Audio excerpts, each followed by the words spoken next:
my pleasure to call to order the January 10th, 2017 meeting of the Placer County Board of Supervisors. We'll start with a flag salute led by our County Exec, David Bosch. Please join me. I pledge allegiance to the flag of the United States of America and to the republic for which it stands, one nation, under God, indivisible, with liberty and justice for all. Thank you, David. Our first item is ceremonial swearing in of our incoming supervisors, led by our Honorable Alan Panesci, the presiding Placer County judge. Good morning, Alan. So I think you're supposed to head on down.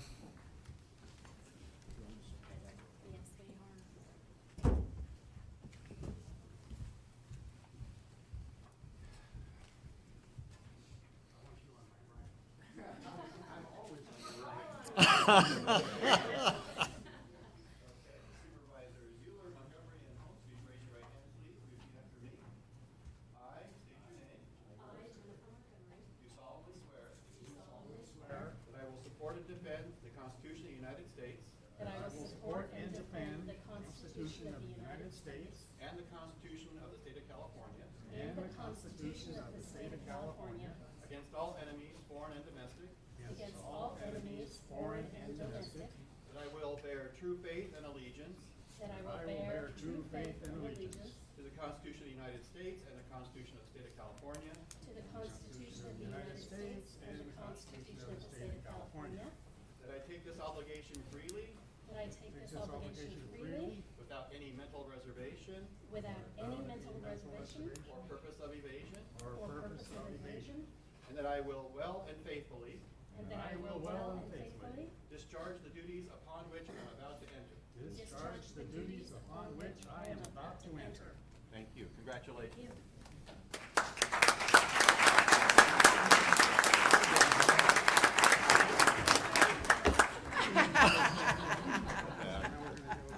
Well, Oh, picture.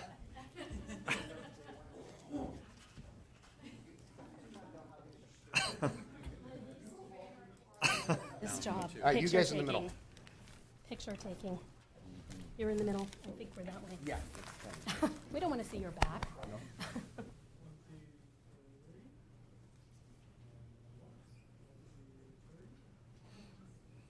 Thank you. congratulations to my colleagues, and thanks again, Alan, but I've never gotten a hug from you. Okay, thanks. Thank you. Now the favorite part of my meeting, reorganization of the Board of Supervisors. We're going to have a selection of the 2017 chair and vice chair. So I'll open it up to my colleagues for. I will nominate Jennifer Montgomery for chair position. I believe Jim Holmes for the vice chair position. Is that correct? Okay. There is motion and a second. All those in favor say aye. Aye. Opposed? The motion carries unanimously. Congratulations, and I'm out of here.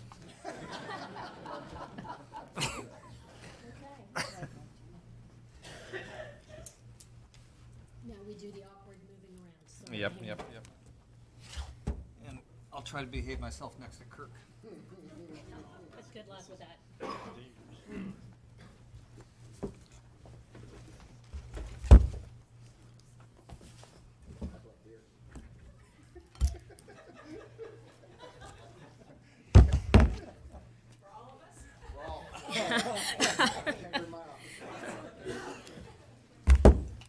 All right. Well, thank you all for coming out today. Before we get started with the formal portion of our agenda, first I'm going to apologize. I've got bronchitis, so if I cough, I'm sorry. I really don't intend to offend anyone, but we're going to try to bear with this and get going. We were very fortunate last year in having Supervisor Wygant, formerly Chairman Wygant, lead this august body. He has been an incredible role model for me personally for the last 8 years, and actually a little bit longer. than that. He has a really light touch as chairman, but a heavy hand when necessary. And that's a balance that's not always easy to achieve. But Robert has just done an absolutely phenomenal job leading us, leading the county, and leading, frankly, for the constituents here in Placer County and taxpayers. And so it's my great honor today to present. How many of these do you have now, Robert? Probably 5 of them at least, I would imagine, to present this beautiful plaque with this lovely official but non-operational gavel. Robert M. Wygant, Supervisor, District 2, Board of Supervisors Chairman, 2016. Robert, thank you so much for your service, and thank you for everything you've done.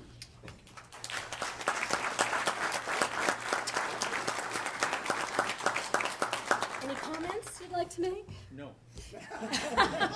Any comments any of my fellow supervisors would like to make? You didn't mention whether he was a positive role model. Just a role model, yeah. A force for good or a force for good? All right, anyone else? Jack? No, I was just going to comment, all of us have sat in this position as chair for the board, and it's not easy. You already are under pressure with a lot of other responsibilities as supervisor, but as chair, those responsibilities are magnified. And this particular last year, I know we as a board had a lot of issues that were somewhat, I don't want to say controversial, but there was a lot of community interest, and I appreciate the way that Robert handled those meetings on behalf of the board and on behalf of you. So thank you, Robert. All right. Okay, if there's nothing more laudatory to say about Robert, we will move on to the agenda. We're now going to move on to the consent agenda. All items on the consent agenda have been recommended for approval by County Executive Department. All items will be approved by a single roll call vote, although anyone may ask to address consent items prior to the board taking action, and any item may be moved for discussion. Is there any member of the board who would like to remove anything from consent? Any member of the public who would like to remove anything from consent? Okay, we have a motion and a second. This is a roll call. Duran? Yes. Wygant? Yes. Holmes? Yes. Euler? Montgomery? Yes. All right, we will now move to public comment. This is the opportunity for the public to address the board on items not on today's agenda. Please limit your comments to 3 minutes per person. Time allocated is 15 minutes for public comment. If it should extend beyond 15 minutes, we will take it up again at the end of today's agenda. Please introduce yourself and let us know what you've got to say. Morning, Supervisor or Chairman Montgomery, Chairperson, Chair. You may call me whatever you would like. Chair Montgomery, members of the board. My name is John McEldowney. I'm the Placer County OES Office of Emergency Services Program Manager. I wanted to give the board and the public a quick update on the weather and the general emergency situation within the county. First of all, in terms of road closures, I promise I'll be out of here in a few minutes. Brewer Road from Baseline Road to Nicholas is still closed. Old Placerville Road is closed early this morning. Hopefully that'll get opened up relatively quickly this morning. Keep your fingers crossed. Sunset Boulevard Road from Amaruso to Brewer is closed, along with Gladding Road, basically from the Lincoln city limits to Wise Road is also closed. North Dowd Road from Riosa to Wise. Placer Hills Road was closed, but DPW, the unsung heroes and all this, has it back open again. And right now, I'm surprised you actually got here because my last report was I-80, east and westbound, was closed from Colfax all the way to the Nevada state line. So I don't know if you took a helicopter or teletransported or whatever, but I'm glad to see you here. So also, we're checking on power outages with Liberty on the east side, PG&E on the west side. And in addition, some of the good news, Department of Public Works over the last several days has actually distributed 500 tons plus of sand across the county, both on the east and west side, and also 100,000 plus sandbags. So that's a great deal. What we're looking at through the rest of the day is we're looking at flooding on the west side of the county, very high potential for flooding on the west side of the county, specifically the Dry Creek watershed, just a little north of the airport, and Miners Ravine, basically all the watersheds, Auburn Ravine, Antelope, Coon Creek, all the watersheds on the west side of the county are at high extreme risk for flooding. So I'd also like to say our great residents have been taking this situation very seriously, taking care of water, getting water jugs, bottled water, blankets, batteries, flashlights. Those are exact type of things we're looking for our residents to do, and we are seeing a lot of reports of neighbors helping neighbors. That needs to continue so that we can all get through this very severe and bad situation weather-wise. And then again, just be ready for possible power disruptions. And if that's about it, unless anybody has any questions, I'll do my best to answer, or tap dance, which means I'm not sure, but I'll get back to you. Any questions from any member of the board? Jim? Yeah, thanks, John. This weekend, I stopped by the Office of Emergency Services and drove around my district quite often. I just want to let everybody know that the Office of Emergency Services and Public Works is doing an exemplary job keeping everybody informed about what's going on and doing the necessary repairs on roads or closing roads if they needed to be. So I just want to thank you and your staff for the great work you're doing. Thank you, sir. They make me look good is the reality, so thanks. Yeah, I'd like to echo that as well. There was some amount of flooding in the Tahoe Basin. It seems a little counterintuitive, but in addition to the Office of Emergency Services and PIO staff and our Department of Public Works, who were phenomenal, I want to take the opportunity to give a shout out to Placer County Sheriff's officers. They have been everywhere all the time, really making sure that public safety is enforced and that we are protecting the constituents of the county. And so my thanks to everybody who's been involved in this. There's a lot of unsung heroes who we didn't mention, but it's a group effort, and God willing, we will get through this Pineapple Express. Just to add on, all the first responders, fire and law across the county are doing their normal, outstanding job. Absolutely. So, and I'll get out of your way. Thank you. Thanks. Paul Comiskey, Friends of the Bear River, announcing that on Saturday, January 21, and on Wednesday, January 25, there will be meetings at 9 a.m. in the Beecher Room of the Public Library about Centennial Dam. We want to stop Centennial Dam. It will destroy 25 homes, cause the relocation of a major bridge, destroy a beautiful last piece of watershed that we have in this area, destroy recreational opportunities. And the only thing that the PACWA supervisor said that the purpose of the dam would be to ship water down to Southern California. It's not going to pencil out. We have real expertise there. If you come to this meeting to learn why this dam will be such a disaster, again on the 25th of on the 21st and the 25th of January in the Beecher Room. The meeting will go from 9 until 10:30, and then we're going to drive out to the Bear River, and we're going to have some people taking people around to show them what will be destroyed if this dam is built. Thank you. Thank you, Mr. Comiskey. Please come forward.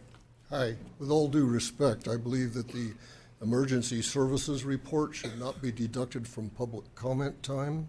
However, I will proceed. I'm Coy Russell from Applegate. I moved here in 1984, back when Roseville was a cow pasture and a very small train town, back when Granite Bay was way out at the end of Douglas Boulevard where you drove through cow pastures to get there, and when Lincoln had a feed store and a Mexican restaurant. Now, everything's changed, hasn't it? However, those of us who live up in the foothills haven't had that expansion. We have not had the benefit of all of those increased taxes, and so now we're falling into a situation where our fire districts are about to go bankrupt, and there has there's no way to solve the problem, quite frankly. It's been suggested that we put this on a ballot and have a vote. It's not going to work, because every time we've tried this in the last 10 years, it doesn't get passed. It has to have a 2/3 majority. Now, what I want to promote to all of you is that we have the opportunity to manage this affair in advance for success, rather than waiting until the damage occurs and we have to manage the mess. Back in the previous century, there was a bill passed where there was a tax approved for emergency services. That emergency services tax has been accumulating. And I happen to know that there are funds in the county budget where those are available. Now, we can choose to tap into those emergency services taxes in order to solve the problem of funding our fire departments, specifically Placer Hills Fire, Forest Hill. There are several of them that have all had to combine together to try to save money in order to still exist. And I would propose that it'll be a much simpler solution to start supporting these fire districts rather than wait until the fire districts collapse, which, when that happens, then the insurance companies will withdraw their insurance from the people who live up in the foothills, whereupon, when that happens, the value of properties will fall, whereupon the county will then have a reduction in tax income. Now, you can see where this is leading. I would challenge you to manage this affair up front instead of waiting for the disaster to happen. Please take the necessary steps to start supporting our fire districts in a way that we can sustain a lifestyle up in our foothills, which we've grown used to, but which has been there for a long, long time, long before Roseville and Lincoln and Granite Bay became major metropolises. Thank you. Thank you.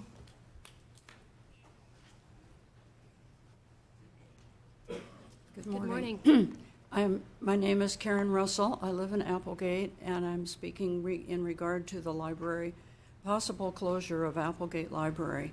I'm not sure that you know that the community donated the land for our library. The community built the library, and it was taken over by the county. It's a very important part of our community. It is in a complex of the fire district, of fire station, which the community built, and the Applegate Civic Center. And I'm just hoping that you will fund the budget to prevent the closure of Applegate Library. Thank you. Thank you. Good morning. My name is Sharon Sailing, and I also live in Applegate, and I'm with the Friends of the Applegate Library. And I just love public speaking about as much as I like a root canal. I'm really sorry. I was really saddened when we had two closures last year, Meta Vista and Loomis. And the thought of Applegate closing just makes me heartsick. So I am a regular visitor. Sorry, must be too loud. Usually visit once or twice a week, although with the hours being reduced and changed, I don't quite get there that often. But a lot of other people get there too, and right now we find that the Meta Vista people are also coming over, so they don't have to drive to Colfax. On a day like today, it wouldn't be very fun. And of course, they wouldn't want to, it's closer than going to Auburn also. So I'm really concerned about the health of the Placer County libraries. If they're closed two and now they're considering closing two more, I'd kind of like, well, I really would like to know how we're going to deal with that and improve the health of the libraries. So, and it's not just checking out books. We also use the internet there because I live in a spot where I can't get cable. I can't get much of anything except one Wi-Fi company that usually has no service available. I get that a lot. So I use a library for that too, and a lot of other people also. And they also use it just from the parking lot when the library is closed, so that's really nice. So I'm begging, pleading, whatever it takes to see if you can find more funds to keep the library open. I can't imagine that there's an awful lot of cost there because you're not paying rent, and as Karen said before me, excuse me, the library building was donated, so please, if you can find it within your hearts to save it, it would be really great for us. Thank you. Thank you. Good morning. My name is Judy Cook, and guess what? I live in Applegate. And I'm here on behalf of the Friends of the Library. You've heard about how the community came together to build that library. It forms part of the core of what would be the Applegate community were we to have a township or even somebody we called mayor. But we don't have any of those things in Applegate. Applegate is rural houses, many of them filled with seniors who are aging in place. They were the pioneers that came in to that part of Placer County and built homes 25, 30, 40 years ago. And they need that library. It's not a good idea to put a woman or a man in their late 70s or early 80s on the road to go to Colfax or to go to Auburn. They come to the library. It serves as a meeting place. You go to the library and you see your friends. We used to have that at the post office, but the post office has instituted box delivery. And so not as many people are able to or need to go to the post office. If you look at the core of Applegate, across the street from the Placer Hills Fire Station, which, by the way, was also helped into existence by the Applegate Civic Center Club, you see a church, Placer Hills Fire Station, a park on land that was also procured through the Applegate Civic Center that has, I believe, Little League baseball diamonds, but doesn't get much use by the people in Applegate. It's sort of gets most of its use in the time when the Little Leagues are playing, which is fine. We're happy for that. They come in the library. And you'll see our library at the very back, and it's not mighty, it's not noble, it's not a wonderful old building. My understanding is it's 2 used classrooms that were purchased and put together, and you know what? It's the friendliest place that you'll ever go. We don't have a township like Meadow Vista or Loomis. All we have is the Friends of the Library. And you'll be hearing from us and our supporters as much as we can rally them. But I also hope that you'll be hearing from some people that live in higher population density districts. Because every time that there isn't enough money to keep the doors on a library open, it's a loss for the entire county, not just the people that use that library. It sends a message about Placer County. And it says, we don't look really at what we're doing. We just have a plan and we're going to stick to it. And maybe that's not always the way that you want to do business with things like libraries. So, thank you. Thank you very much. Is there anyone else who'd like to make any public comment at this point in time? Excellent. Come forward. Good morning. Steve Pedretti, Director of the Community Development Resources Agency. I've been here about 2.5 months now. I thought I would come and make a short update and hopefully periodically do that with the board. 2.5 months, I've had time to make some assessments on what we're, who we have and what we're doing. I'm really looking first at our organization. What do we have? Looking at our operational efficiencies, and then what are the priorities going forward. Organizationally, if you aren't aware, we have a very high talent level in CEDRA. We really do have a lot of very, very good people. I was pleasantly surprised at the level. But we are playing with the organization a little bit. We had a vacant principal planner position. We have filled that with George Rosofsky. We did the interviews. George was very impressive. He is very knowledgeable as anybody I've known on the zoning code. George is going to head our current planning unit. I'm splitting them up into three different units. We're going to have advanced planning, which Crystal Jacobson will continue to have, Current planning will be George. And then we're creating a new principal planner position, which will have a focus of both economic development and housing program, the attainable or workforce housing. It's been very obvious that that's a high priority for the board. I think we need to give it the attention and the resources it deserves. So that position is out right now for open recruitment. It will close on January 18th, and hopefully by the end of February we'll have somebody on board and working on that.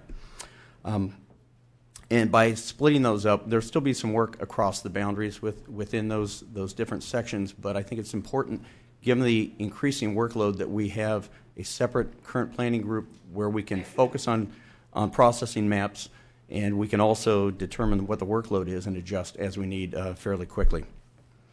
You also probably saw that the manager of our Cedar office in Tahoe resigned last Friday. I have asked Rick Erie to temporarily head that office. He hasn't actually made it up this week given the snow, but Rick, I'm very happy to have him up there. He's going to be a good fit up there. We will do a recruitment and look for a permanent replacement as soon as we can.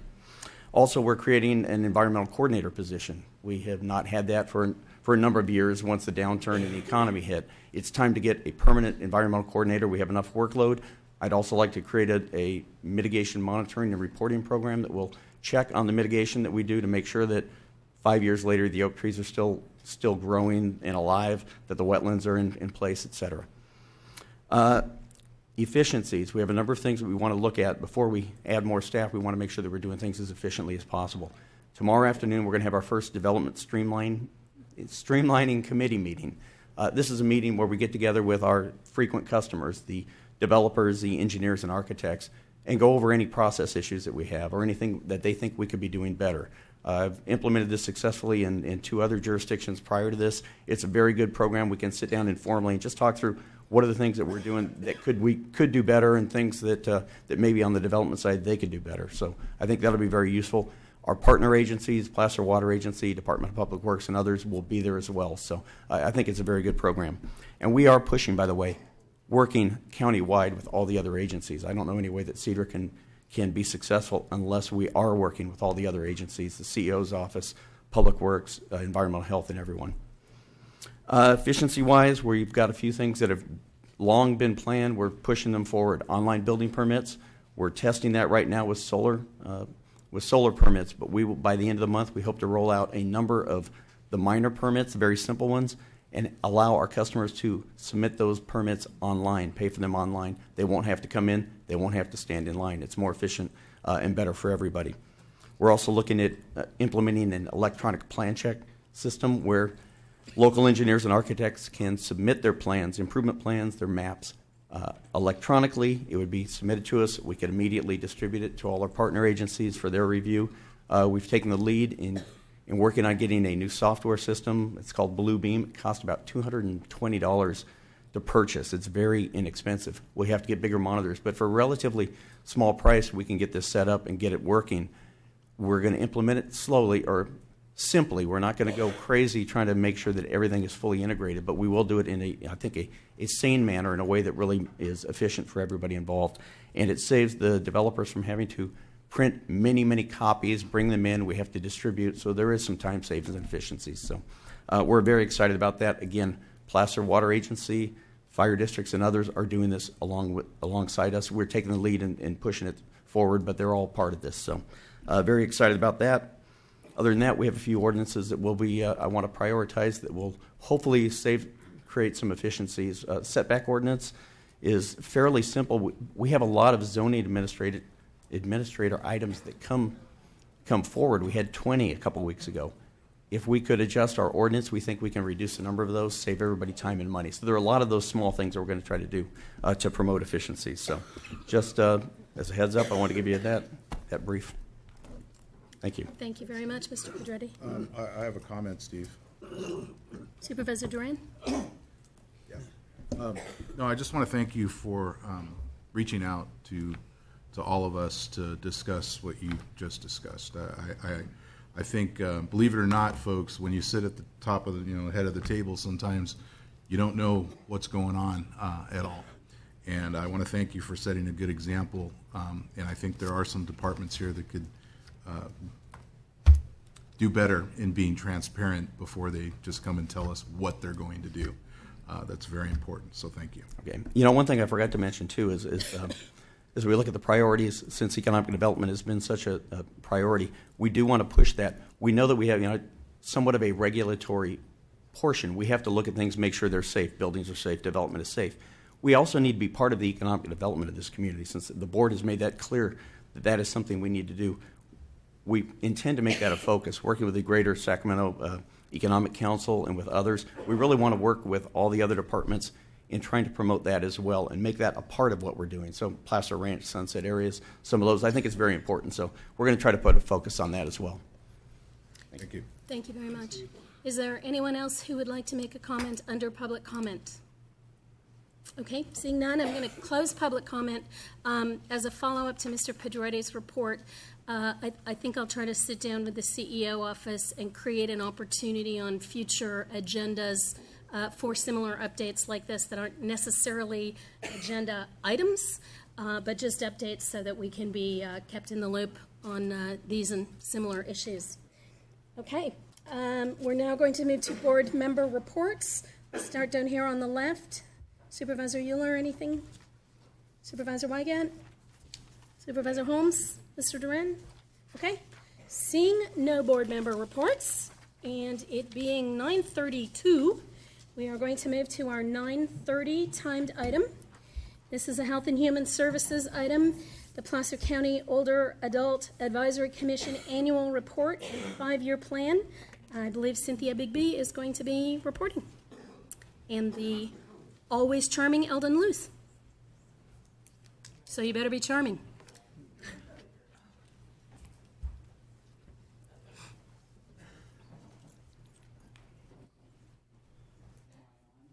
You need to push the button.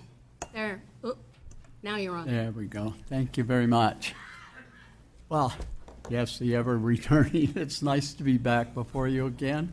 I appreciate the opportunity to be in front of the board. Thank you very much. Congratulations to our new officers. And I'm here, as I was last year, to present the report from our Older Adult Advisory Commission. My name is Eldon Luce. I am the current chair.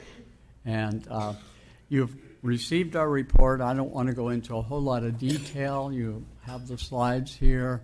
You have the highlights of what we accomplished during the previous year and some goals that we set. I would like to highlight, as I always seem to do, a little bit about the population that we serve.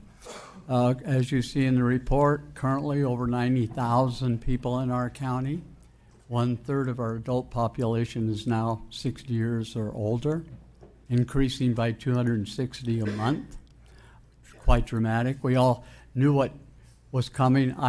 Even me, and I've been in it a long time, these numbers are just astounding to me, how that population is growing. Your commission is honored to be able to give voice to that group. I want to thank you for that opportunity. I want to thank Jim for his liaison and his support of the commission. I would like to highlight also out of the things that we accomplished last year, our needs assessment activities as we've looked at this 90,000 people in our county. And we participated in really 3 needs assessment activities, one through the Area 4 Agency on Aging, helping them distribute their surveys throughout the county and holding 2 town hall meetings to kick that process off. We also had a work group that worked for a year looking, called the Community Centered Approach work group, that looked at needs in order to make recommendations to Area 4 for funding in this next funding cycle, and we participated and assisted in the counties looking at this population that you'll hear a little bit more about. I don't think you'll be surprised to hear what those needs are. They're the same ones we often hear. Home-delivered meals, transportation, of course, senior information and assistance. We found over and over again, people thought they needed something. We had a service, they just didn't know about it. And so the need wasn't as great as the need for information so that they'd get those services that we already had. Need for home care, and a need, of course, for housing and concern about housing. So those were the top issues that came out, and they are pretty consistent with what we've seen over the years. However, now we have a lot more people that are in need of some of those services. Tell you that one of the committees that worked on this community-centered approach group, did make recommendations to the Area Agency on Aging to put about $87,000 new dollars across some of those services to beef them up as much as possible. The governing board of Area 4 has agreed to do that, and they'll be included in the next funding cycle. The other thing I'd like to mention is another survey that was done which shows that, let me get this correct, that 30% of our 90,000 people are at risk of hunger, not knowing where their next meal is going to come from. That's 30,000 people. And it's not. This is not inconsistent across many of our counties up here, but in our county. And so the commission is also looking at what can we do about that? How can we? And what we find is that the programs that we currently have, 2 home-delivered meals programs in our county, and food closets are not being as utilized as they could be. Part of it is some lack of coordination between the home-delivered meals program. When one's full, it doesn't refer to the other one. So we're looking at that issue. The other is what we find with food closets is people can't get there to get the food. And so we're working with transportation services to deliver bags of food to those in need rather than expect them to be able to come in and get food. So the commission's been very busy, not only just looking at the needs, but how can we do something about those needs? And we'll continue to do that. Looking at next year, I think the most critical thing that's for the commission to look at is, I was here when this began 13 years ago as county staff, and I've been with it ever since. And things are a lot different now, 13 years past. Our population is different, and it's quite a bit larger, obviously, and will be larger yet. So we're going to look at, is the commission's structure, its role, its goals, how it interrelates to all the other departments, including all of you, still meet the needs of the current day? So we'll be spending a good deal of time looking at that. With that, obviously any questions I'll try to answer. Kirk? Yeah, you mentioned that you'd identified approximately 30,000 folks that were at hunger risk. Is that across all demographies, or is that just the older adult population? That's just for the older adult population. That survey was only done on older adults, okay. 60 and over. Okay, thank you. Any other questions for Eldon? Cynthia, did you have something to add? Thank you. I do have a few things to add. I'm going to try to work. Oh, good. Right. So good morning, Chairwoman Montgomery and fellow supervisors. My name is Cindy Bigby. I am the Older Adult Services Program Manager for Placer County Adult System of Care. And I am here today to share with you a current draft of our proposed 5-year plan to address this growing senior population. The goal of the plan is to assess our local needs and resources and make recommendations that will allow Placer County seniors to thrive in the years ahead. I come before you today in collaboration with the Older Adult Advisory Commission's annual update because I work so closely with that commission and they play an important role in advising this board on older adult issues.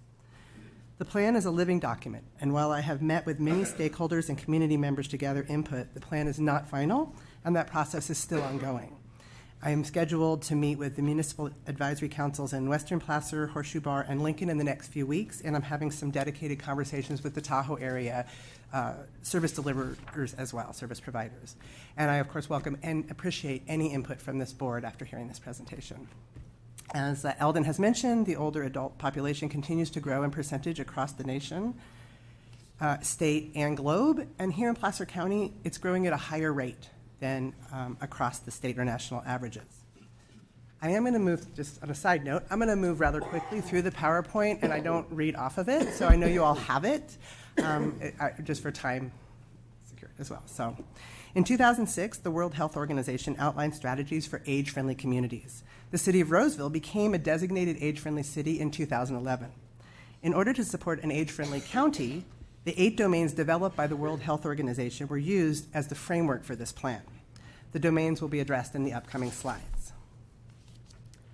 As Eldon kind of mentioned as well, a variety of sources were used to gather data, including a 2008 assessment that was done through the Older Adult Advisory Commission, the Area Agency on Aging 4 needs assessments that have been done over the past year, and several local focus groups that I continue to hold going forward. The domain that was brought up in every conversation or survey and seems to interact with all other domains is communication and information. People want and need easily accessible, accurate, and complete information about resources, activities, and services.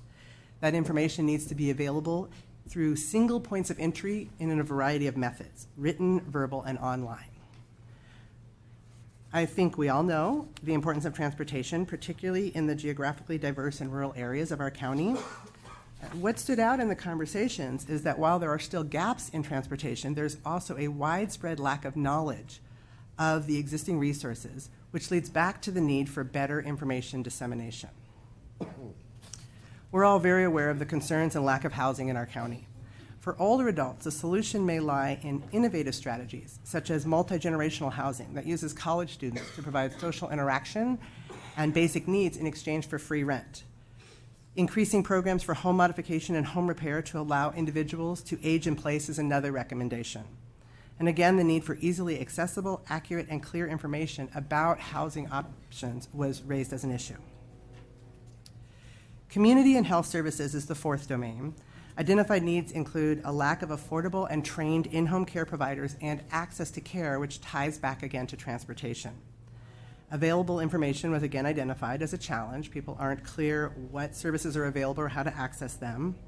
So the recommendations here include developing a comprehensive and easily available resource for all levels of care, perhaps through the existing online network of care by expanding and utilizing that existing resource. In the area of social participation, surveys and conversations tell us that Placer County older adults are active and interested in volunteering. They are our best resource. Yet they're not sure often how or where to volunteer, what training would be available, and what that commitment would entail. So a centralized, coordinated system for recruiting, matching, training, and supporting volunteers could serve a dual purpose of increasing options for social participation as well as increasing available services, kind of a win-win for all. Respect and social inclusion refer to the overall social image of older adults in our community. This wasn't identified as a need in Placer. Overall, the older adults feel they are represented well. We will work to make sure, or the goal is to make sure that they continue to be represented appropriately in marketing and in community planning. While there are many opportunities for older adult civic participation, including our municipal advisory councils and various commissions, and there are some specialized programs for older adults who wish to continue or return to work, again, most older adults surveyed are not aware of what these options are or how to apply. So the recommendations are to ensure older adult participation with the Workforce Investment Board and the Business Advantage Network, and improving that information and coordinated volunteer opportunities. Some areas of our county do really well in providing age-friendly outdoor spaces and buildings. In fact, that was commented often that we have lots of areas with smooth sidewalks, particularly Roseville, which is already designated as age-friendly. But there's still room for improvement.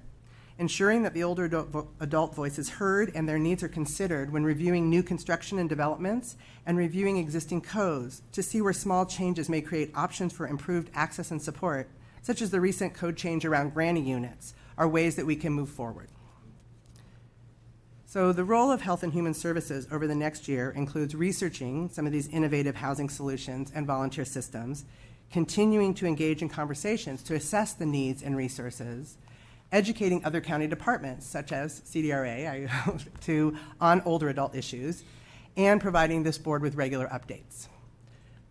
The plan is, as Eldon had mentioned, to use our existing Older Adult Advisory Commission to play a key role in making Placer age-friendly through active participation in appropriate groups, for them to embrace their role as the voice for older adults in this community.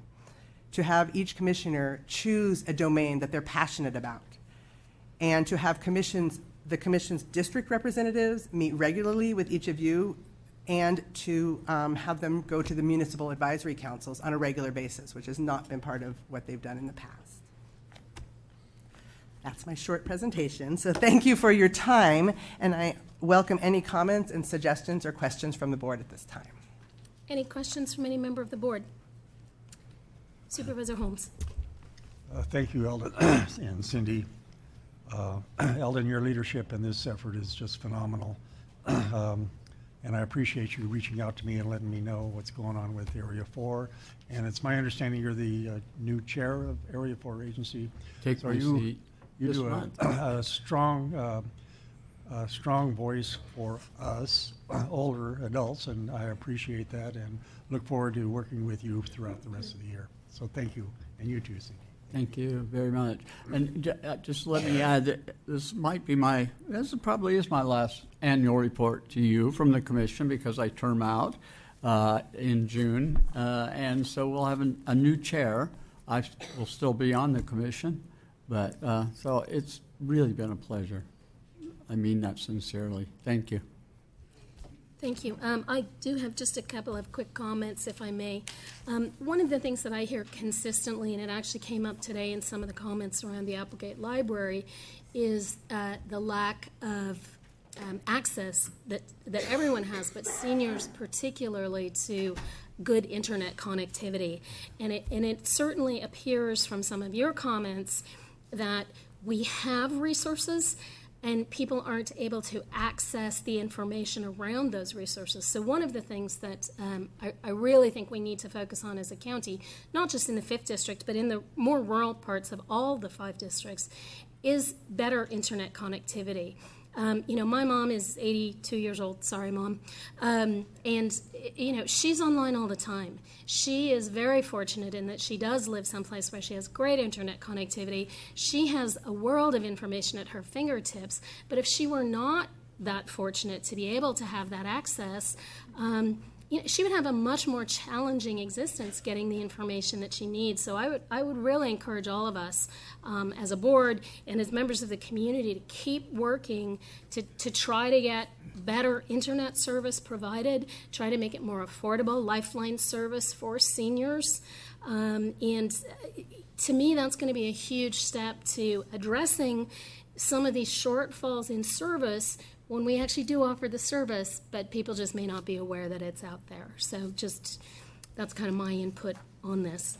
Thank you very much for that. I can add that into as a more specific category within the communication and information domain. So thank you very much for that clarity. Terrific, absolutely. Is there any member of the public who has a comment or a question on this? If so, please come forward.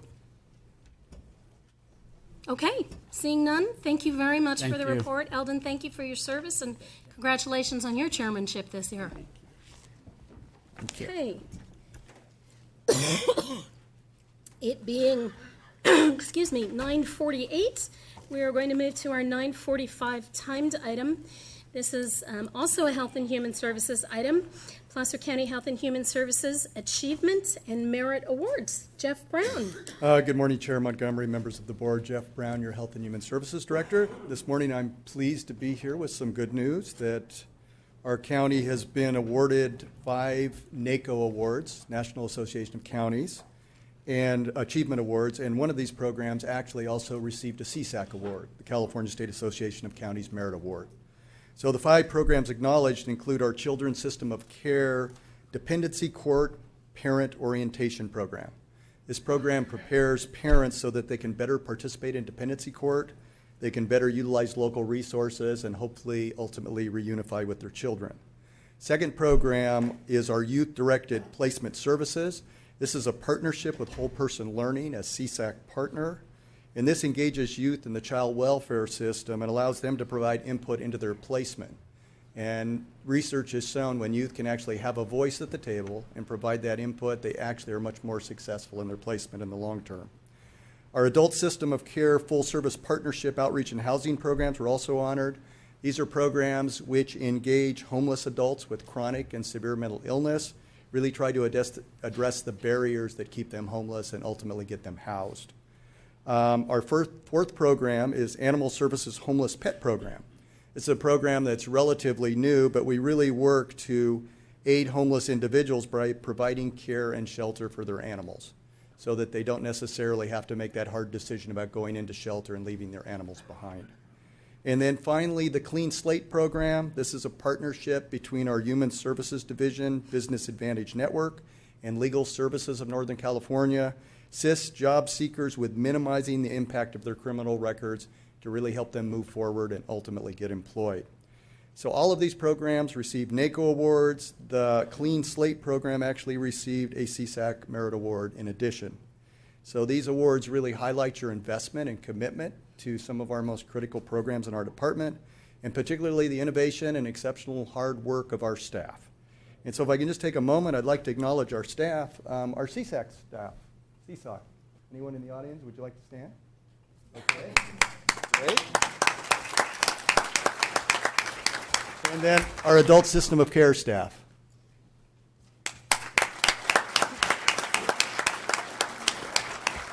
And next is Animal Services.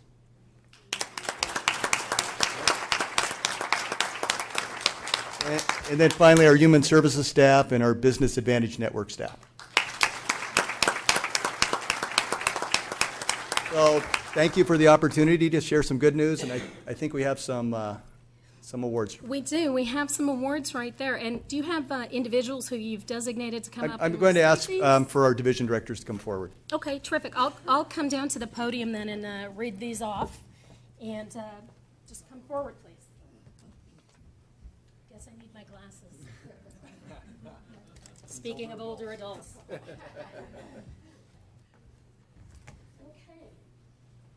So we have here, this is the CSAC Award. It's a little bit hard to see because it's clear glass, but this is the CSAC Award, the California State Association of Counties 2016 Challenge Merit Award, Placer County, for our Clean Slate Clinic. Who's going to be receiving this? Right there. Congratulations. And we'll get a photo when this is all over. This next one is the 2016 Achievement Award winner from NACO to Placer County for the Youth Directed Placement Services.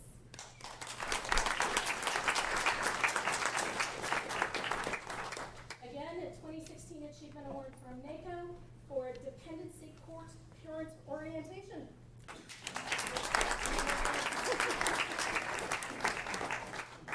And once again, Placer County 2016 for the Full Service Partnership Outreach and Housing Programs.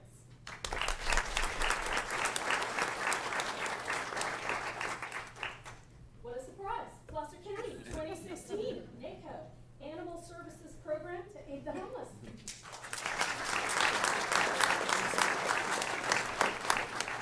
And last but certainly not least, the Business Advantage Network Clean Slate Clinic.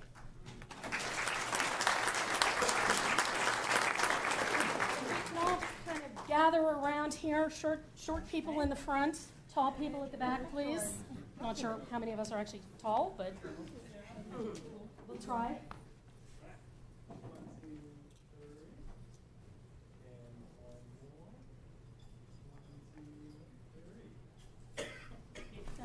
Thank you. Thank you all so much. Is there any member of the board who would like to say anything on this agenda item? All right, seeing none. Any member of the public? Questions, comments, kudos? Terrific. We will move forward then. Thank you so much for coming out today. All right. Just as a heads up, our next timed item will be at 11 o'clock, not before 11 o'clock. That will be the emergency shelter zoning text amendment. So in the meantime, we're going to go through department items. We are going to start with department item number 5, Administrative Services Procurement. Please come forward. My name is John Manning. I'm with Procurement Services.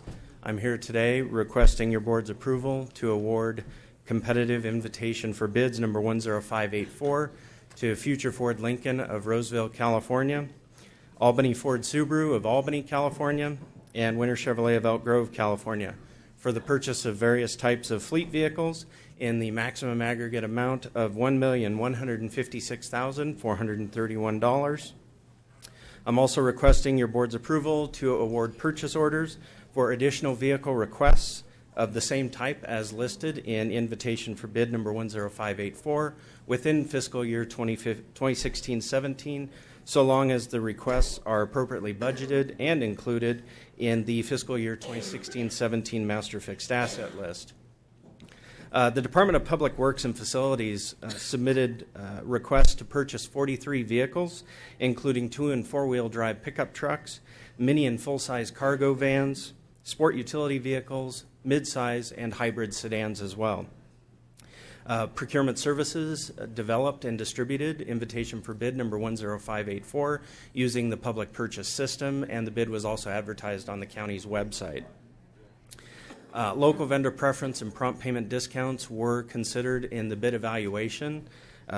We received 4 responsive bids prior to the close date and time. Of those 4 bids, 3 were determined to be the lowest responsive bidders for the bid packages identified in the agenda item, as well as the bid evaluation summary, which was attached to the agenda item, which you have. On the bid evaluation summary, you'll note we've identified those bid packages that were affected by the local vendor preference credit and influenced the outcome. As of today, no bid protests have been received, and I'm happy to answer any questions you might have. Thank you very much. Any questions on this agenda item? All right, I see none from the board. Any member of the public have a question or a concern on this agenda item? All right, seeing none, I'll bring it back to the board. What's the pleasure of the board? We have a motion and a second. All those in favor? Aye. Any opposed? Any abstentions? Let the record reflect that Supervisor Euler is out of the room. All right, thank you very much. We will move to item 5B, credit card fuel purchases, U.S. Bank National Association, Minneapolis, Minnesota. You get me again. Get you again. Thank you very much. This request is to ratify change order number 1 to the most recent agreement with U.S. Bank National Association of Minneapolis, Minnesota for credit card fuel purchases in the amount of $90,000 for a revised maximum amount of $695,000. We're also requesting your board's approval for the award of an agreement using a national cooperative contract to U.S. Bank National Association of Minneapolis, Minnesota for credit card fuel purchases in the maximum amount of $700,000 for the period of November 1st, 2016 through December 31st of 2017. In that action, we're also requesting that you authorize us to execute a 1-year renewal of that resulting agreement through December 31st of 2018 to coincide with the expiration date of the national cooperative contract we intend to use in the amount of $700,000 and authorize the purchasing manager to sign all documents. The Department of Public Works and Facilities Fleet Services Division and the Sheriff's Office used this agreement to purchase fuel for county-owned and leased vehicles when staff is unable to utilize county cardlock fuel facilities located throughout western Placer County. I'd like to clarify that the Voyager fuel card program isn't a credit card in a traditional definition. They're extended lines of credit specifically intended for fuel purchases, so the cards can't be used for anything else. Historically, we piggybacked off the state of California contract that they competitively bid and awarded. That contract expired towards the end of last year with no additional renewal options. The state of California opted to utilize the NASPO Value Point National Cooperative Contract in lieu of conducting their own bid and awarding their own contract. The transition period for the state of California from their own contract to the NASPO Value Point Cooperative Contract prompted change order number 1 so that we could pay the invoices in a timely manner while the state transitioned to that national cooperative. The NASPO Value Point Cooperative Contract meets our purchasing policy manual criteria for using a cooperative contract. So with that, I'm happy to answer any questions you might have. Any questions from any member of the board? Seeing none, any questions from any member of the public? All right, seeing none, pleasure of the board. We have a motion and a second. All those in favor? Aye. Any opposed? Any abstentions? Motion carries. Thank you very much. Thank you. We're now going to move to item 5C, janitorial services for various Placer County locations. This is a contract with Pride Industries. I believe Desiree Belding presenting. Good morning, members of the board. Desiree Belding, Buyer 2 with Procurement Services. I'm here this morning to request approval of item 5C to renew the master service agreement with Pride Industries of America for an additional one-year term in a maximum amount not to exceed $1,500,000, as well as approve the option to renew the contract for 2 additional one-year terms. In addition, I'm asking for your approval to authorize change orders for additional services for the combined 3-year term in a not to exceed amount of $150,000 and to authorize purchasing manager to sign all required documents. A bit of background in regards to this request is in 2014, procurement staff collaborated with the Department of Public Works and Facilities to combine all custodial agreements into one clear and concise contract in order to minimize the management of similar services throughout Placer County. On November 4th, 2014, your board approved the Master Services Agreement with Pride Industries of America. And throughout the first 2 years of this contract, the department continued to evaluate their resources and contract management methods. That evaluation resulted in the request to consolidate janitorial services for all Tahoe locations as well into the existing Pride Industries MSA. Your board approved a short-term time frame for that request on June 21st of 2016 and requested for the procurement division to conduct some informal research of potential vendors in the Tahoe area that may be interested in providing these services. The procurement division did conduct that research with all vendors listed in the yellow pages and on the internet, classified as commercial janitorial service providers located in the areas of North and South Tahoe. South Tahoe. The research shows there are only 3 vendors currently providing these services in those areas, and all these vendors were contacted and advised of the potential opportunity to work with Placer County in this capacity. Of the 3 firms who were contacted, 2 of them did not respond at all, and the vendor who did respond was competitive in their pricing but would require additional costs to the county due to training, contract management, and contract oversight. Considering the results of this research, the Procurement Services Division is recommending continuation of our existing partnership with Pride Industries for janitorial services at various Placer County locations throughout Tahoe and South Placer, Auburn areas. This consolidation will minimize contract management, maximize staff where needed, and reduce travel expenses for Placer County staff in partnership with Pride Industries, who will continue to recruit staff in the Tahoe area. With your approval of the renewal of this master service agreement, a new blanket purchase order will be awarded to Pride Industries for continued custodial services support needed to keep our buildings sparkly clean. And this contract also provides the ability to add additional buildings as future planning for these services may warrant. And with that said, I did bring members of the department here with me today, and we're happy to answer any questions that you may have. Okay. Thank you, Desiree. Supervisor Duran? Yes, thank you for bringing this forward. I know that all of us and staff know who Pride Industries are. Could you kind of give the public a little bit of background on what they do, where they're from, which I think is real important? Absolutely. Yeah. Pride Industries is a homegrown company here in Placer County. It's a nonprofit organization that focuses on putting persons with disabilities to work here in our community. Excellent. Thank you. Thank you. Any other questions or comments on this item from the board? Supervisor Holmes? Oh, I just want to mention, it was started in the basement of one of our churches in Auburn, and has grown to national prominence. So it's a great organization, and I'm happy that the county is contracting with them. Thank you. Any other questions or comments from the board? Desiree, thank you so much, and Brett, thank you so much as well. I really appreciate the extra effort for the outreach in Tahoe.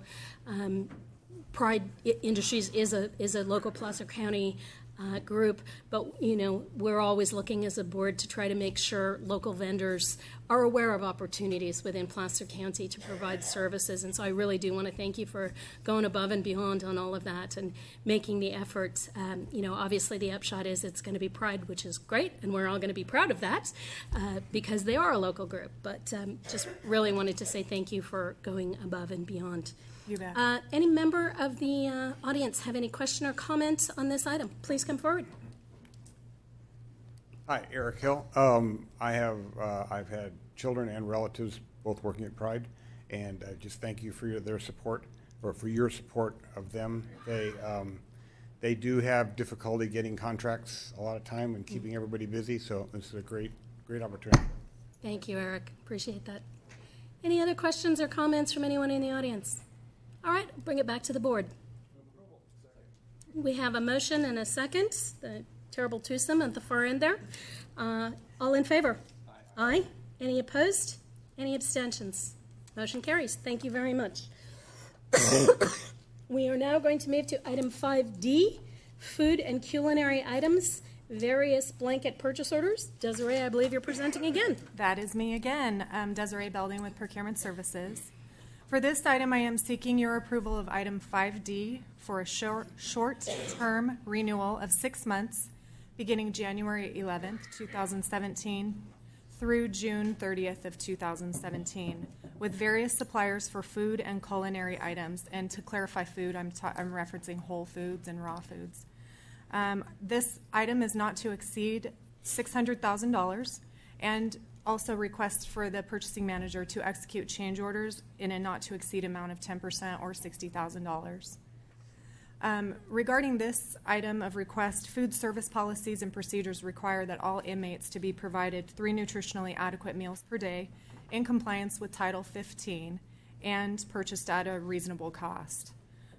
Probation Central Kitchen has been providing these services for us for many years and requires blanket purchase orders for food and culinary items to support these day-to-day operations for the 3 correctional detention facilities, 1 juvenile detention facilities, and as well as a side contract with Seniors First here in our community.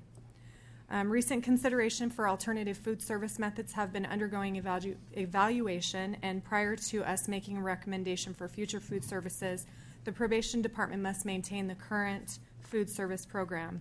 Therefore, today your board's approval is required to renew the existing contracts with food and culinary items in the aggregate amount not to exceed $600,000. And again, I did bring members of the department here with me today. If you have any questions, we're happy to answer them for you. Okay, thank you very much. Supervisor Duran, your light is on? Yes, thank you. I'm going to assume with your last comment that the discussions between our county staff and the Aramark folks, as well as probation, are still kind of moving along. Is that correct? As far as I am aware, This yes. is kind of just a placeholder until Yes, those absolutely. things are, those issues are resolved. Okay, thank you. You bet. Any other questions or concerns from the board? Any member of the public have any questions or comments on this item? Want to weigh in? All right, seeing none. We have a motion and a second. All those in favor? Aye. Opposed? Abstentions? Motion carries. Thank you very much. All right, we are now going to move to Department Item 6, Board of Supervisors. We're going to be asked to approve the minutes of October 25th, 2016. Supervisor Duran was absent, so this will be a roll call. We have a motion and a second. Roll call, please. Euler, Duran, Wygant, Holmes, Montgomery. Yes. Thank you very much. Our next item, 6B, this is the 2017 Board and Commission assignments. We are going to consider Board of Supervisor assignments to various committees and commissions and provide direction to staff as may be required. I'm not sure who is actually presenting on this. Is anyone actually presenting or? Okay. Any changes to our assignments from last year? Concerns? Conflicts? Supervisor Duran, did you plan on staying on SACOG? Yeah, I'd like to stay on SACOG for the time being. All right. Is this something I said? I'm sorry, there was a little side discussion happening over there. Robert just asked me if I wanted all of his. Did you ask him in exchange for what? I'm sorry, there was something on this end? You're good. Okay. So no changes to existing committee and commission appointments? Okay, sounds like no changes. Do we need to take an actual action on this? Bring it back for action at your next meeting. Okay, this will come back at our next meeting for action. So thank you for the discussion, gentlemen, I think. All right, we're going to move to item 7, Health and Human Services, 7A, Placer County Mental Health Services Act, 5-Year Innovations Plan and Expenditure Report. Dr. Robert Oldham reporting, and Kathy Denton. Good morning, members of the board. Rob Oldham, Health Officer, here with Kathy Denton, Program Manager from Adult System of Care, and we are here requesting your adoption of the fiscal year 2016 through 2021 Placer County Mental Health Services Act 5-Year Innovations Plan and Expenditure Report for the total amount of $3,900,000. For background, in 2005, Placer County received funding and implemented services under the state-funded Mental Health Services Act. Placer County has used this funding to expand intensive mental health and crisis services to people with severe mental illness and to develop evidence-based prevention programs to reach those who are at risk for mental illness. MHSA Innovations programs, which are among the 5 components of MHSA, are programs designed to develop a new strategy or new learning to improve some form of mental health practice. The fiscal year 2017 to 2018 MHSA plan with the other components was approved by the Board of Supervisors on October 11th, 2016. This innovations plan, which is 5% per year, is projected to be $780,000 annually over the next 5 years. The proposed innovations project will coordinate closely with our whole person care pilot as part of the overall response to homelessness in Placer County. The 2 projects create the opportunity to complement, integrate, and support the goals of both plans while maximizing the evaluation activities across both of these funding opportunities. The homeless report completed by Marbert Consulting in April 2015 identified several areas for improving services and strengthening collaboration across agencies to improve outcomes. The innovation plan will expand upon Placer's strong collaboration practices to strengthen our safety net system of services across diverse organizations. This system will help identify outreach to and engage with homeless individuals and develop strategies and tools to assess health, mental health, and substance use service needs. It will also work to coordinate services in these different areas. The innovation plan develops the knowledge, skills, and data sharing capacity necessary for our systems to be successful on these programs. The whole person care pilot and MHSA innovation plan bring together multiple agencies, including hospitals, clinics, fire, EMS, law enforcement, homeless service providers, and other community-based organizations to work with publicly funded health and human services programs to meet the needs of high-risk, high-need individuals. The MHSA Innovations funding provides the opportunity to closely examine and evaluate the components and strategies that are most successful in developing comprehensive collaborative partnerships across agencies to achieve optimal access, quality, cost-effectiveness, and outcomes. We believe this unique opportunity aligns with the needs of the community, with priorities of the Board of Supervisors and stakeholders, and with multiple funding sources to fully achieve our goals. With that, we appreciate your consideration, and Kathy and I are here to answer any questions you may have. Thank you. Thank you very much, Dr. Oldham. Kathy, did you have anything you wanted to add to that? Just if you had additional questions, I'm here to help. Okay. Any questions from any member of the board? All right. Seeing no questions from members of the board, any member of the public interested in weighing in on this item, please come forward and identify yourself.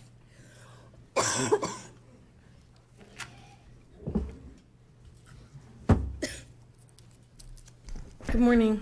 My name is Antoinette Fabella. I had a question. The objectives that were presented sound really good, and I'm wondering if it's going to be made public in terms of the points of details of how the objectives will be executed. So that's just my question. I'll defer to Dr. Oldham and Kathy on that one. So the plan has been posted for public comment for the last 30 days. So we accepted public comment from community members on the plan that does have more specifics in it. And so that is out on the Adult System of Care, the county webpage, and the Campaign for Community Wellness webpage for the public to get more details. Okay. Kathy, can I ask you to coordinate with Antoinette and just Yep. make sure she has the link to that? I can do she that, can review yes. that. And Thank you. if I may, I may also add the whole person care application, which has many of the metrics and objectives that we'll be actually using some of the innovations dollars. That's the idea, is to help with the evaluation and help with some of the data sharing and data infrastructure. That is all public information. That's posted on, I believe we had it as part of our board item, but it's also on the Department of Healthcare Services website. In fact, it has all the applications for all the 18 whole person care pilots throughout the state. So. Okay. Thank you very much. Any other questions or comments from any member of the audience on this? All right, Supervisor Duran? Yes, I notice, Dr. Marbett's report was an integral part of the findings and recommendations. Are you going to be continuing some collaboration with him moving forward on this? Yeah, I think we continue to dialogue at points. He's not going to be available. He's not going to be the chief evaluator for this process, but for sure he's made known that he's still a resource to us. Great, thank you. Any other questions or comments on this from the board? Any member of the public? Last chance. Okay. Actually. Oh, please come forward. My name is Denise Harbin. I'm Auburn resident. I just want to confirm, $780,000 a year, the entire thing is going to the whole care program? That's correct. Yes, it's the allocation through MHSA that is for innovations. Right. Yes. So this will be an integrated part of the whole person care pilot. Okay, so I haven't read the plan. And then how is this going to be coordinated with the VOA? With the shelter operation. So I mentioned the homeless service organizations and other community-based organizations. So it won't just be with Volunteers of America Shelter, but with the Gathering In, with all providers are going to be an integral part of this network. So we've already had meetings with the service providers, and then we'll actually begin to involve the public as well in this. You know, we're just in the planning stage in the process of hiring a program manager for this program, but already have engaged with our hospitals, our health plans, our clinics, and of course the community-based organizations and homeless service providers, including VOA. So they're already at the table. So there'll be like an RFP so other organizations could be applying for those funds? There's the opportunity for particular components for agencies to apply for funds, for both whole person care and for innovations.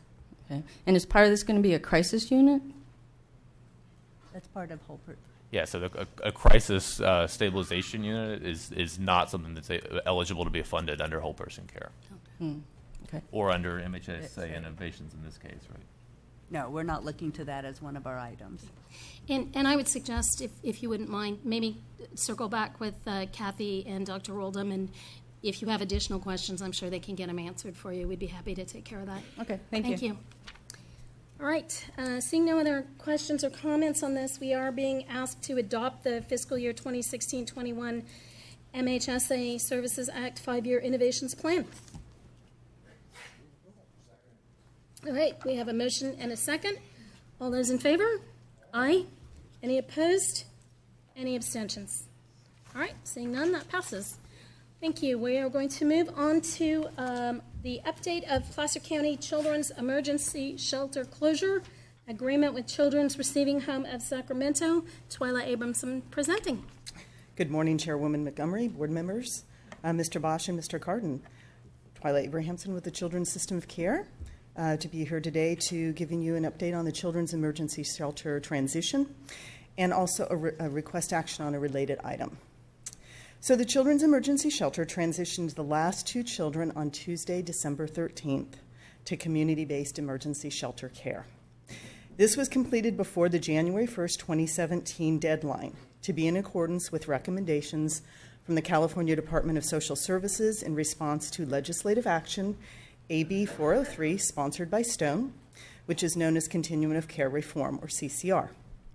As you will likely recall, since I've updated before, CCR is a comprehensive reform effort to ensure that foster youth have their day-to-day physical, emotional, and mental health needs met in family-like settings whenever possible, to shorten time spent in institutional placements, and to keep children and youth in their communities whenever possible.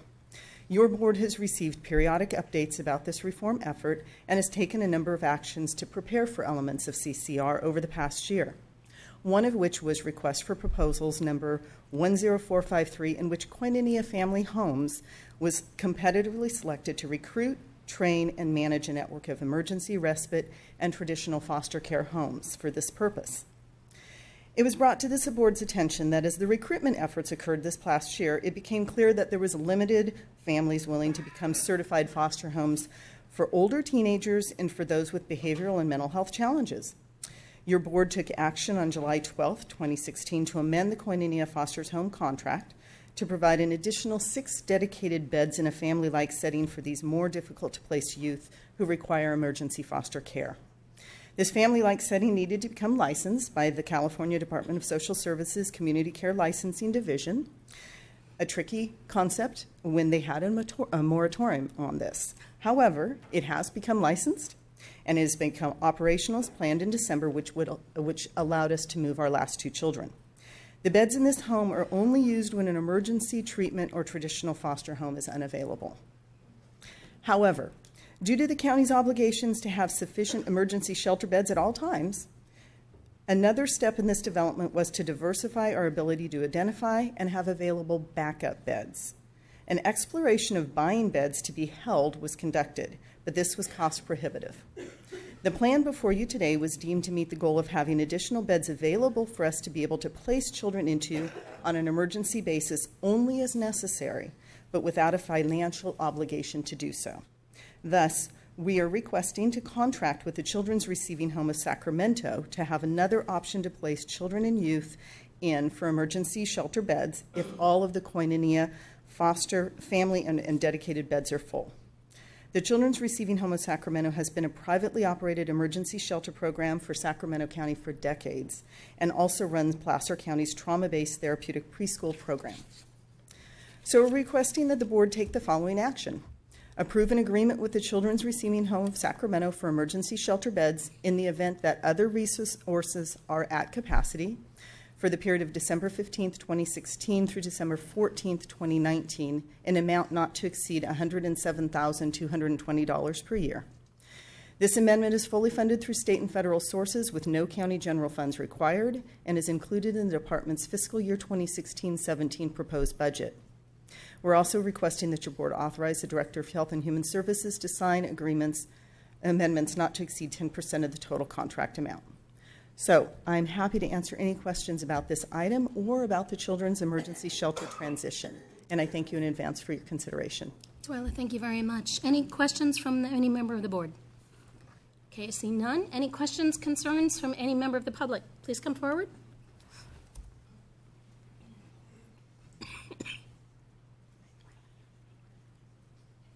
Yes, hello, Antoinette Fabella.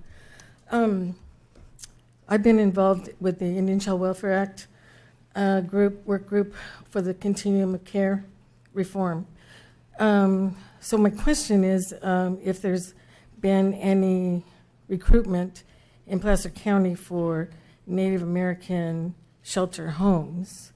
The other question I have, or concern I would have with Sacramento County, is because the Welfare and Institutions Code requires that parents have, X amount of supervised visits, the distance from Sac County to Placer County, will transportation be guaranteed to bring children up to Placer County for, for their visits? So those are just questions I have. So Antoinette, just to let you know, 2 things. I'll answer the second question first. We provide transportation for all of our supervised visitation, no matter where they are. That can be out of county, that can be anywhere. The Children's Receiving Home of Sacramento is also only 7 miles from the county line, so we really think it's a pretty doable thing. But again, we do provide transportation. The first question you ask is an excellent question, and through some of the federally recognized tribal association that we have here in Placer County, they do have some of their own tribal foster homes. And through our non-federally recognized tribes, which we also work very closely with, Sierra Native Alliance and other folks, we've explored that option, and we also do regular training and whatnot. But that is one thing that they're not able to do at this moment, but maybe they would be able to do in the future. So thank you for bringing that up, and yes, we are. Excellent. Any other questions, anyone on the board? Jack? Yeah, just a comment, Twyla. I do quite a bit of VICWA work outside of my responsibilities here. And just so everybody understands, it's the Indian Child Welfare Act, and basically there are certain rights that Indian children are provided during custody issues. Here in Placer County, Native families there's only 1 to 1.5% of the population are Native American. So it's kind of difficult to find those types of families. What I have found is a willingness for tribes in other counties, tribal members willing to take folks. So if there's any way that we can advance that piece of it, that might be a way to increase the number of available families for Native American children. That's an excellent point too, Supervisor Duran. We have been talking quite a bit with Humboldt County, not that they are a contiguous county. We would want to obviously have some folks closer, but they have some very unique things that they've done because of their tribal associations and the folks that they have in their county, and they've done some pretty interesting recruitment efforts. So I would look to County of Lake. There's 7 tribes. I think I've represented them all at one point in time. So there's a bunch of folks in Lake that could probably help you out. Great. Thank you so much for the suggestion. And Twyla, I think there's a comment behind you. Yeah, Eric Killigan. I just have a quick question. Why does Sacramento County have a children's receiving home and we don't? Another excellent question. The legislation, which is, again, AB 403, if you want to look it up with Stone, it requires county-operated emergency shelters to be closing their doors and to be discontinuing their services by January 1st, 2017. And I will also say of the existing county-operated emergency shelters that are still in operation in the state, we are the only ones that actually complied with that order. And just to be clear, the one in Sacramento is a privately owned, operated and owned organization. Now, the ones that are still privately operated do have to make some significant changes to their operations as well. They all have to change into what are called short-term centers, which is a 10-day operation. So all of this is another move and another move and another move towards actually having deinstitutionalized care or very short-term stays for children. And we'll have more and more items that we bring forward to you over the next couple of years, because there were originally 21 recommendations that came with the legislation, and some of them are in operation as of now. Some of them will become in operation later. So this is a reform effort that's fairly massive and that's going to go on for 3 to 5 years. Excellent. Thank you. Any other questions from anyone in the audience on this item? All right. I do. I just don't know how to ask. Please come forward.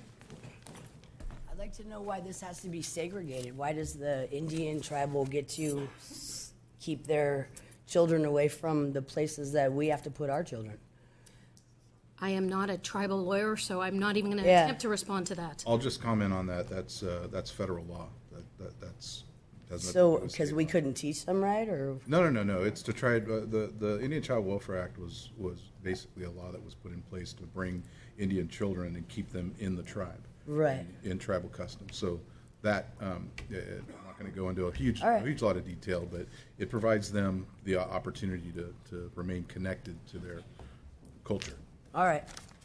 Thank you. And actually, with any of our children or families that have a background or from another culture, we do try to do culturally supported services as all time. This just happens to be a federal law, but we do, if we have a Hispanic family, or different types of families, we do try to do culturally supported services as well. Excellent, thank you. Any other questions or comments from any member of the board? Okay, seeing none, we're being asked to approve an agreement with the Children's Receiving Home of Sacramento. What's the pleasure of the board? Second. Have a motion and a second. All those in favor? Aye. Any opposition? Abstentions? Motion carries. Thank you very much, Twyla. Thank you. Going to move to item 8A, Human Resources. We're receiving the Human Resources Department Strategic Plan Report and Civil Service Commission Fiscal Year 2015-16 Annual Report. Lori Walsh, welcome. Thank you. Lori Walsh, Director of Human Resources for the county. And it is my distinct pleasure to bring both the Strategic Plan Report for the Human Resources Department as well as the Civil Service Commission's annual report to your board for approval and adoption.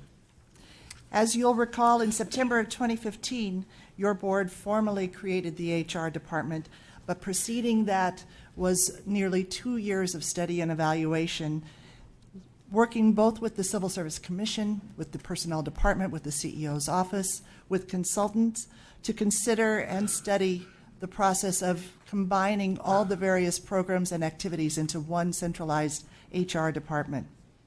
Subsequent to your board's formal action to create the department, then, staff worked to conduct our own internal SWOT analysis, strengths, weaknesses, opportunities, threats, to develop a mission, vision, and cultural core values that we agreed to live by within our work environment, and to develop the strategic plan with goals and initiatives that are presented to you today in that document that you've received.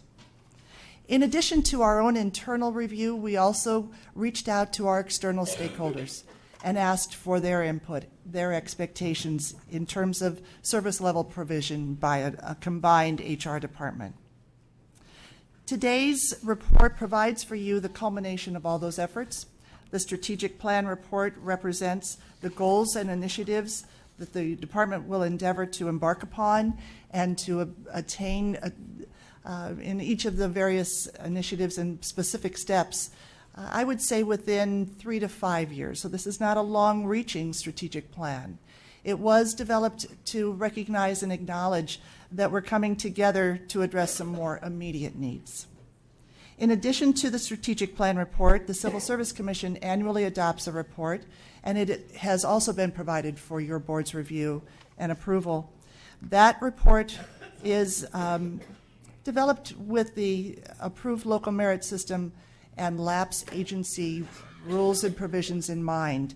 We are regulated by the state for providing civil service and merit system operations, and that report provides you with all the information you need to know that the CSE is operating in accordance with those rules. So with that, I'd be glad to respond to any particular questions or concerns. I appreciate the opportunity that we had to meet with the board members and their commissioners as we developed this strategic plan and to seek your input for your own expectations as well. Thank you, Lori. Supervisor Euler.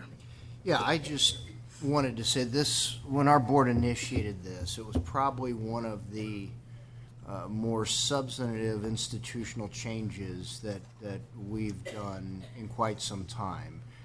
With historically there being the bifurcation between the responsibilities of personnel and the director not really having any direct report to the Board of Supervisors and therefore to the people that elect us to manage the county.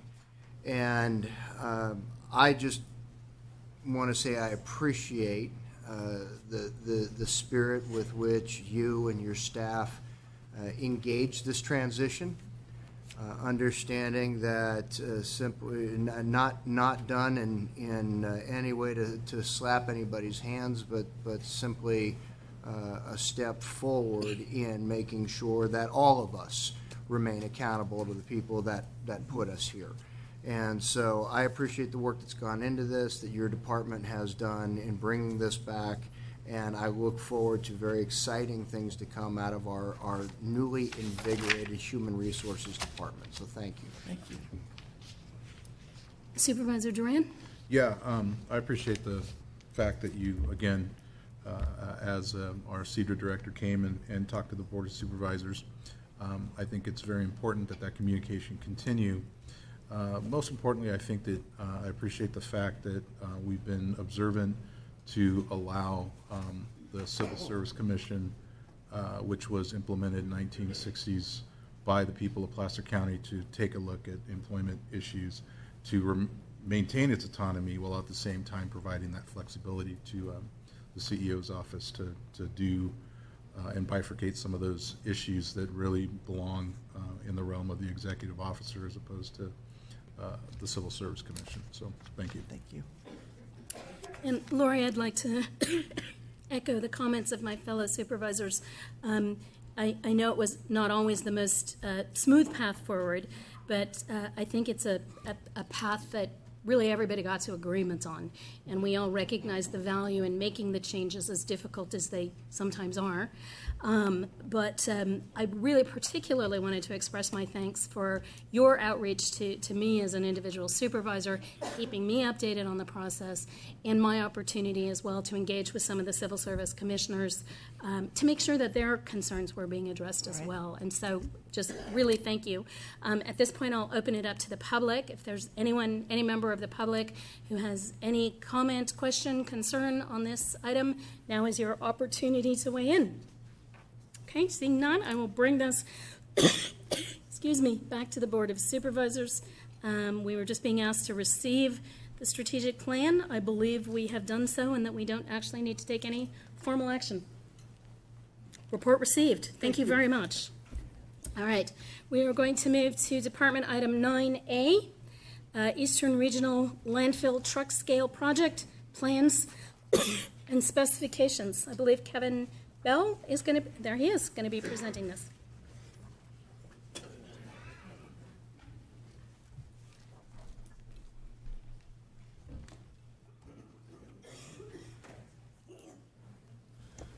Well, good morning, members of your board. I'm Kevin Bell. I'm the Environmental Engineering Program Manager with the Department of Public Works and Facilities, and we have two projects this morning that we'd like your board to approve the plans and specifications for and authorize us to go out to bid. Robin Mahoney is an Associate Civil Engineer with Environmental Engineering, and he's here to talk about the specific projects. Good morning. Members of the board, I'm here today to ask you to approve plan specifications for the Eastern Regional Landfill Truck Scale Project at an estimated total project cost of $430,000 and authorize Director of Public Works and Facilities or designee to advertise for bids. For background, the Eastern Regional Landfill Site, or ERL, is located approximately 3 miles south of Truckee, off of Highway 89 on Cabin Creek Road. The on-site operations at the facility consist of a closed landfill, a material recovery facility, household hazardous waste transfer station, inert processing, and equipment maintenance and storage. ERL currently has one scale that services both inbound and outbound trucks, which results in delays entering and exiting the facility during peak periods. This project includes installation of additional truck scale in the inbound lane and associated site improvements. Completion of the project will improve traffic flow at the facility and allow for better tracking of both inbound and outbound material. Staff completed the plans and specifications and intends to proceed with the project this spring in 2017. Total project costs, as mentioned, is $430,000, including design, construction management, and related cost and contingencies. The engineer's estimate for construction of the project is $370,000, including a 10% contingency. Adequate funding is available in the capital project, and it's funded through the Eastern Regional Material Recovery Facility tipping fee revenue. After completion of the bidding process, staff will return to your board with a recommendation for award and execution of the contract. In order to proceed with the construction of this project, staff recommends your board approve the plans and specifications and authorize staff to solicit bids. With that, I would be happy to answer any questions you have. I see no questions from the board. Are there any questions, concerns from the audience on this item? All right, seeing none, bring it back to the board. We have a motion and a second. All in favor? Aye. Any opposed? Any abstentions? Motion carries. Thank you very much. We are now going to move to, I believe, the Sylvan Glen lift station improvements. Don't think I missed too much. We're being asked to approve plans and specifications for the Sylvan Glen Lift Station Improvement Project. Same team presenting. Yes, thank you. Chair Montgomery, members of the board, we are here today to ask you to approve plan specifications for the Sylvan Glen Lift Station Improvement Project. This project is located here in Auburn in SMD 1. The total estimated project cost is $1.4 million. We are also asking you to authorize Director of Public Works and Facilities or designee to advertise for bids. For background, this lift station was constructed in 1988, and many of its components are near the end of their useful life. And those components include wet well, pumps, valves, control systems. In addition, the existing access area is, the road is steep and the turnaround area is small, making it difficult for egress in inclement weather. This project includes replacement of all the deteriorated components and installation of a new control building and improved access to the facility. Staff completed plan specifications and intends to proceed with the project this spring. In order to proceed, staff recommends your board approve the plans and specifications and authorize staff to solicit bids. After completion of the bidding process, we will return to your board with a recommendation for award and execution of the contract. And with that, I'll take any questions. Any questions from any member of the board? Seeing none, any member of the public want to weigh in on this? All right, seeing none, I'll bring it back to the board. We have a motion and a second. All in favor? Aye. Any opposed? Any abstentions? Motion carries. Thank you very much, gentlemen. We're going to move to Department Item 10, Sheriff's Department Item Edward Byrne Memorial Justice Assistant Grant Program. I believe Mark Giacomini is presenting. Good morning. Welcome. Morning, Chairwoman Montgomery, members of the board, Mr. Bosch, Mr. Carden. Mark Giacomini of the Placer County Sheriff's Office. I'm here this morning asking your board's approval to adopt a resolution authorizing the sheriff to execute the 2017 calendar Edward Byrne Memorial Justice Grant in the amount of $670,948. This is the third year of this grant, and this grant provides trauma-informed response throughout Placer County, drug intervention, and also mental health services to many of our constituents. I do have some statistics. Through the first 3 quarters of 2016, we haven't quite compiled the fourth quarter yet, but in the first 3 quarters of 2016, a total of 235 members received counseling services. 10 to 20 students participate daily, in the juvenile delinquency prevention education, and then there's other statistics for the amount of narcotics that have been seized. If you'd like to, I'll run those down. 381 cases were opened, 194 cases were closed, 85.72 grams of cocaine, 462 doses of ecstasy, 191 grams of heroin, and 288,323 grams of marijuana were seized during the first 3 quarters. That's all I have unless you have questions. Any questions from any member of the board? Seeing none, any member of the public have any questions or concerns about this item? Seeing none, Mark, thank you very much. Great. Do we, just for my own interest, do we track in a similar fashion prescription medicines that are? Yes, ma'am, we do. Okay, excellent. Absolutely. Because I know that's a growing problem as well. Yep. Not just the illegal and illicit ones, but prescription. Absolutely. Okay, thank you Right, so much. thank you. Okay, we're being asked to adopt a resolution on this. What's the pleasure of the board? We have a motion and a second. All those in favor? Aye. Any opposition? Any abstentions? Motion carries. All right. Our next timed item is at 11 o'clock. We are going to adjourn to closed session. Jerry Carden, take us away. The board will now adjourn to closed session to discuss the items of existing litigation that are listed on page 4 of the agenda. Okay, we will be back here at 11 o'clock. There are some seats. Please trickle in, have a seat, make yourself comfortable, and we'll see you back here at 11. Thank you.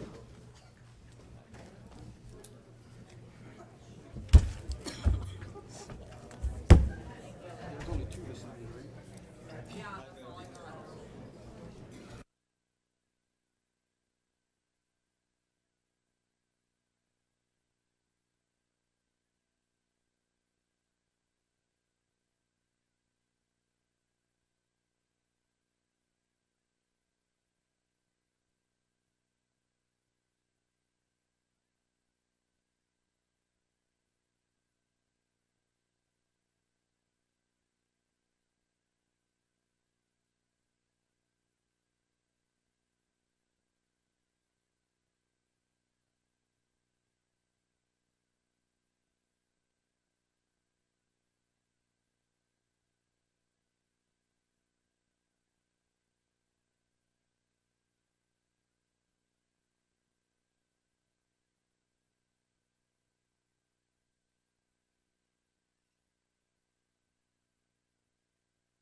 All right, good morning.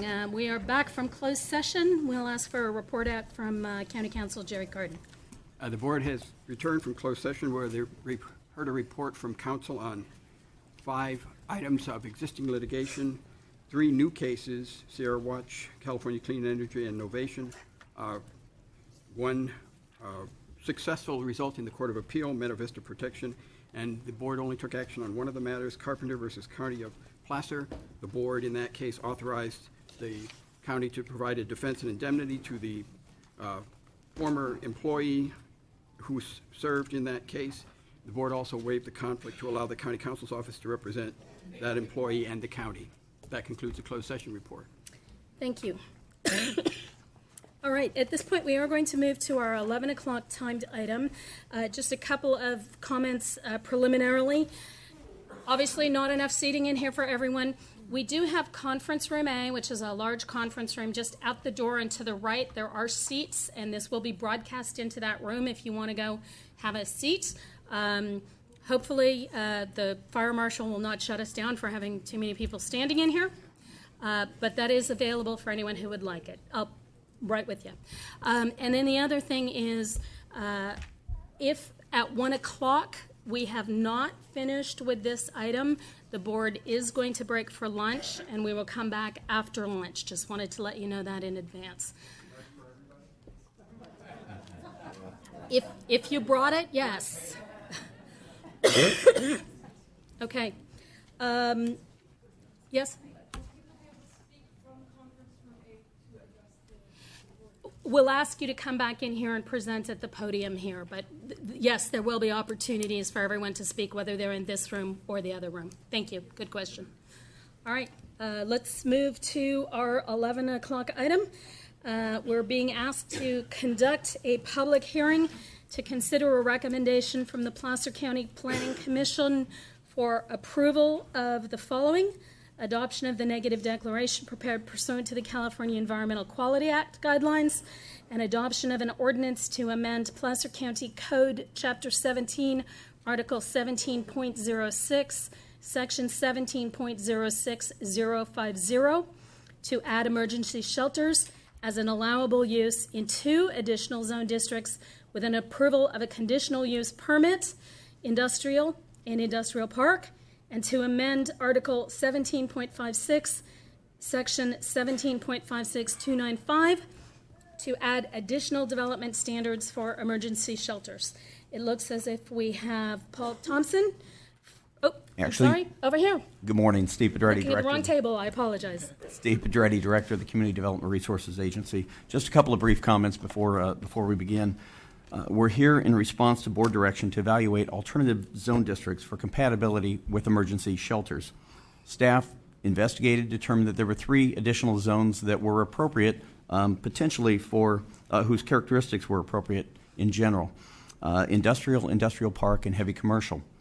The purpose today is for the board to consider if it's appropriate to allow emergency shelters potentially within those zones, that it's compatible with the zoning. Staff, as I said, recommended those 3 zones. The Planning Commission heard it and deleted the heavy commercial and recommended the other 2 zones. But it's a reminder today, we're not here to discuss any specific locations. We're really talking about the zones in general and not all the specific locations. I'm hoping that we'll stick to that as much as we can today. With that, I'd like to introduce Nikki Strigan, who is our planner, who's be making the presentation. Thank you.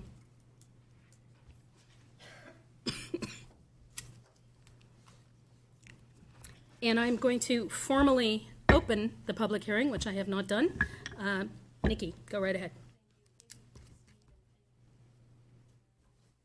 Thank you, Chair Montgomery, members of the board. I'm here today to present, as Mr. Pedretti mentioned, the emergency shelter zoning text amendment, which is to add additional zone districts subject to a conditional use permit, as well as some new development standards to the zoning ordinance.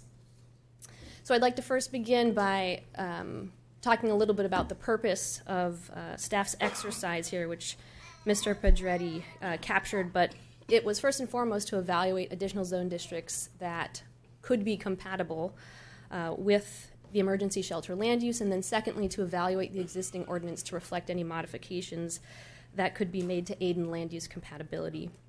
So staff's process in this exercise was to study precedents throughout the state from many communities that are trying to find solutions to the issues of homelessness, just as our county is. And in addition to our precedent study, we also sought input from the municipal advisory councils, from cities in the county, and from the Airport Land Use Commission. The staff report addresses some of these, some of the feedback, and then I'll also discuss the Airport Land Use Commission determination later in the presentation.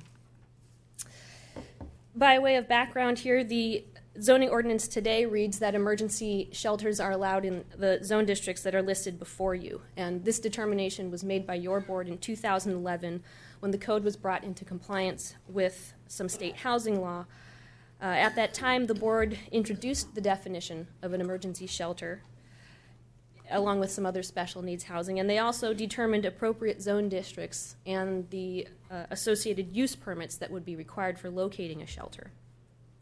Now, the state law required that at least one zone district allowed a shelter to be developed without a discretionary action, and that's why you see RM here noted with zoning clearance, meaning that you don't have to come in for a use permit if a shelter is proposed in a residential multifamily zone district, but that's subject to a couple of standards. One, it has to be under 60 persons, and two, it's subject to a use permit if it's located 500 feet from a school or from a zone district that does not allow a shelter. For the other zone districts listed before you, use permits are required. So getting back to the purpose of the study, when the county was working on resolving some of the issues with camping at the government center and subsequently processing a temporary conditional use permit for the shelter at the government center, in looking at places to site a permanent shelter, it was found that zone districts currently allowing shelters didn't really meet the needs of where stakeholders found that they could be appropriate. The stakeholder feedback was that the sites were too close to sensitive land uses like residential land uses and schools. So in looking at other counties' zoning ordinance and with information from working groups that were formed, heavy commercial and industrial park zone districts fell more in line with where this type of use could be sited. So here's a look at the key changes before the board today. First and foremost, the ZTA proposes to add industrial and industrial park to the land use table, and then potentially heavy commercial if the alternate ordinance is selected. Secondly, it proposes to add development standards that detail staffing levels, and it requires submittal of a neighborhood relations plan as well as a security plan.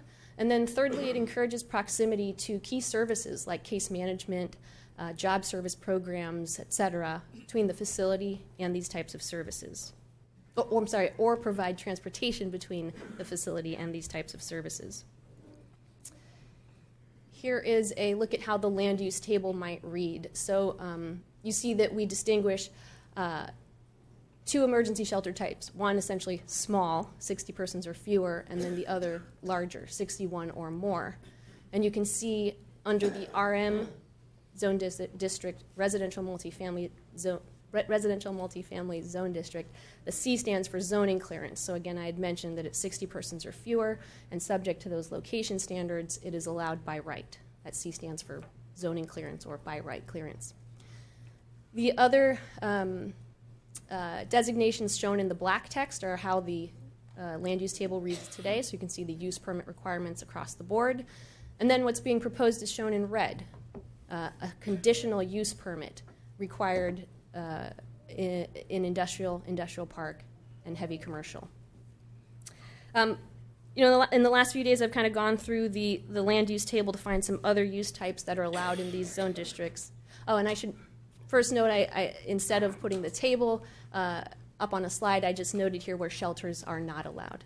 Those are all residential zone districts outside of the residential multifamily zone district, office, professional, airport, and business park.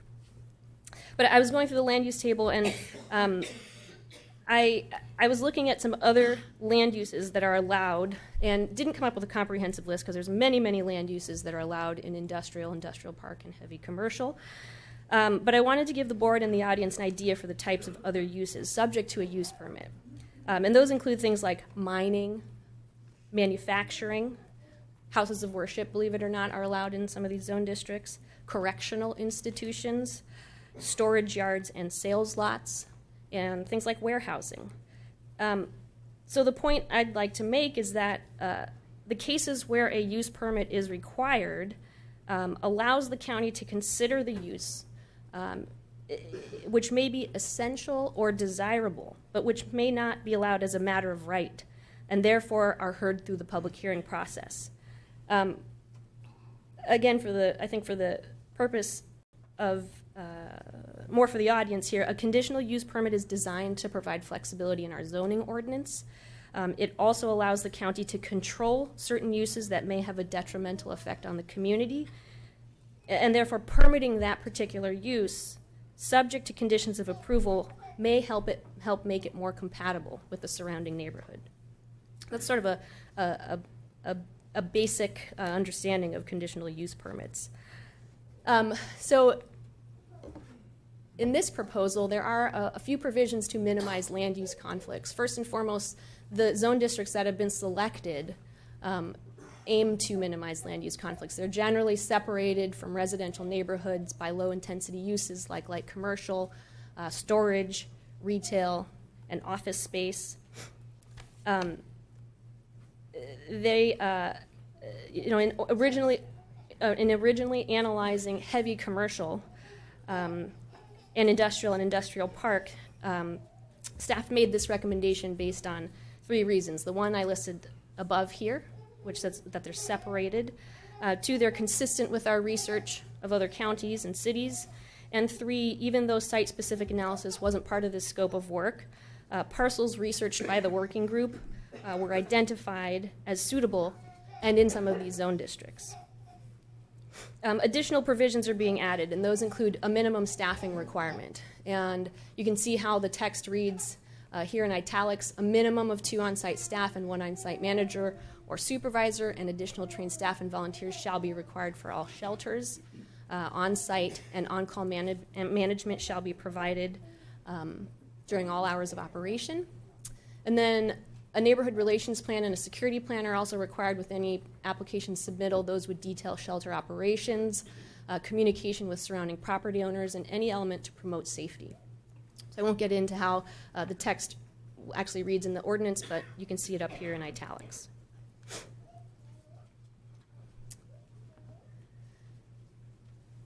So the portion of the Placer County Government Center, as you and many folks in the audience know, where the temporary shelter is located, is currently zoned heavy commercial, or C3. If the alternate ordinance, including C3, is adopted today, the temporary shelter could continue operation with approval of a conditional use permit and subject to all of the new provisions outlined in this zoning text amendment.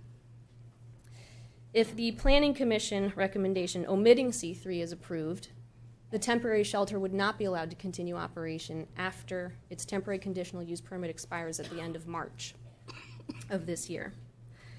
And while there is no work program right now, or a really specific direction from the board to actively look for alternate permanent sites, other than the work that's being done to study the feasibility of a site down in the South Placer area near the Santucci Justice Center, little in the way of site-specific analysis outside of the work that's being done down in South Placer has been done to look at alternate permanent locations, more specifically as they pertain to North Auburn. Now, there is some discussion at the staff level regarding a contingency plan if the shelter closes, and at the staff level, we've also done a really cursory analysis, but we haven't really looked site-specific.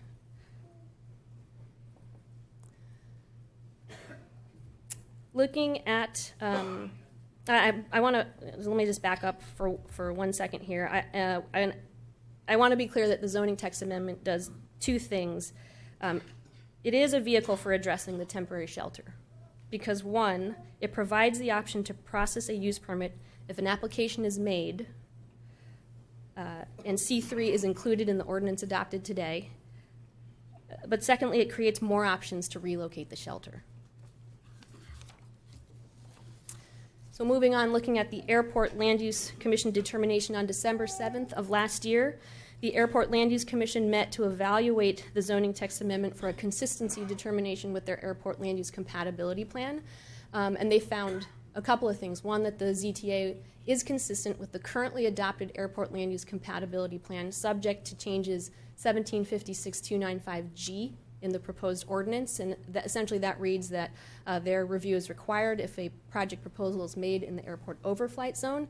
Staff does this already as a matter of course, so including it provided little departure from what we do already. However, they also took additional action to, one, prepare a resolution of intent to amend their plan to list emergency shelters as a risk-sensitive land use, and then two, recommend that the Board of Supervisors establish a 6-month moratorium on any review of applications for shelters in compatibility zones A, B1, B2, C1, and C2. And I want to clarify something really quickly. In my staff report, I note that the staff report is incorrect. This slide is correct. Their second action on the moratorium is on our review. It's not on their review. So here's a look at what that actually looks like. This is the Auburn Airport area. And you can see in this slide the Placer County zone districts listed. Those are heavy commercial, industrial, and industrial park. And it's layered over the airport compatibility zones. You can see them listed as A, B1, B2, C1 and C2, not to be confused with our C1 and C2, and D. And you can see that the runway is in the A area, and then it kind of works in concentric circles moving outward from that. And then you see our zone districts layered over that. So in this map, you can see Highway 49 running north to south, Bell Road running east to west, and their determination in terms of updating their plan obviously would impact a lot of the industrial park and C3 zoned land north of Bell Road. The star on the map denotes where the Placer County Government Center is, and also the temporary shelter. That's in the D compatibility zone, and it wouldn't be impacted if the Airport Land Use Commission updates their plan. Here's a look at the Lincoln Regional Airport, since that compatibility plan would also be updated. Again, you can see the runway in Section A, and then working outward in sort of concentric circles, the compatibility zones as designated by the ALUC. And really the only area impacted here is some industrial land in the C2 zone district. You can see it along Sheridan Lincoln Boulevard. The other industrial land in Zone D, their Zone D, wouldn't be impacted.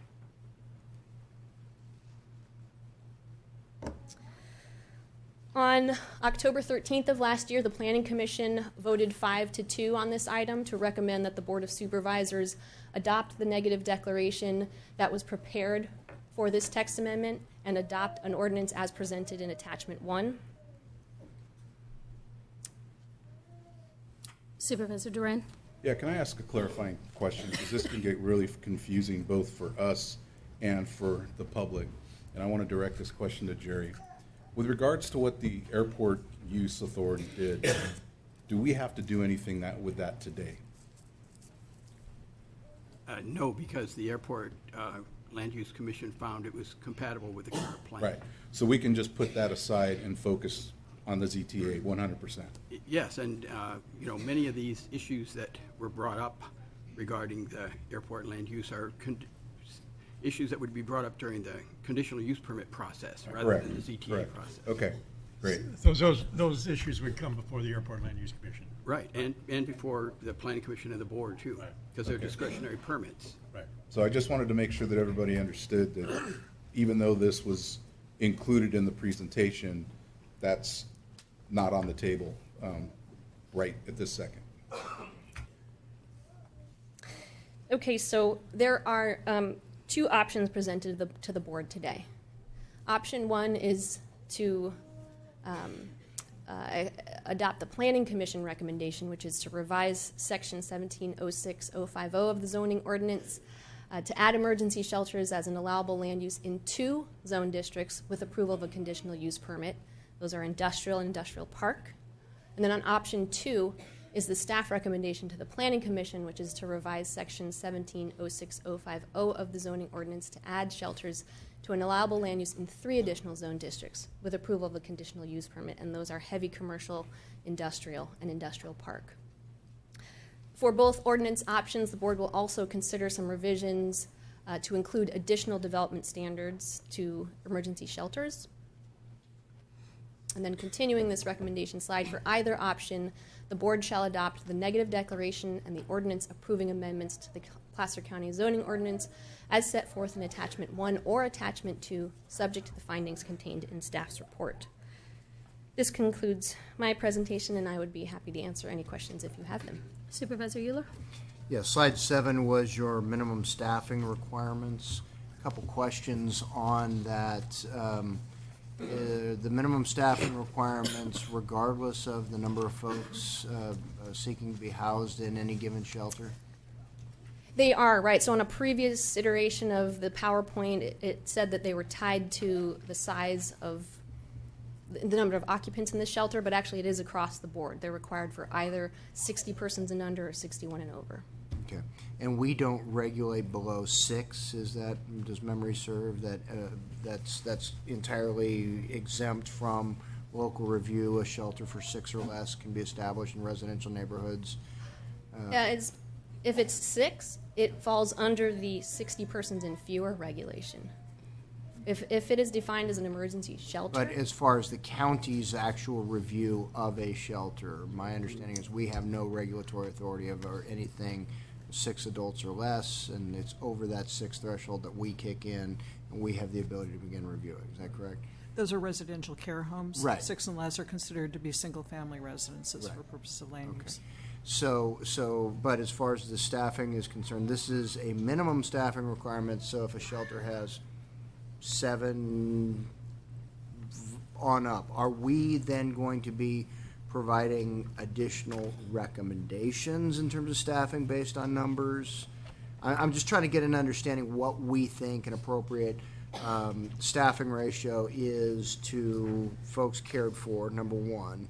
And then number 2, really what I'm focused on is drilling down on this notion of a supervisor, where we specify supervisor and additional trained staff and volunteers. We create a separation between quote-unquote trained staff and volunteers, and yet there are plenty of volunteers who are as trained as paid staff, but they're people who are donating their time. It would seem to me that in the operation of shelters like this, we would be looking more at the qualifications of the individual, regardless of whether they're being compensated. That's not our business, whether they're being compensated, as far as I'm concerned.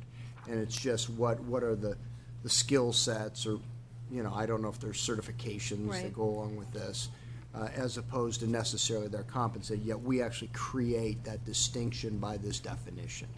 And so I would just like us to be taking a look at what barriers are we creating to volunteers serving in that capacity, where you might then meet a need for a higher staffing ratio through volunteers, right, and increase operational efficiency that way. Yeah, I think that we can address that kind of detail in a use permit process through conditions, but we wanted to, what we were hearing from communities is that good operations, trained staff, and so forth is imperative to making this a compatible land use. I don't doubt that at all. It's just that question of whether they're being paid or not, and if looking around the room here, we know plenty of folks that volunteer their time and law enforcement efforts and all the rest who are beautifully trained because they're these guys during the day, and then they go and volunteer for search and rescue and things like that. So that's where I'd like to see us focusing. And I don't mean guys and gals. I'm sorry. I should have excluded. I apologize. Supervisor Holmes? Thank you, Chairman Cumry. I'm going to, excuse me, I'm going to reserve my comments till after the public hearing and hear from the public, but I just want to thank Nikki Strigan for going out and doing all this work. I know it's been quite a task for you, and I just want to thank you for a great job that you've done. And I just want to say that before we get any further into this meeting. Thank you. Nikki, before we move on, a couple of questions that people have posed to me that I'm just hoping you can give some clarification on. A number of folks have expressed a concern that we have not defined what an emergency shelter is. My understanding is it is already in our existing code language, and this refers to that existing definition. Is that close? Yeah, that's correct, and I'll clarify that really quickly. The term emergency shelter is a state term, so we kind of adopted that when we first brought the definition to the folds of our zoning ordinance. The emergency is not referring to a natural disaster or something of that nature. The definition specifically says that it's not doing that. The emergency is for the individual. You lost your job, you just fell on whatever times, and you need a place to stay at night. So that's where that term kind of comes from. And then I know there's some confusion over the temporary nature. That is not for the shelter itself. It is essentially, it would be a permanent facility if we permitted one. The temporary nature is for the stay of the individual. So it's a 6-month maximum for that individual. But yeah, the definition is spelled out in the zoning ordinance, and we aren't making amendments to that, but in lay terms, this is a homeless shelter, a shelter for homeless individuals. So so I'm clear then, the definition is a state mandated definition that we adopted. Yeah, not mandated to take on that definition. We could have called it whatever, but since the state uses it, we said we'll make our ordinance consistent. But it's consistent with the state. Yeah. Okay. And then the second piece of that is the emergency piece, which is a concern for a number of people. It refers to the individual human being, not the shelter itself. Correct. Okay. And then the second question that I have, and this may take a little bit more explanation, is currently, forget what's in front of us today, but currently there are a number of areas of zoning in Placer County that allow, with a conditional use permit, this sort of a use. What is the process for a conditional use permit, and what parameters currently apply to the existing zonings where this could potentially be permitted? Mm-hmm. So the process for a conditional use permit is, and I touched on this, the idea behind use permits is that they allow flexibility in our zoning ordinance. They allow us to look at uses, evaluate them with the surrounding neighborhood, and identify if we can condition them in such a way that do help make them more compatible. Essentially what happens is an applicant submits an application to the planning division. We evaluate that application for any environmental impacts, and we look at land use compatibility, we look at the neighborhood, we look to see if there are ways to make it compatible with surrounding land uses. That process is anywhere from 6 to years. It can be years with some projects that have some real environmental impacts. But essentially that's what happens. An application is made, we evaluate it as a team of staff members. It goes to public hearing. Planning items go to the Planning Commission, and a determination is made at that point. So when you say flexibility, that includes flexibility to say no to something which could be permitted in a particular zone? Definitely, yes. And the existing parameters around this use include I think you said a 500-foot buffer. I'm not quite sure that's the correct term, but could you elaborate on that a little bit? Yeah, that we in the ordinance it's referred to as a location standard. Really, it only pertains to the residential multifamily zone district, since use permits are required for all other areas. But we said where it is required. Where a shelter is required by right in that residential multifamily zone district for 60 persons and under. If it's close to a school or a zone district that doesn't allow the shelter use, it's going to go through the use permit process. And it may or may not be appropriate. It's determined very likely that the applicant's going to kind of weigh that beforehand in terms of the community's tolerance to support that use. But we would evaluate that as part of the conditional use permit process.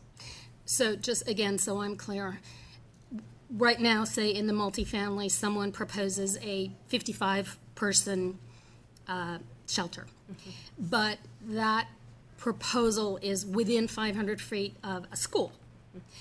Even though that's an allowed use by our current ordinance within that, we can say no because it's within 500 feet of a school. It would have to go through the use permit process, but we could say no through that use permit process. Okay, and the use permit process goes to the Municipal Advisory Council, goes to the Planning Commission, and under what circumstances would that go to the Board of Supervisors? If the item was appealed from the Planning Commission determination, it would go to the Board of Supervisors. So there's a number of public steps with the conditional use permit that would occur over the course of an application. Correct, yes. Okay, thank you. Those are my questions for now. Jack? Yeah, I think it would be helpful. I know we've got, I see Ed back here. I see Jeff. I see the folks from VOA. I think it would be helpful while we're talking about this, maybe to give a kind of a brief update as to where we are now. Do you think that would be helpful to anybody, or? I'm willing to indulge your Sure. I'm not going to call it a whim, but I'm willing to indulge your request. Are you done with your? I am, You yes. are. Okay, great. Jeff, do you want to come up and just kind of give us a state of where we are, what you're doing, how things are working with this particular issue from your standpoint, from Health and Human Services? So, Jeff Brown, your Health and Human Services Director. We are the contract monitor for a contract with Volunteers of America. The county currently has a contract to provide shelter services through the end of March. The amount of the contract is $45,500 per month. So that contract was a $455,000 contract. It was a 10-month contract. Volunteers of America serves roughly 100 individuals a night. Their limit is typically 97 because they're allowed to only have 100 individuals in that building at any one time, which allows them to have staff present. They have served a high number of individuals over the life of the contract. During the rainy season, they've actually had to turn a few people away. So the capacity has certainly been utilized within North Auburn. We have made a few modifications to the program. We've been attempting to track outcomes on the program. It looks as if they're housing anywhere in any month between 10 and 15 individuals. We actually talked to Dr. Marbut about a month ago. He mentioned to me that he actually comes out and passes through on some of his other consulting assignments and visits the shelter. Doesn't necessarily give us notice when he does that. But we said, well, are these numbers, how do they reflect other shelters? He thought they were very good. And his comments were that he thinks the shelter is well managed and it's very efficient. In fact, he thinks it might be underfunded. So those were his comments. The shelter, we see it as a critical partner. It's an entry point into our system. So for individuals with serious mental illness or people with drug and alcohol issues, we try to make those contacts and try to get them into treatment.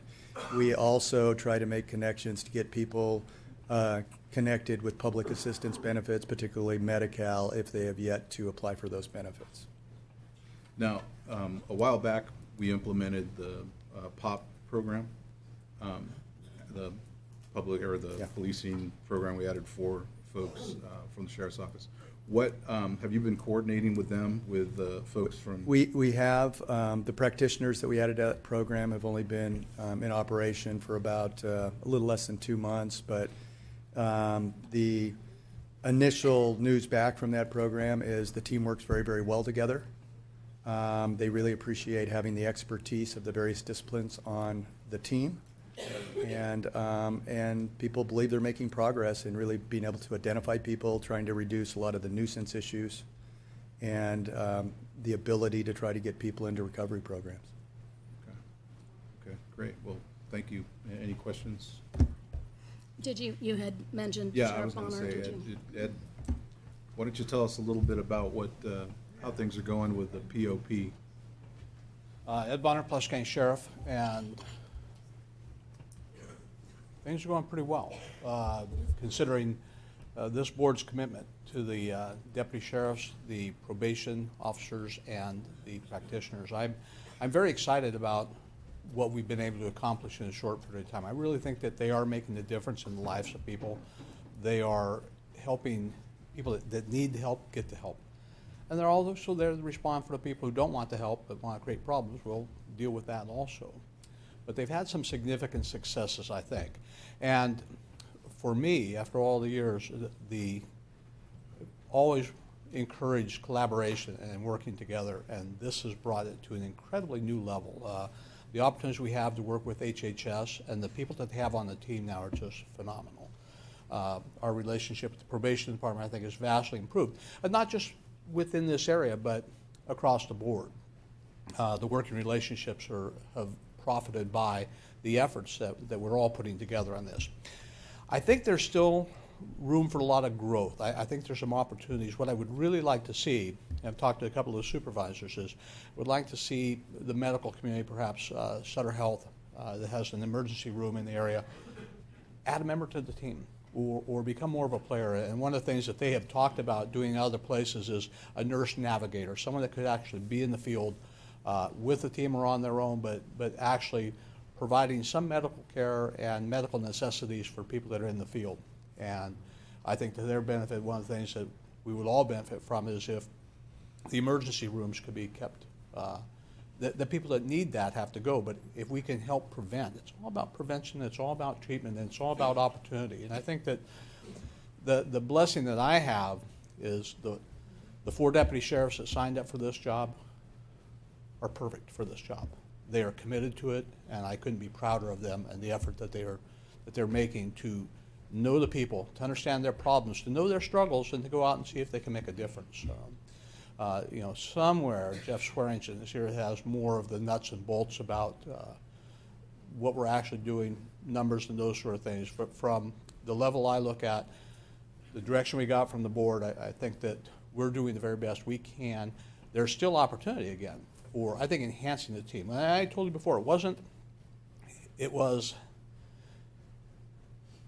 not necessarily the comprehensive plan. There may be no solution to that. We're managing it. But it was a collaborative plan. I think there's room for more collaboration. I would like to see us grow from there. Now, as far as contacts, it's my understanding in talking with Deputy Swearinger that the officer contacts are now more as opposed to the civilian contacts. Is that an accurate statement? Yeah. I look at him and he nods his head yes. Okay. Great. One of the things that we talked about was funding. Was funding for folks that get out of the jail in order to put them on a bus or on a that don't live here, that may reside in some other place and they ended up in our jail, is to provide some type of funding for some of the nonprofits to assist you to send them on their way. Is that?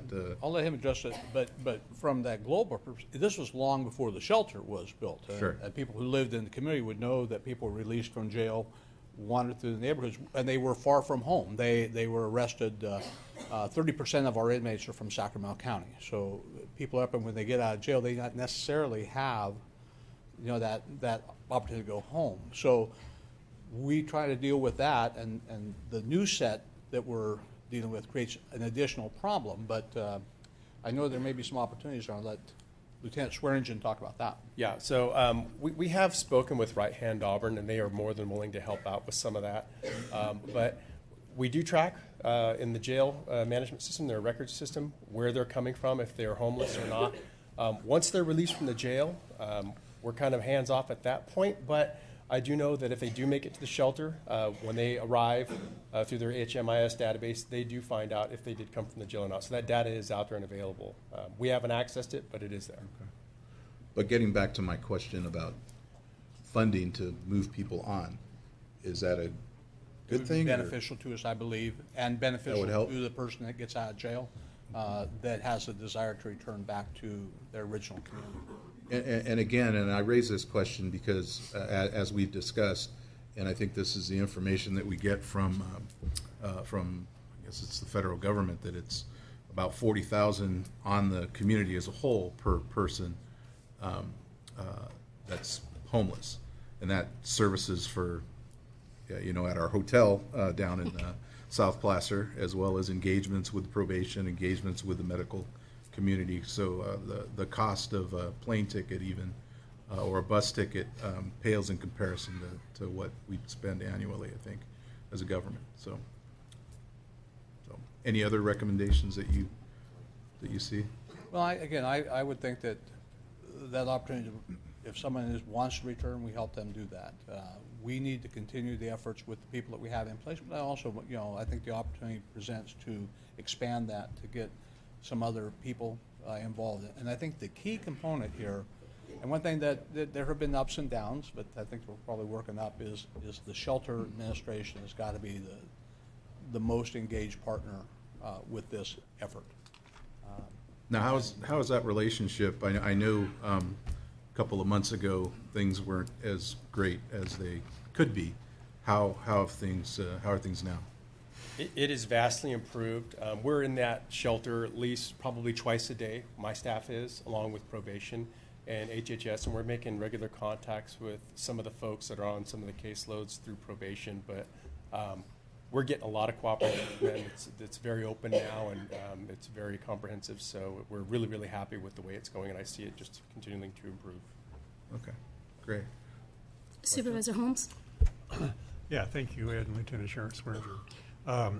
First of all, I like the idea of a emergency shelter advocate. I know if someone has some mental issues and the deputies show up, maybe they don't know exactly how to diagnose them.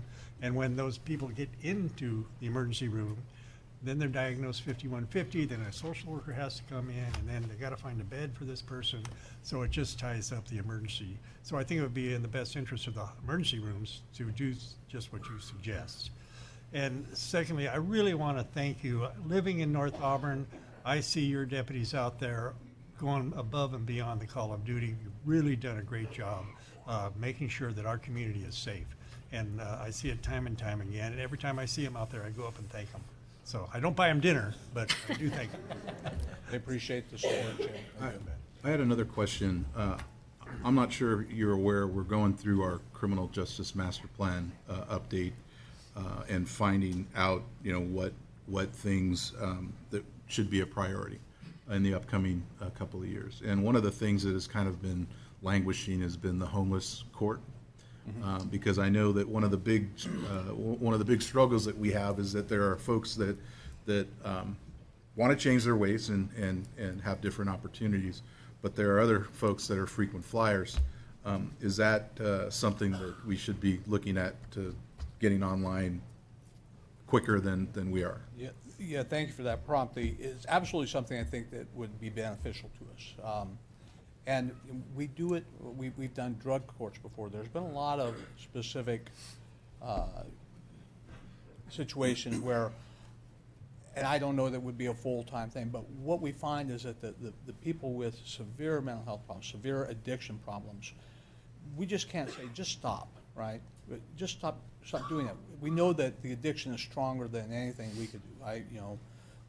And those of us that have had, family members suffer, we understand that. I don't get it because I've never been addicted, but I think it's hard to understand it. But what I would like to see, and I'll just speak just for me, what I would like to see is that unit of the court that would be a homeless court. And if we had that person that's in every night for a misdemeanor offense and they're released with nothing other than a return trip back next time they fall.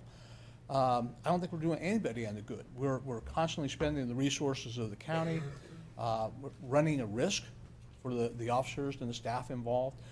I think what could happen is if we had that reoffending person, that the homeless court could actually say, you know what, you need, I know these are all misdemeanor offenses, but you need to have some time in custody, which will help you detox. And it may be, I don't know, I just think there's an opportunity that, again, using the collaboration, using some other medical partners,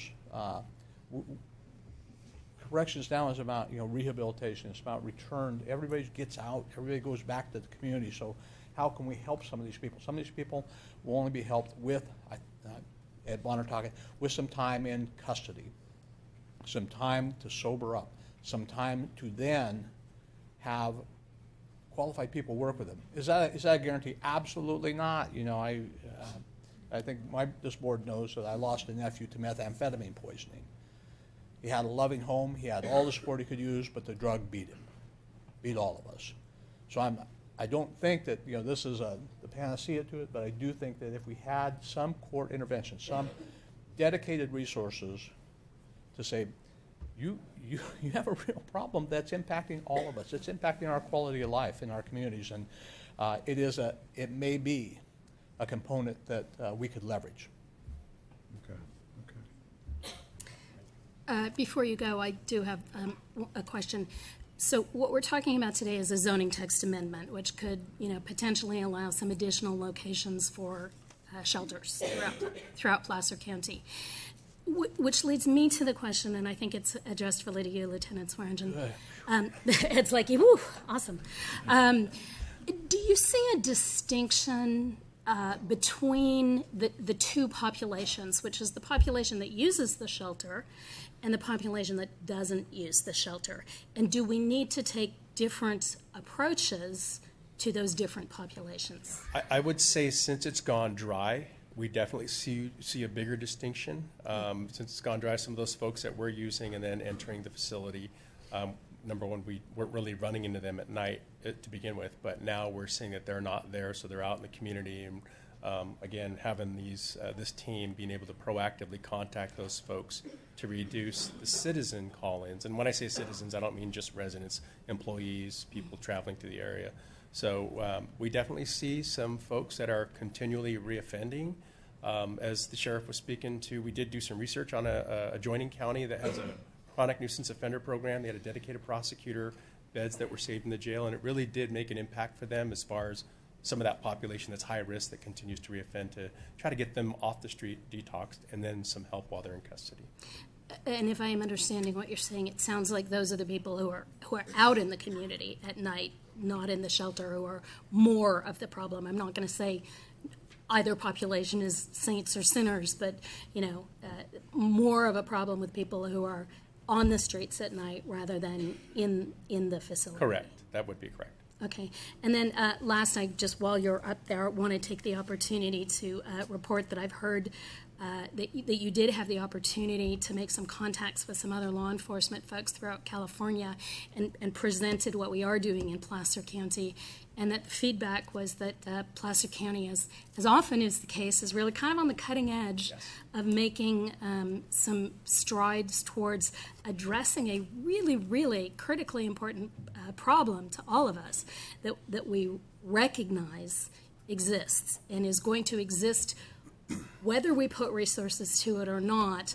But I think through putting resources towards it, whether it's the POP officers, whether it's probation, Health and Human Services, maybe bringing somebody in from the hospital, I think I think it's really important to recognize that our county and the Sheriff's Department particularly was recognized for some really, really forward-thinking progress on we were this. very pleased to hear the response from all those agencies, and it was a regional Sacramento Valley kind of thing. It was the first one they had, and they're going to do it probably every quarter. Mm-hmm. And at some point, when we're past the infancy of this program, we want to host one at our department, because sharing those ideas and information, we found that we've picked up some good ideas from them and vice versa. Absolutely. Well, I want to thank you for your leadership on this. Well, I would also point out Jeff Brown behind us, because without that role of the practitioner, we'd be just business as usual, kind of traditional, that public safety front of it. But this has really made the difference, having their buy-in, their commitment, and then adding the staff to the team. I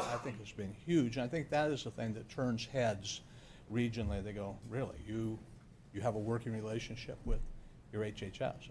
Absolutely do. Very cool. Well, I think it's important to recognize that this is not a law enforcement issue solely. Law enforcement is a piece of the approach to some kind of resolution. But social services, HHS, private partners, faith-based groups, everybody has got to be part of the solution, or we don't have a solution. But this is really my opportunity to say thank you to both of you for being a really productive part of the solution, and to probation hiding over in the corner there. Thank you. Supervisor, Madam Chair, if you would indulge me again, I would like, since we were talking about going from wet to dry and what's going on at the shelter, I see Jason and the VOA folks. You could have them come up and just kind of tell us where we are, how that's working out, how we got there. Thank you, both Lieutenant and Ed. We'll rein it in soon. And if you can just kind of give an abbreviation of what you talked about at the meeting, the community meeting that we had, about 3 weeks ago, 2 weeks ago? And Jason, I'm going to indulge Jack in this, but then I'm going to ask that our board focus back on the zoning text amendment in front of us so that we can get public input as well. Okay. Thank you. Yeah, I'm Jason Smith. I'm the program manager here at the shelter. On November 1st, we prior to November 1st, we were operating under the Marbert recommendation of a come as you are model. And as of November 1st, we went to a dry shelter. So beginning then, anybody who comes into the facility is breathalyzed. No trace of alcohol is acceptable, so it's not like there's 0.01. We still, we can't take them. Drug tests, we do saliva tests. Take about 10 minutes to get the results. We do 8 randoms a night. And they breathalyze based off of suspicion. There's documentation, sort of tracking all of it, and it's all open to inspection. So what we found is a very small number. We're probably talking less than 2 people a night are being turned away for drugs or for alcohol. What we also found, which was interesting, was the population for the most part didn't change. So it wasn't as if when we went dry, all of a sudden there was a new group of people utilizing the shelter who were clean and sober. What we saw was what we continue to see is a large percentage of our population who are utilizing the shelter who are staying clean and sober because they want to stay in the shelter, which was the goal of one of the goals of making it dry. And so we're seeing utilization. I mean, our numbers are, we have more people in our shelter now than we did when we were Come As You Are model. We have a program where, as Jeff Brown was speaking to earlier, a program to sort of help feed into the county system for AOD screenings, for residential treatment, for detox. We help transport to mental health. And so what we're doing is we're filling these gaps here. And any questions on that? I see none. Thank you. Just to add to that, also, we incorporated, once we began contracting with the county back in May, incorporated the 90-day maximum stay at the shelter, which forced folks to really progress through the case management system. And that has led to the sort of data that I asked Melinda to share with you, which is sort of updated probably through December, information about housing placements and placements into drug and alcohol treatment programs. These are all really driven by the fact that folks needed to be case managed as was requested, and that the essential return on investment was folks weren't there getting a handout as much as working a program. And the success is the referral model that you see, at least the referral data that you see in front of you. And then lastly, the serial NEBIT program, which is essentially identifying those folks that are frequent offenders, is a model that Placer County should embrace. It's a model that we've been operating for more than 8 years in Sacramento. Very successful in targeting folks who are program resistant, but that 6-month stay that comes with the serial NEBIT program into a locked facility has been very, very beneficial in moving folks out of that frequent behavior into rational thinking and placement into program services. So you're right on target with that hopeful expectation. Thank you. Thank you. Jack, I appreciate the opportunity to create some context and some background, but I'm going to ask us to come back and focus on the zoning text amendment, which is what is in front of us today. Supervisor Wygant, I believe you had a question for planning staff about the ZTA. Nikki, getting back to the compatibility issue, I think you addressed it well, but more specifically, just kind of step back, I guess, framing obviously, a fundamental use of land use planning is to accomplish collecting compatible uses and inherently trying to separate incompatible uses with a myriad of methods. And so staff's recommendation was to include industrial park, and heavy commercial into this additional use as being reasonably compatible for a homeless shelter. And the commission took out C3, heavy commercial. And I get the pragmatic functional issue as it relates to our existing facility and the interest in it, if you will.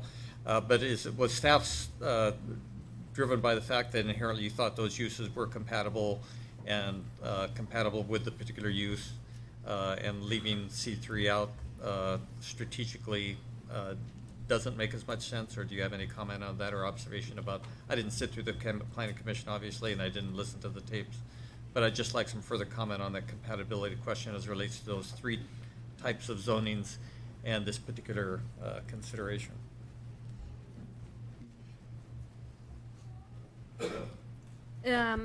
Yeah, so I think at the commission we had a lot of public comment from the North Auburn community. And the North Auburn Municipal Advisory Council recommendation was, of course, to exclude C3, specifically as it pertains to the temporary shelter at the Placer County Government Center. So given that that public comment, that I think was one of the key factors in the Planning Commission's recommendation. And I did express that the zoning text amendment is a vehicle for permitting the temporary shelter at Placer County Government Center. There are some provisions that can be put in place, namely a lot of the operational changes, a lot of the work that's being done with the sheriff that can make that use compatible. In general, the C3 zone district does have a lot of the attributes that we're looking for, and we're hearing the stakeholders invested in citing a shelter, not only staff, but a lot of the members who were part of the working group, namely that it's set a distance from residential land uses. I think that's the key here. This is a really special land use, and it's not just one that the planning division alone is going to support citing. A lot of community members, the business members, neighborhood residents, certainly HHS staff, sheriff's office. I mean, a lot of people are going to play a role in citing this. And uniquely, that sort of collaborative piece of it means that we need to look at the individual attributes of a parcel inevitably. Given that heavy commercial and industrial park do provide those allowances, namely the buffering and the distance between sensitive residential land uses. But we really need to take a look through the use permit process or through some other kind of working group, revive a working group effort in order to look at those site-specific characteristics. Now, the text amendment doesn't do that. It just opens up where we can look. But, the original recommendation means looking at sites countywide. The majority of heavy commercial, C3, is actually in North Auburn. There's maybe 65 parcels countywide. It's not very many. There's 300 acres countywide, also not very much compared to the thousands of acres of industrial and industrial park elsewhere. And out of those 65 or so parcels, about 45 of them are in North Auburn. The government center is sort of a satellite zoned C3 parcel from the rest of it, which is C3 is mostly along Highway 49 out by Loxley Lane. Again, set away from residential areas. So, there are merits to including it. There are merits in all three of them. Thank you. Any other questions from the board? Okay. One more question. When you were making your considerations, did you look at what Dr. Marbut said with regards to siting as far as down in my area, which is being worked on, because we have an issue there. The issue here in Auburn, and then also the issue up in Tahoe, Was that part of the thought process as well? Definitely, yeah. So our understanding of the Marbut study is that South and West Placer and North Auburn were sort of the key areas where there were needs for a shelter. And certainly there's much more industrial down, I believe, in your district. As I had mentioned, most of the C3 is around North Auburn. The other C3 is in some rural areas, in Meadow Vista, Colfax, and those kind of places, pretty far away from services or urban areas as we would consider. But absolutely, I mean, looking for land that, again, meets that criteria of being set away from sensitive residential land uses was part of that, and South Placer, West Placer was, looking there was a factor. There's quite a bit of industrial down there. I appreciate that comment, because I think there's a lot of misconceptions of folks either pushing the problem down to my area or pushing the problem up to Auburn, you know, and unfortunately, I think the way that these things lay out, every community has is burdened, and I certainly don't want to, you know, burden the Auburn community or the Tahoe community with folks that are located down in the Roseville, Rockland area, and certainly I don't want to have folks to be inundated by folks that are coming from someplace else. But thank you for that comment. Appreciate it. Nikki, I had a question for you, and it may not be for you. This may actually be a question for maybe Jeff Brown.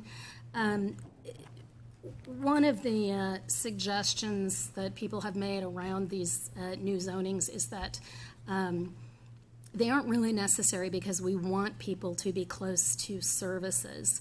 But I had the opportunity to tour the COTS facility down in Petaluma, which a number of people have actually held up as a really good example that Placer County could follow. And it's in a fairly, it looks industrial or commercial zone, not adjacent to county or city services in the case of Petaluma, but they have a transit system which gets people connected to the appropriate services. If we were to take out the C3, which, as you indicate, does tend to be sort of more remote, does that take away some of those opportunities to move people away from those sensitive receptors, residences, churches? Back up to, there's a slide here, because we did talk about proximity to services in our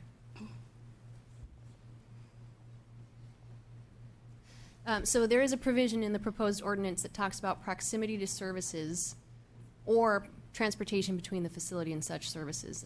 And that's quite frankly because we know some industrial land and some industrial park land and some C3 is far from services, and it's not reasonable given that, you know, most of the homeless don't have cars or a means for transportation to assume that they can get to the services they need, like groceries or case management services, without public transportation.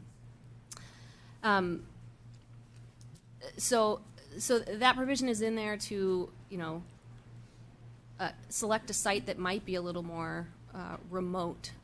You know, what comes to mind is the site down at Santucci that probably is harder to get to unless there is proper transportation to and from it. But will you clarify your question again? Well, I'm really just trying to understand, and I think Supervisor Wygant asked this question, but I really want to understand it. I want to quantify it. If C3, so the Planning Commission recommendation to exclude C3 were not included, what opportunities, for lack of a better word, would that take off the table for relocating the existing shelter? Yeah, I would say the greatest impact is probably for siting a shelter in North Auburn. And that is because most of the heavy commercial is in North Auburn. Not only does that impact the temporary site, but it also impacts the 44 other parcels that may actually may very well be off the table given the airport land use compatibility update. But you know, those were alternatives to relocate the permanent shelter in North Auburn in relation to the Marbut study, which does say there's a homeless population in North Auburn. You're looking at very few sites then in the North Auburn area. If C3 is actually excluded today, and there's a note of this in the staff report, if C3 is excluded today, given the airport land use compatibility plan determination to update their plan, you're looking at very few parcels in North Auburn. So if not serving a homeless population in North Auburn is sort of the direction that you want to head, then there are certainly impacts to selecting the Planning Commission ordinance. Okay, and then the other municipal advisory councils, you went out to, I think most of them within the county, if not all of them.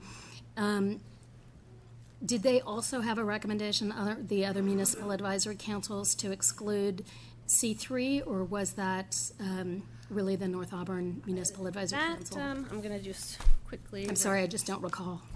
Yeah, a lot of them talked about concern with proximity to schools. That was a very big thing.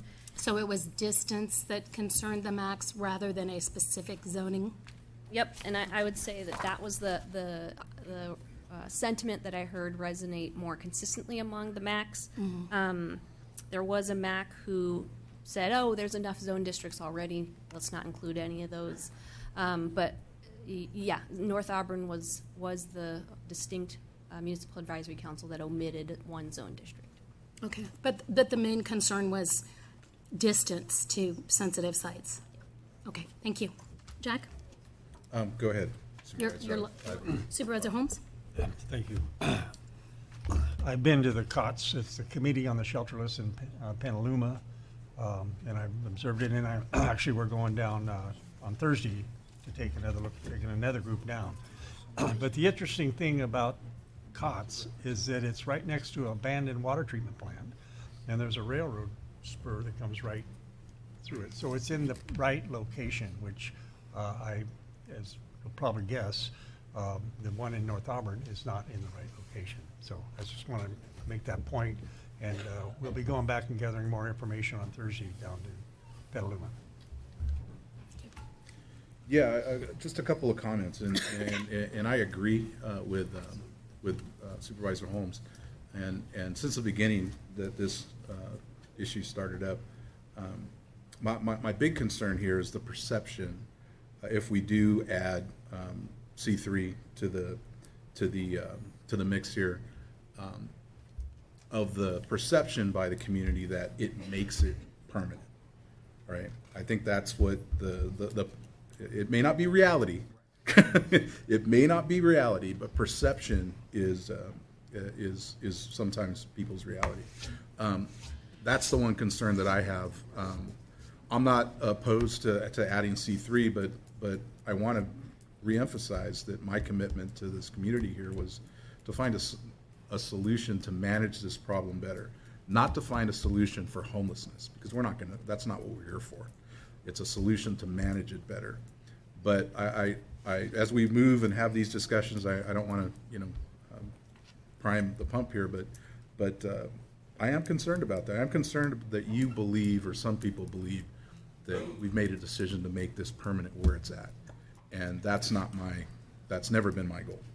So I just want to clarify that before we go into. Yeah, I would just add that there are a number of factors, a lot of factors and criteria that need to be taken into account. Zoning is only one of those, and I don't think, from our standpoint, we should not throw out all C3 in order to get rid of one location. It feels like you're burning down the forest to get rid of one tree.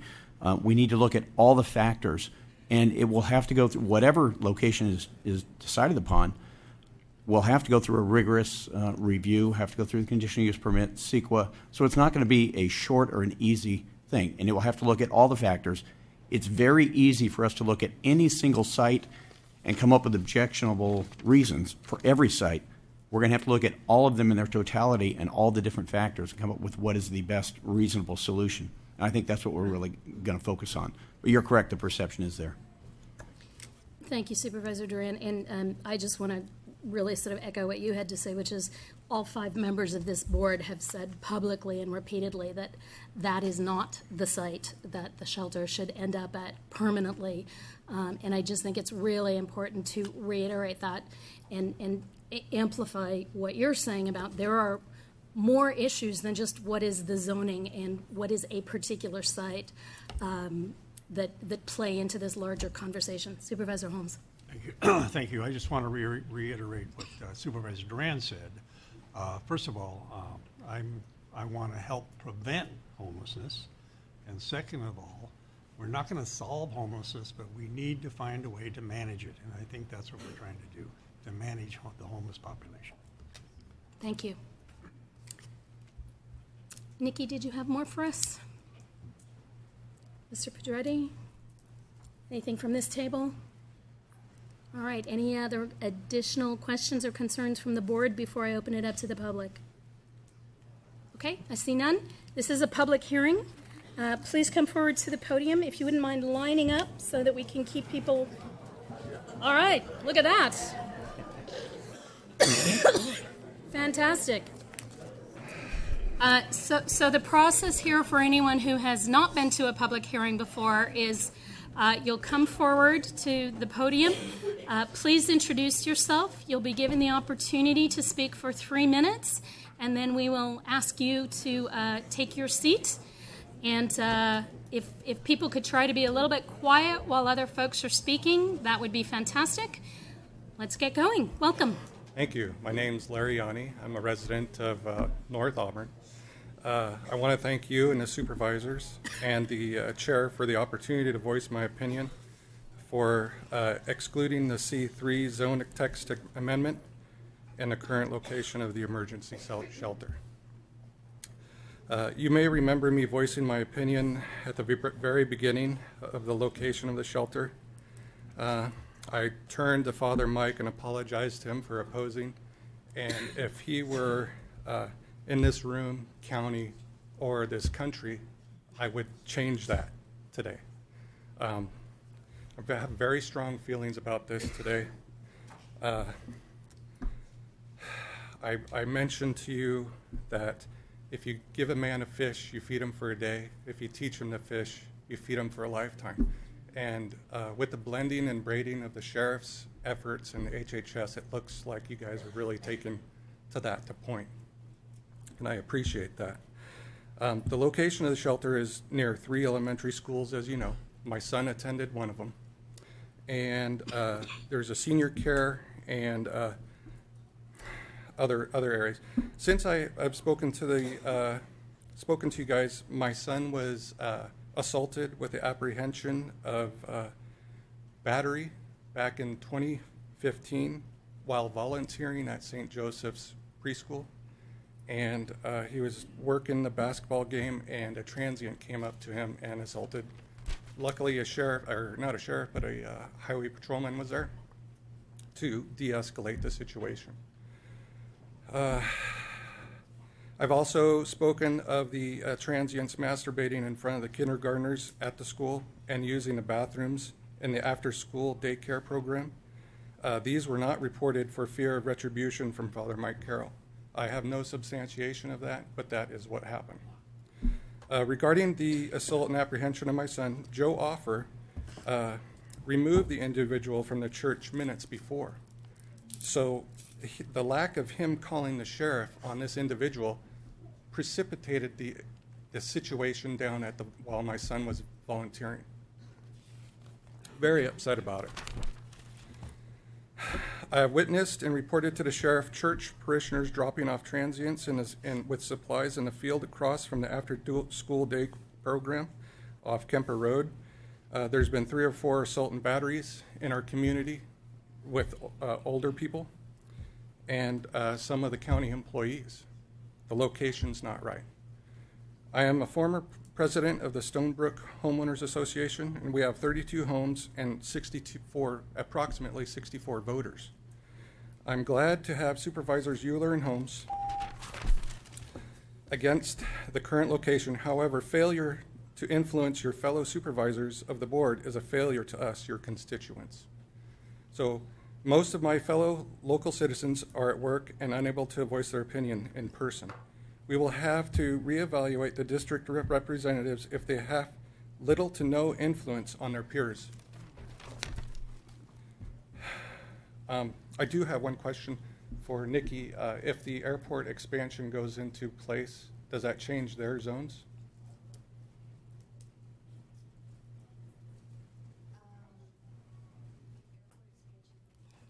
Airport updates their compatibility plan. If they expand the airport runway, does it change the zones? Yeah, I don't know the answer to that question. It would be addressed during the public process of updating the compatibility plan, but it may adjust it. Again, I thank you guys for listening to me. I know I have some hard words, but I have some hard feelings about it. Thank you.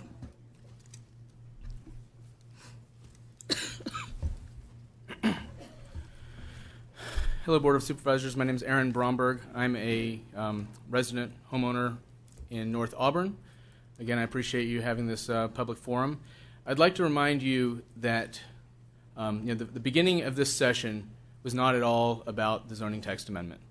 It was about whether the shelter is doing a good job or not, and that's really relative based on individual people's experience. We need a shelter. I agree. We have to take care of the people who are unable to take care of themselves.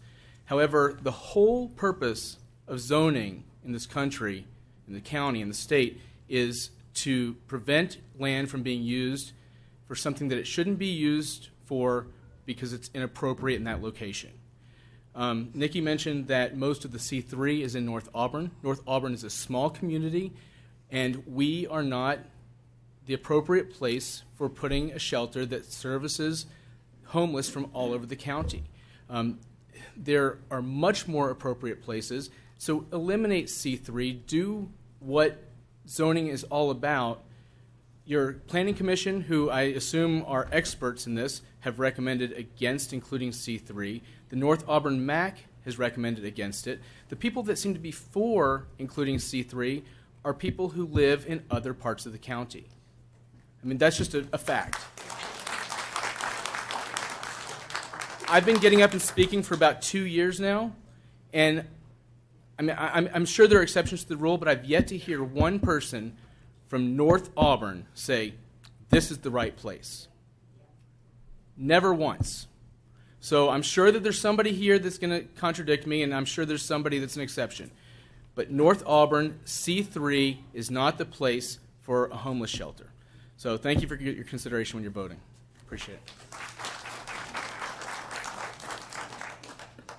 Hi, my name is Laura Strasser. I wrote to you guys. I'm not sure if you had an opportunity to read it.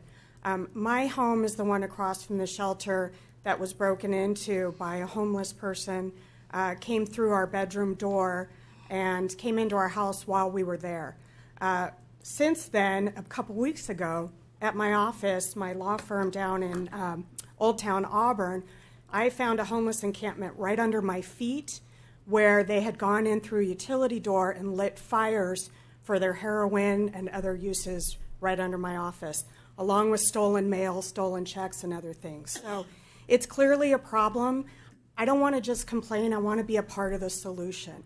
What I'm asking of you is to not ignore what data and information you've been given since 2011 when the original zoning was discussed for SB2.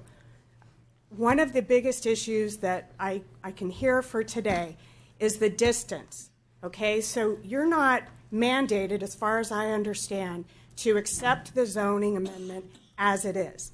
Instead, what I'm asking you to do is tailor it to maybe resolve a problem with the C3 zone. If you're not willing to do away with the C3 zone, then why not change the distance away from schools? And the way it's written now, it's only certain schools. Why not change it to 2,000 feet from any school, any daycare, any residential neighborhood, and any other business, whatever you may think. But you can add more square, feet from it so that it's safer for the community, but it allows you the opportunity to have C3 zones. I've looked at other zoning ordinances throughout California and actually outside of California. And that's not uncommon to go 1,000 to 2,000 feet away. As a matter of fact, there's even ordinances that require a dry shelter to avoid some of the problems that we've seen. So I'm just asking you that the lessons that you've learned over the last few years, to not ignore those, and to also maybe take into consideration, we have a jail 150 feet away. We've got 3 different early release policies. There's another one in front of the legislature today that is going to be a bail reform type policy that we'll be seeing coming down the pipeline, which will add to that problem. I'm asking you to take everything into consideration when considering this zoning amendment, and to start looking for solutions such as transportation or better places that we might help the people that we actually want to help. Thank you. Hi, I'm requesting that there's a file on this. It's just a PDF that you posted, and then I give you each one of these. We don't have the ability to do that. You need to make prior arrangements for that. So my name is Sarah Christie. I'm a resident of North Auburn. And when the ZTA was first proposed, it was said that there was not an economic impact to the community. Well, I happen to like numbers, and I have a friend who's a realtor, so I went back and I looked at that impact to North Auburn. And I did it in a couple different ways because I think it needed to be apples to apples. I looked at where the shelter is located, and I looked at housing and what happened within 0.6 of a mile of the shelter. And then I took that zip code, 95603, and I compared that radius to a bigger radius with like-size housing, meaning that it was 0.4 of an acre or 2,800 square feet and smaller. And what I found was the following, is that if you look at when the shelter opened, the percent of homes in that direct neighborhood was literally like 7% of the homes sold within that whole sample size. After the shelter opened, and if you look at your sheet, that's the red mark, you'll see that at one point it went to 38% of the homes sold. It means that people are moving out of that area, and they're moving out of that area for a reason. This is a direct quote from a homeowner. And it breaks my heart to have to read this to you. I'm trapped. I can't sell my house because of the shelter. When people find out it's near the shelter, they cancel their viewing.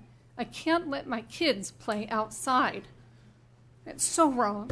I can't afford to sell my house at a loss. I have to stay.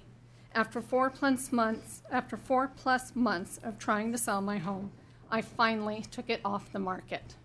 If you talk to anyone within that area, it is a common sentiment. The data that supports what this woman quoted goes to the next box on your chart. It's the percent days on market versus the general area. Before the shelter opened, that neighborhood was at parity with the rest of 95603.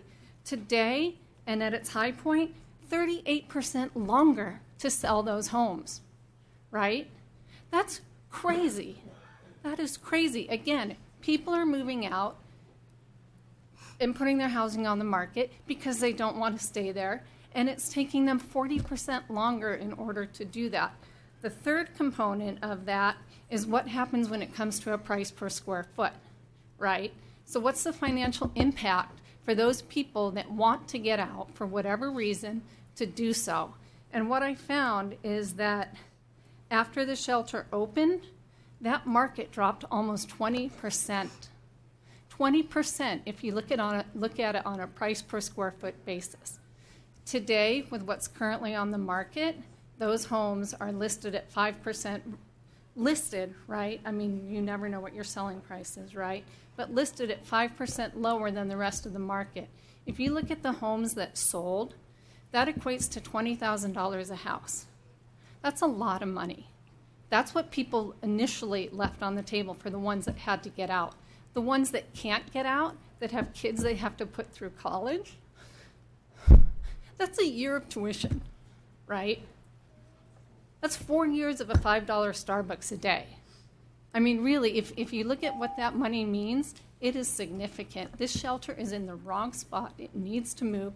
It is significant financial impact to the community, And it is absolutely not a no impact when it comes to how things are zoned. The rest of C3, I know for a fact in Lincoln, my kids do gymnastics 5 nights a week down there, that when it comes to the airport and that zoning, there's some heavy residential there as well. That same thing's going to happen. It's not fair to the regular homeowners that are teachers and nurses. They're not the 1%ers. Don't punish these people. Move that shelter.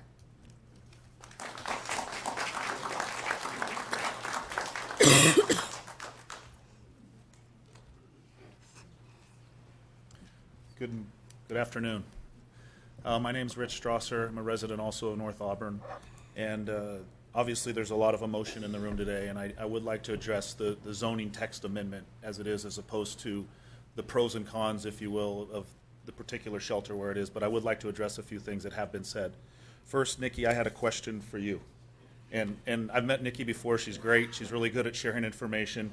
But you answered one of the questions about if we were to remove zone C3, that there was roughly 44 other zones in North Auburn.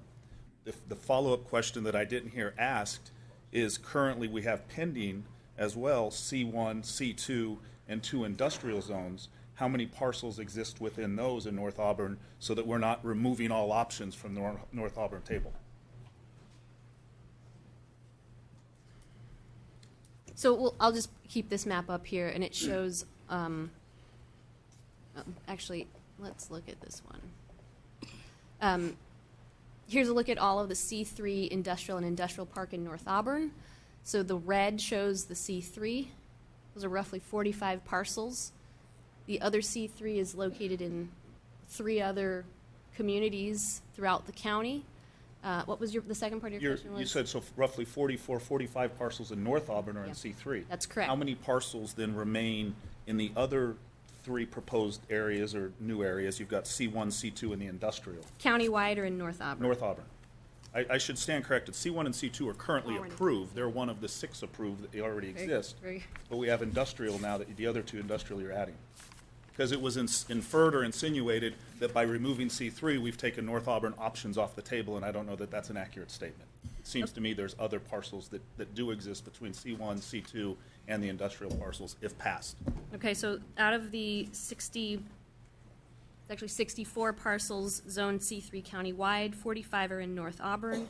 There are 7 in the Newcastle area, 9 in the Weimar, Applegate, Colfax area, and 3 in the Meadow Vista area. I think it's a good clarification.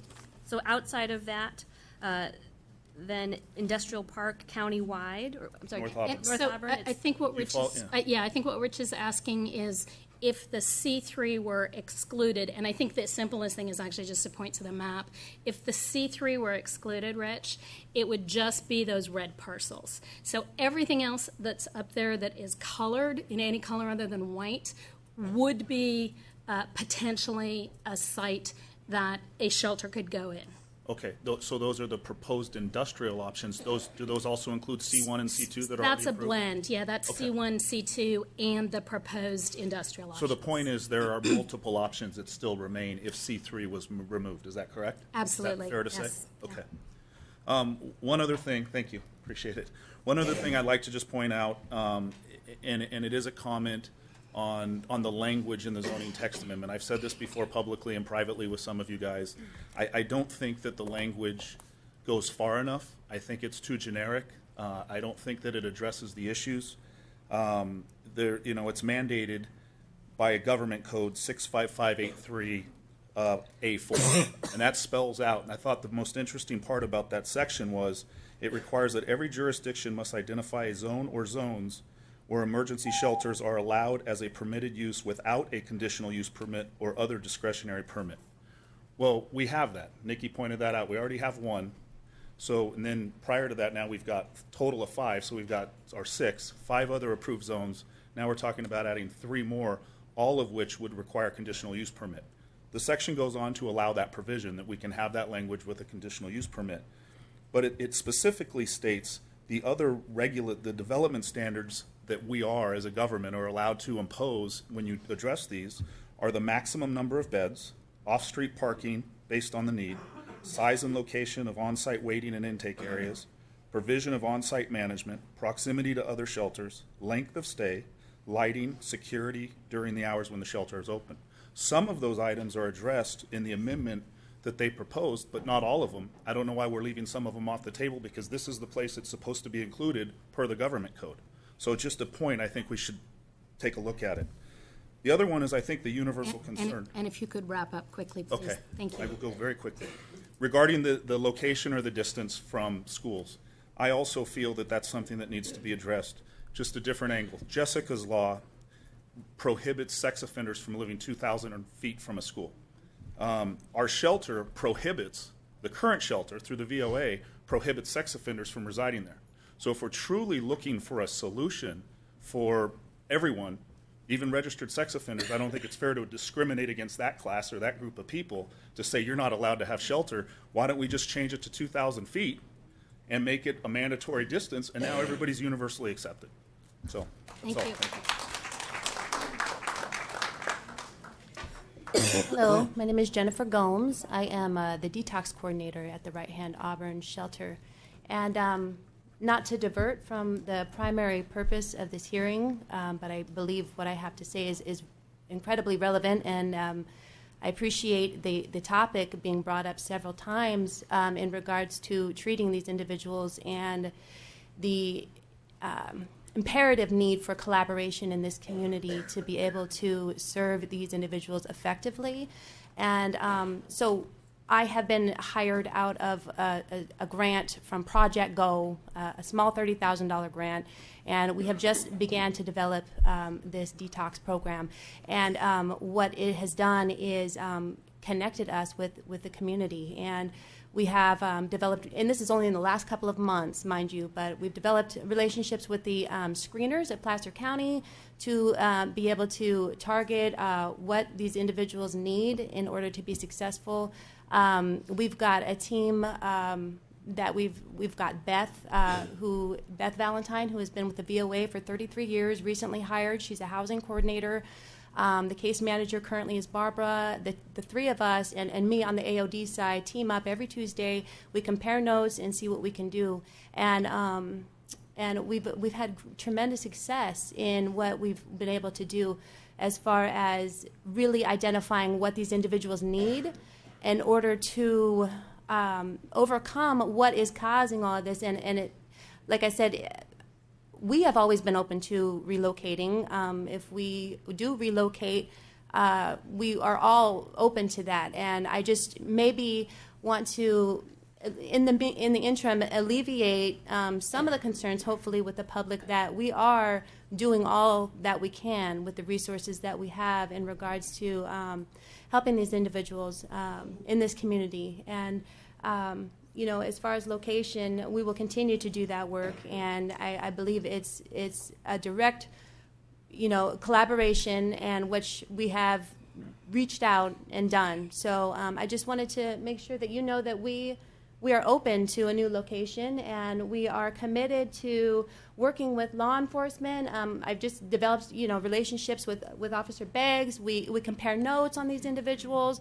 You know, what do they need? What do they need to not return to incarceration? What do they need do they need mental health services? Do they need drug and alcohol treatment? We're able to place, you know, with a small budget that we have, maybe 2 a month right now with the budget from Project Go.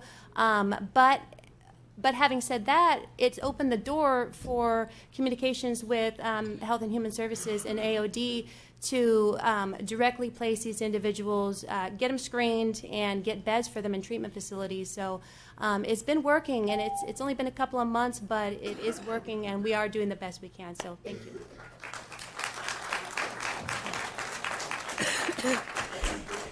Hi, Eric Hill. I'll make this quick. Dropping a homeless shelter in the middle of a city is not appropriate, and North Auburn is a city. And just some observations that one of them Jim Holmes brought up at the MAC meeting is that the employees in DeWitt are not safe.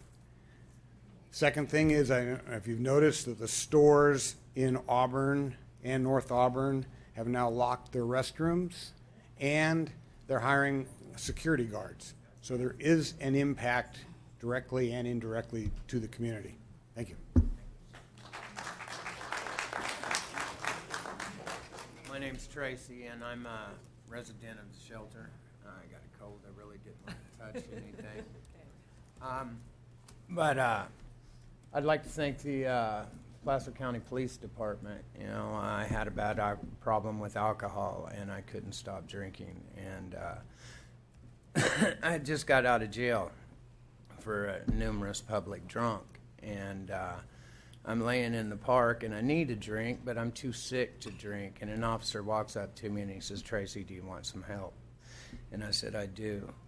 And that officer called the shelter, and the shelter got a hold of the Welcome Center, and I got the help I needed. I couldn't have stopped drinking on my own, and it made a difference, and I ain't had a drink. And I ain't going to take a drink, but I needed the distance. I needed a safe place where there was no drugs and there was no alcohol just to get started. And that happened for me. And I've seen many of my partners off the streets that are clean and sober now. You know, over 80 people's been to treatment, over 50 people's got housing.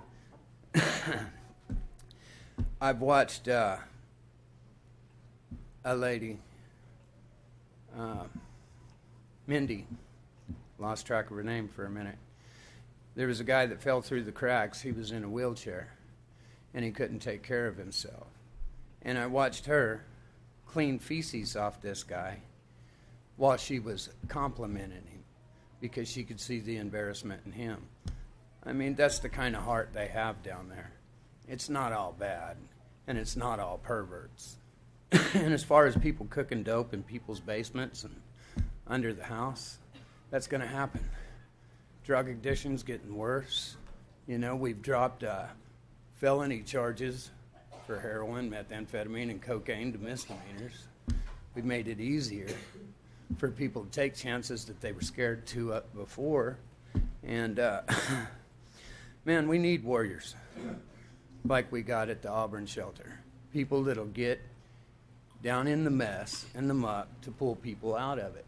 And they're doing a good job at it. You know, I'm grateful for them. I know there's a lot of other people that are clean and sober because of them today, that are working, that are grateful for them. And it's only going to get worse. Auburn's a better place for them. And I hope they stay.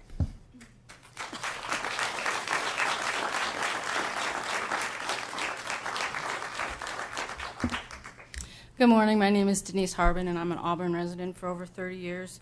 And Mr. Duran, you hit it right on the head. We're not going to resolve homelessness, but we need a way to manage it.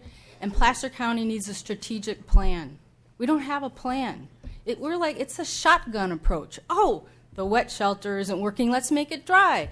Oh, maybe we need a homeless court. Oh, what about transit? There's so many things that you guys mentioned this morning. It's just a matter of let's have a strategic plan. What are we going to do? How are we going to manage it? Instead of just shooting from the hip, which is what it feels like to the Auburn residents. We feel like we've been a lab experiment over the last couple of years.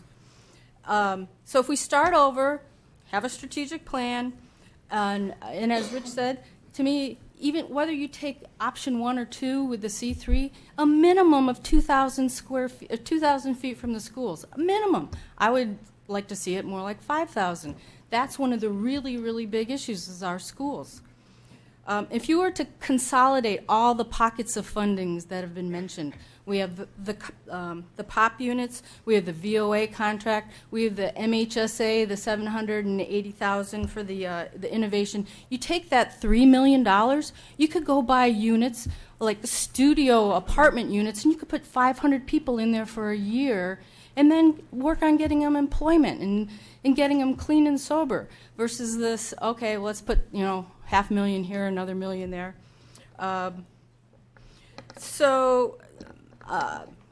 Just bottom line to me is like start over, create a plan, and if you feel like, well, we have to take one of these today, okay, take C3 out of there, and that's at least showing that, okay, we're willing to look at starting over, because it doesn't feel like we're looking at starting over. We're just coming up with more solutions that fix today's problem, but not the long-term problem. This is here for the long term. We need a long-term strategic plan. Thank you. Supervisor Duran. Where do the people that are currently in the shelter go if we take the C3 out? Well, the Gathering Inn does an awesome job. The Gathering Inn existed long before the You're shelter. accusing me of not having a plan when you don't have a plan. I'm not paid to do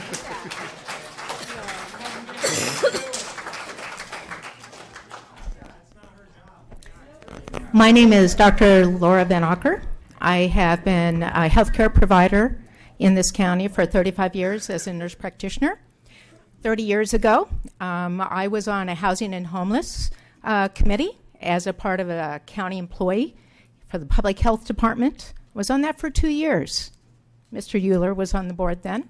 We didn't solve affordability or homelessness then. I can say, as a healthcare provider in this community, and vouch for the people that are in these shelters, these are Auburn people that I know and recognize from my practice. They have fallen into emergency situations, sometimes because they had a healthcare crisis. That may be personal. It may be a family member. They are not outsiders in the majority.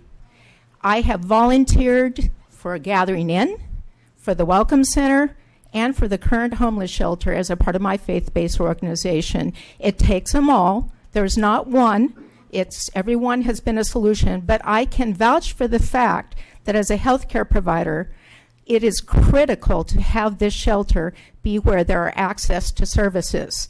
A simple example is the Welcome Center provides email service so that I can keep in touch with my patients around medical issues, because sometimes they don't have the opportunity to come in because they've lost their insurance. And I can coordinate services for mental health. It's largely mental health issues. And I can tell you, I've been on the MAC, I've been on school board as an elected official, and I have volunteered extensively with high professional services serving meals to this organization. There are those of us that know these people face to face because we serve meals. We'd be more than happy, as Mr. Euler suggests, to use our high professional services to do what Sheriff Bonner, which has suggested, which is to add case management with health services and mental health. Let us do that. Keep it in a center that provides services.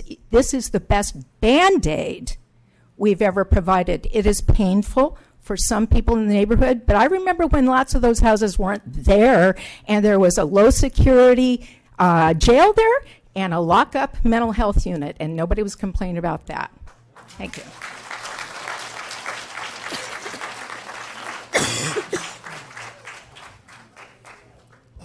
My name is Ken Hauer. I'm a North Auburn resident.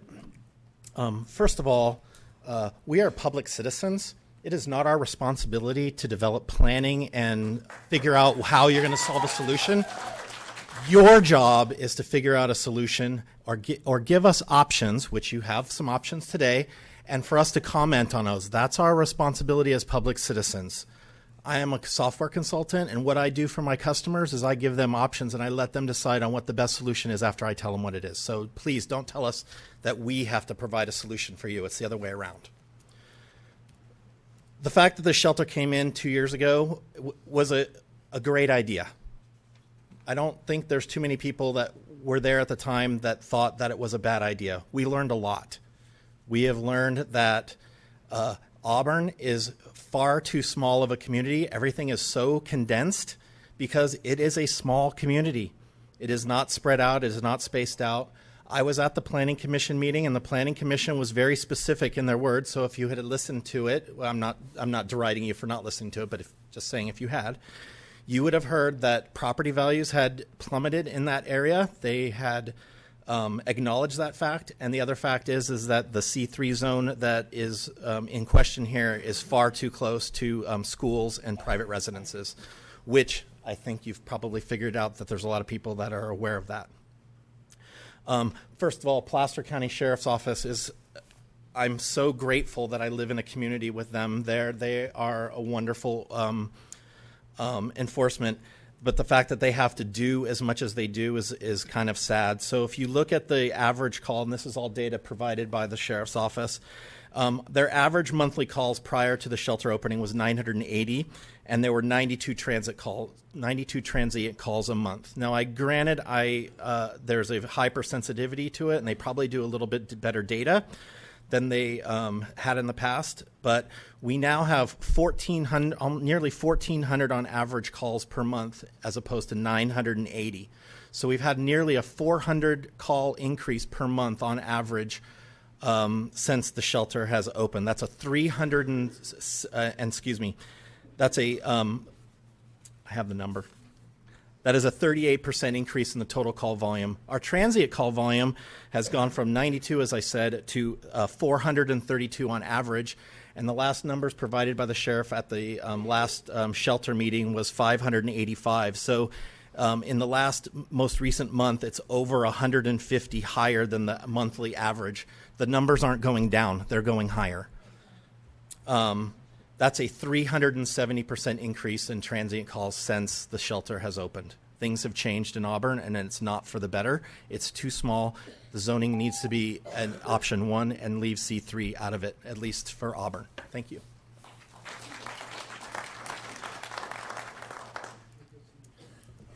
Oh, they tell you not to lock your knees when you've been standing a long time. I didn't listen, so, okay.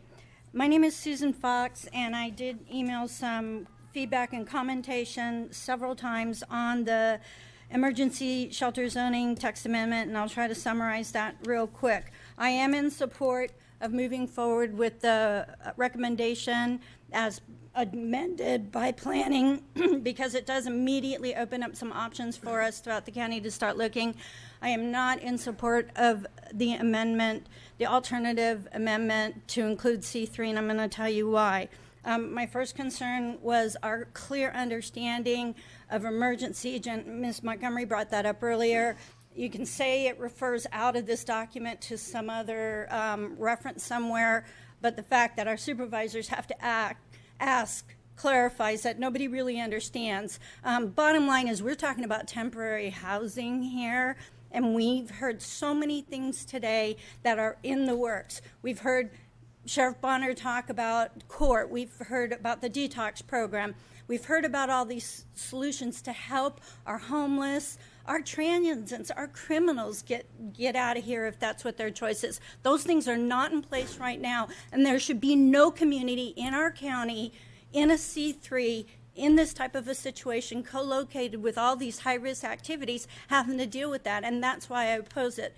The other reason I oppose it is because when I review that negative impact report, I can digest it with the as recommended. I cannot digest it as it applies to C3. We in North Auburn were not given proper vetting. That's been communicated to you, how we were not given adequate notice. We were not told about it. We did not get enough time to review it.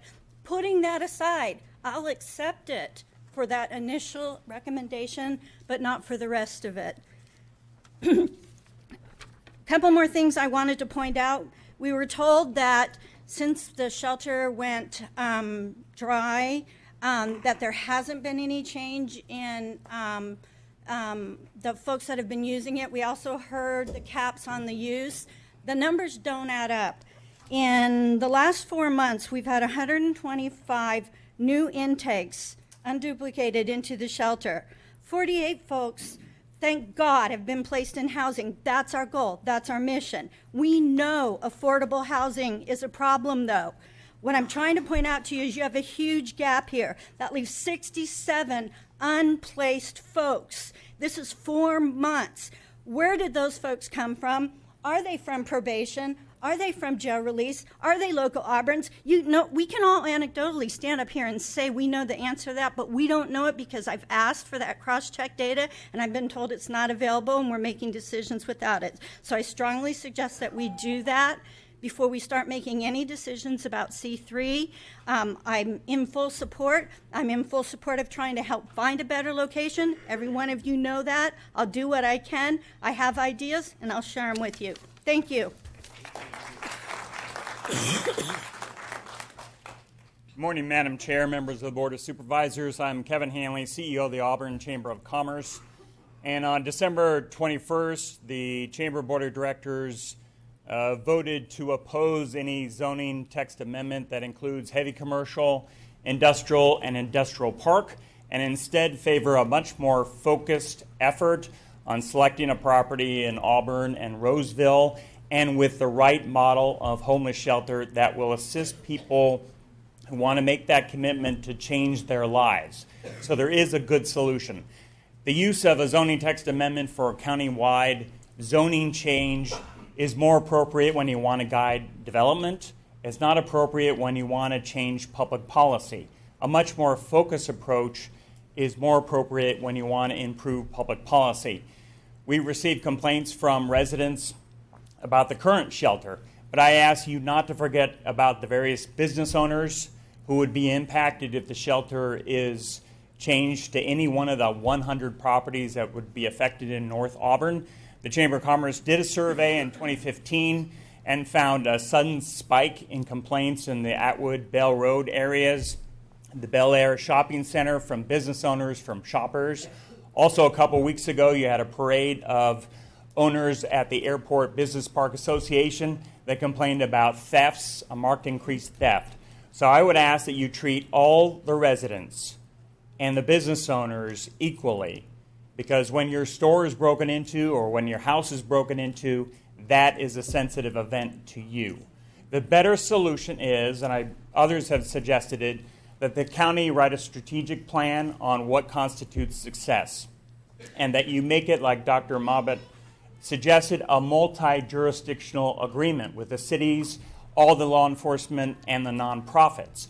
Also, you have a model like the Acres of Hope, which is more of a personal responsibility model rather than a passive service production model that's currently used at the shelter, that ensures commitment by that homeless person that they're willing to work hard to improve their lives.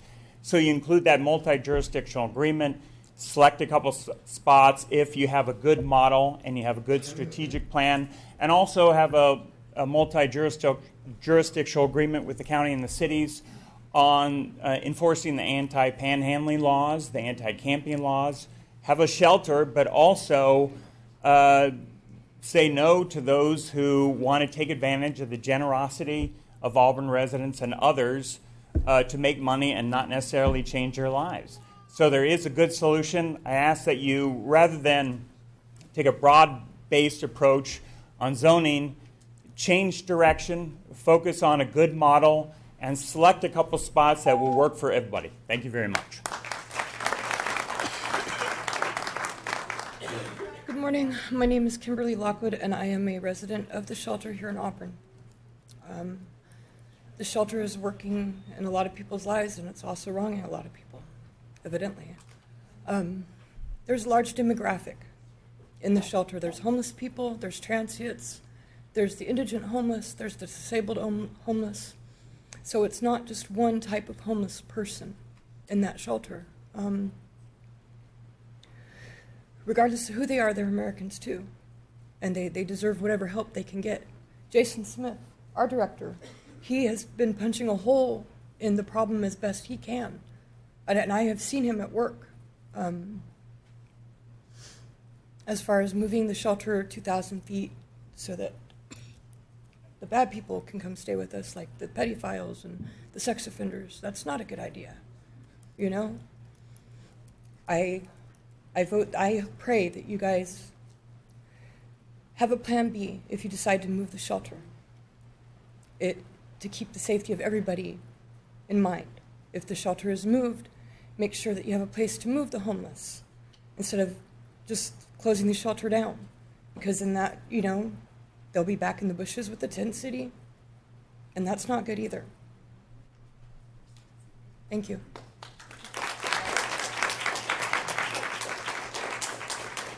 I would like to say what she said, but I can't do that. We are all of one of the same. We are humans that are homeless. Would you mind introducing yourself? My name is Vicki Emmerich. Thank you. We're either homeless or we are close to being homeless or we could be homeless. And the shelter could help a lot of people, even the adult system of care. Later on, when they're older and they don't know where to go, these places are open for them. And I know that there was a gentleman from Utah that we paid like $45,000 or $50,000 to help us write up a plan of how we could start this this homeless shelter and how much it would cost to get it going and stuff. I never read too much in the paper about it. I don't know what he said, but I would like to know where that money went and what his ideas were. They opened up apartments or little homes and did out housing or whatever in the bedrooms for their homeless people. As much as they didn't want them there, they opened it up and it worked for them. And maybe we need to find out from him how come it's still continuing and how they're working it out. I don't know. Thank you. Hi, my name is Karen Kearns, and I'm 67 years old, and this is my first time homeless. I thank God every day that the shelter, for the shelter, and blessed to be a resident there. The shelter provides everyone with 3 meals a day, a warm, dry, safe to lay our heads at night. They also provide clothes, shoes, and blankets and pillows and mats to sleep on. Ultimately, it provides us with the resources we need to become productive members of society again, and the dignity to stay off the streets. Shelter. Oh, sorry. If we didn't have the shelter, where would we go? Who would help? Who would care? All we need is a helping hand, not a handout. Please keep the shelter open to much needed here in Auburn. Thank you.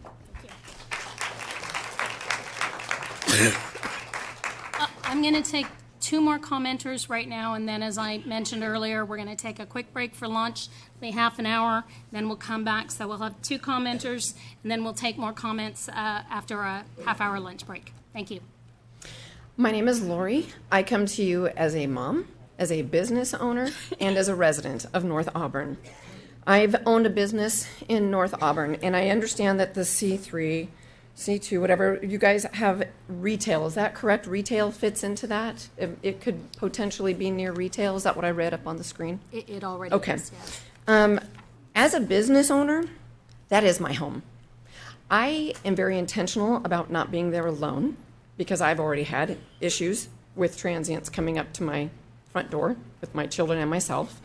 So I would encourage you guys to consider that that's nothing different than a resident, because that is my home. I go there every day. That's my livelihood. So that to me is a huge issue as a business owner.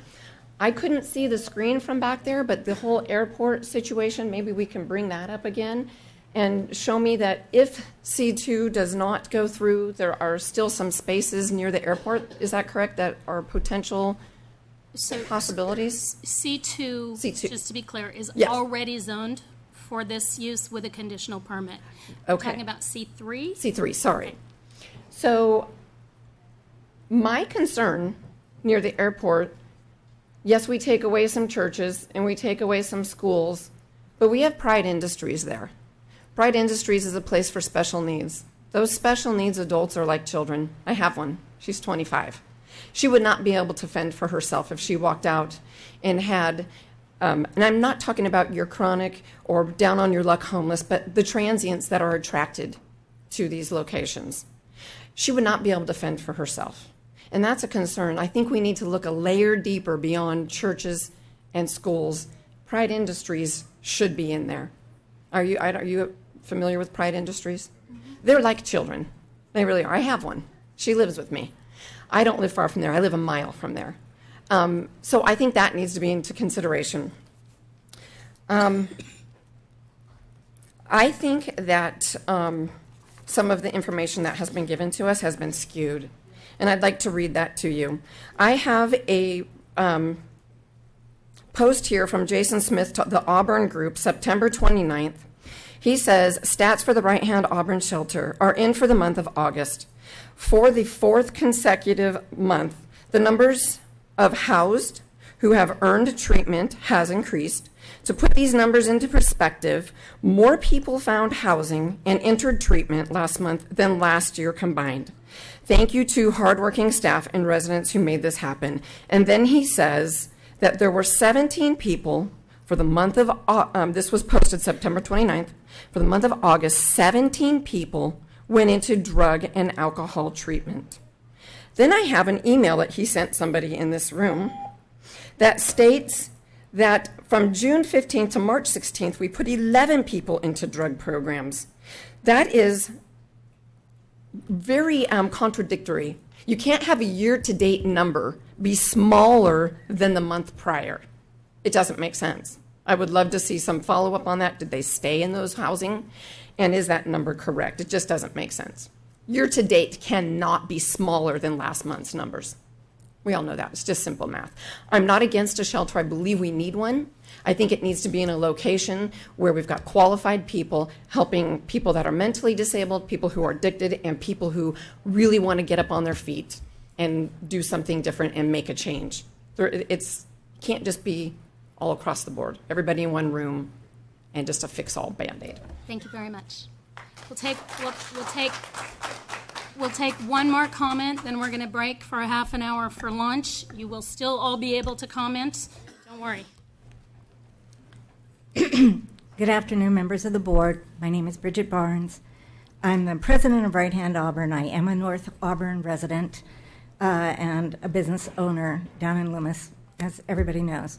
I'm not going to repeat. What I wanted to emphasize, because I seem to be the first person that's standing up here that did this, was I was one of the folks that the county invited to sit in on the, I guess we'd call it the temporary task force to try to look for alternatives, because from the beginning, the shelter and its location in the county government center was intended as the temporary location. There has been a lot of debate about temporary versus emergency, and they have two different definitions, and I understand why the public gets confused.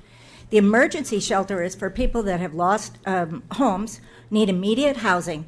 It doesn't have to do with the location. Whether the location remains at the government center or another location has to do with whether the permits for that location are temporary or permanent. So that was one point I really wanted to stress, because it seems to be getting confused and causing a lot of resentment in the public.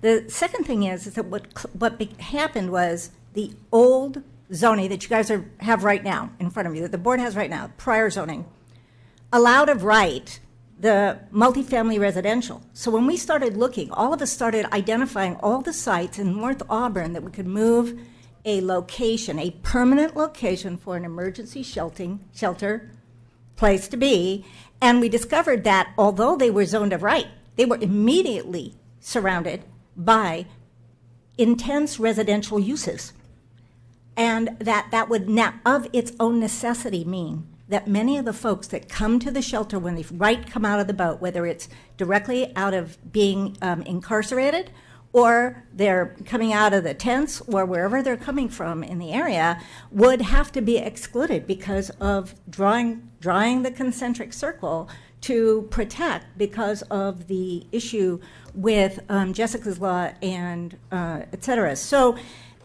that was the basis for staff beginning to evaluate how many additional zones could be considered to expand the uses.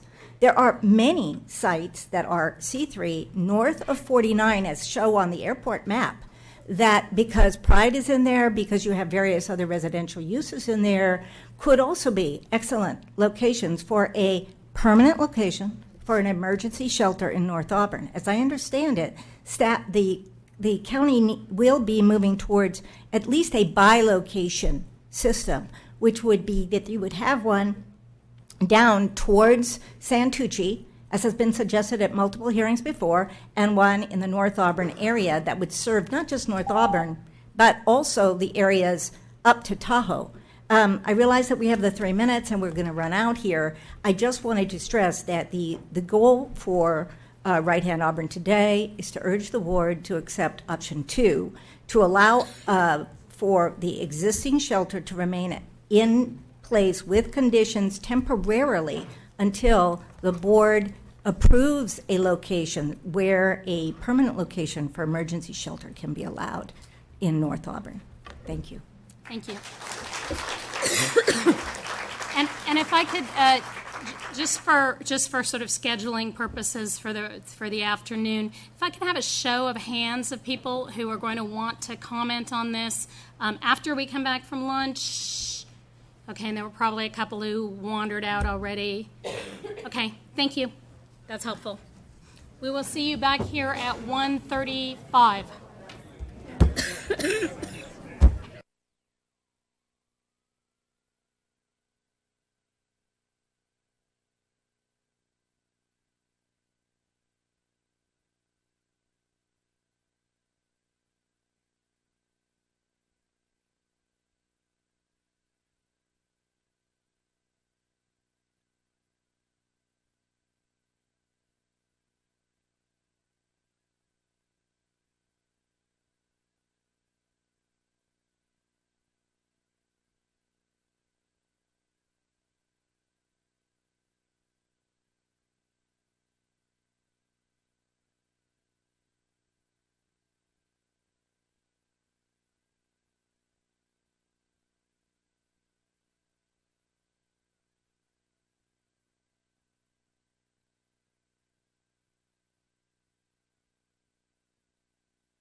The only thing worse than the five of us as we are is the five of us hungry. So thank you for your patience.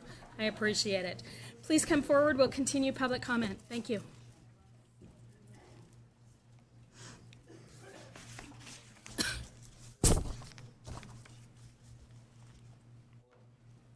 Right statement, but I assure you that it's under 5 minutes.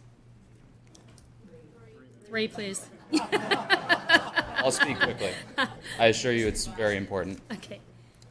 My name is Michael Archer, and for the last few months I've been a volunteer at Right Hand Auburn Shelter. I'm speaking before you today to urge this committee and this community to continue supporting the shelter by approving the continued use of its premises on C3 commercial land. During my time at the shelter, I have served residents and generally tried to assist the staff in their mission of serving the members of our community who need emergency housing assistance.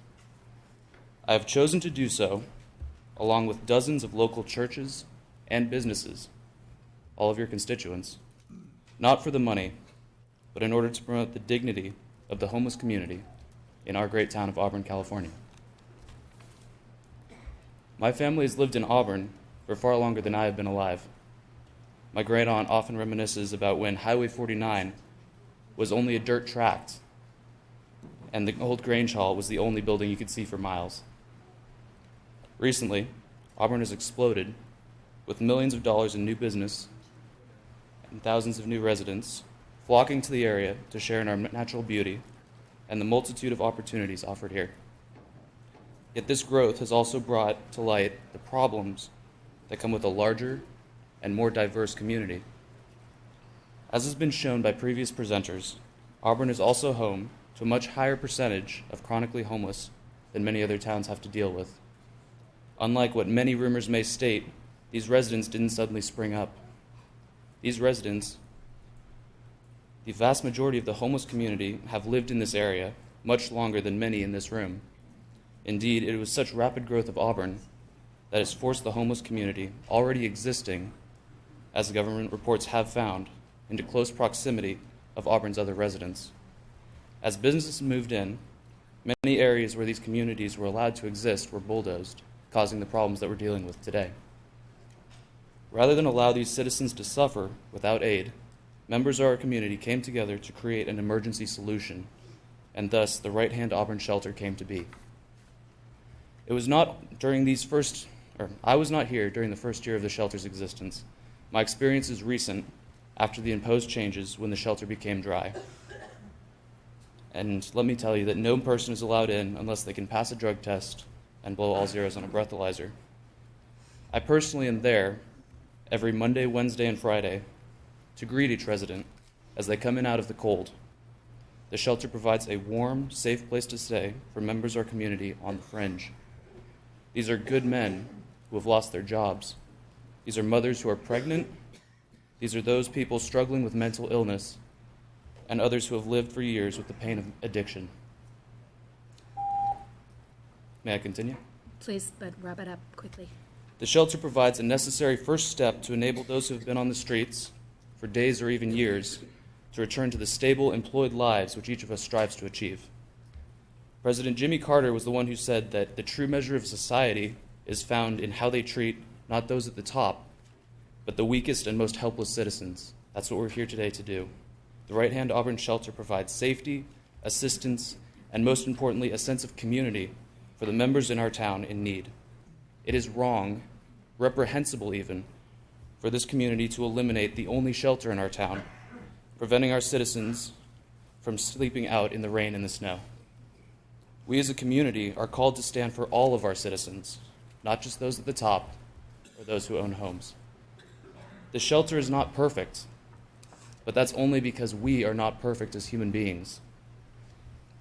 During my time, there have been issues, but every single day, the operations of the shelter have strived to improve, and they have. However, this venture cannot succeed without the support of our entire community. This shelter provides the one thing that our residents need most: dignity. This shelter's mission is to stand for those in need, to tell them that they matter, and to show that they are deserving of every opportunity to live happy, healthy lives that we all want them to have. The shelter shows that this community values the dignity of every citizen and does not shirk from the reality that these struggles exist right now. And Michael, I'm sorry if I could ask you to wrap up, please. Last page. Thank you. I promise. Thank you for your time. I hope it's a short page. One page. I wrote this myself, ma'am. Thank you. Oh, please. By affirming option 2 and approving C3 land, we say that we do not shirk from the reality that these struggles exist, that they deserve our attention, and that the pain of some of our community is the pain of every person in this community.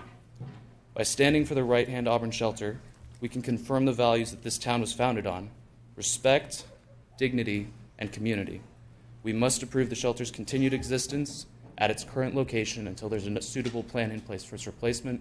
I urge you to please vote for option 2 and allow the shelter to remain on C3 commercial land.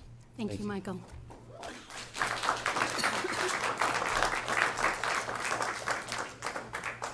My name is Lee Jam. I'm a resident of Auburn, and I retired here in 2012, and I can tell you that I've seen the change.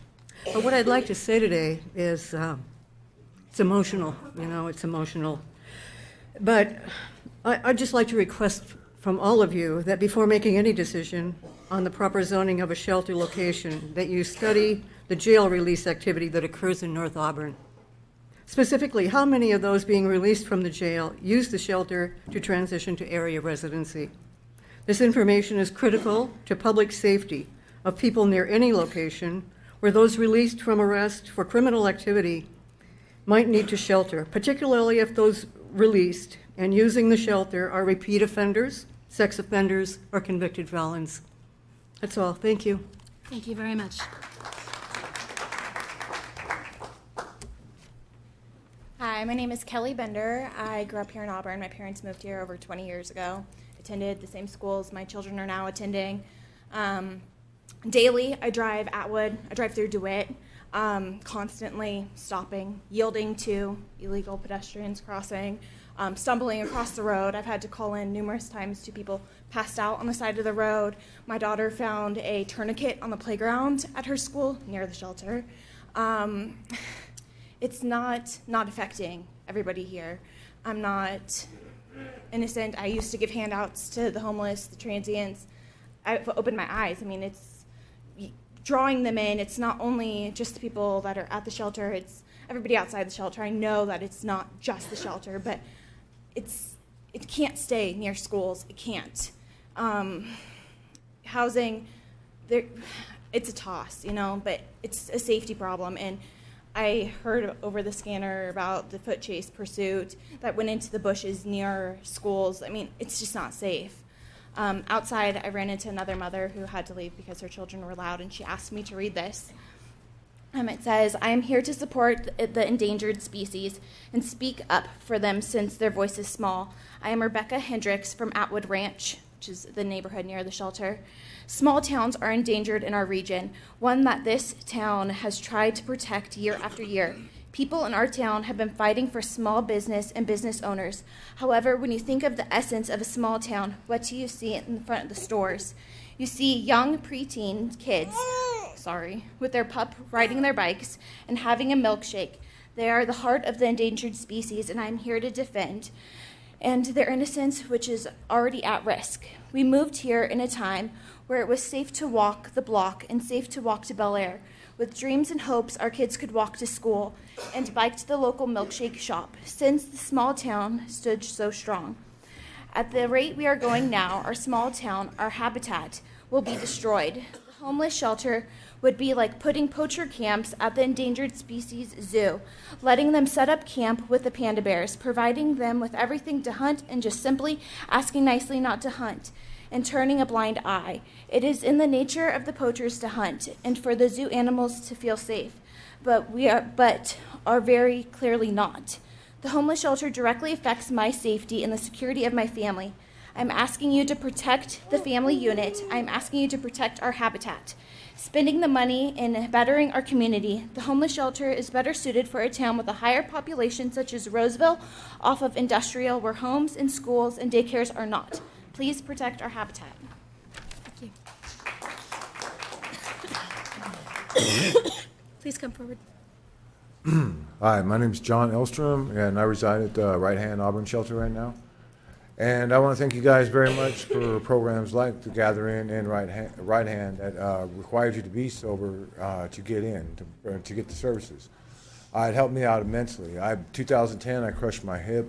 I was unable to work with jobs I used to do, labor, welder's helper, carnival work. I used to do all that. And I found myself out of work, homeless, drunk, and wandering. And it wasn't until I was able to sober up and get my mind right that I was able to change. And that was because of places like the Gathering and Right Hand Auburn. So no matter where you guys put it, man, keep up the good work. It's a great program, and thank you very much.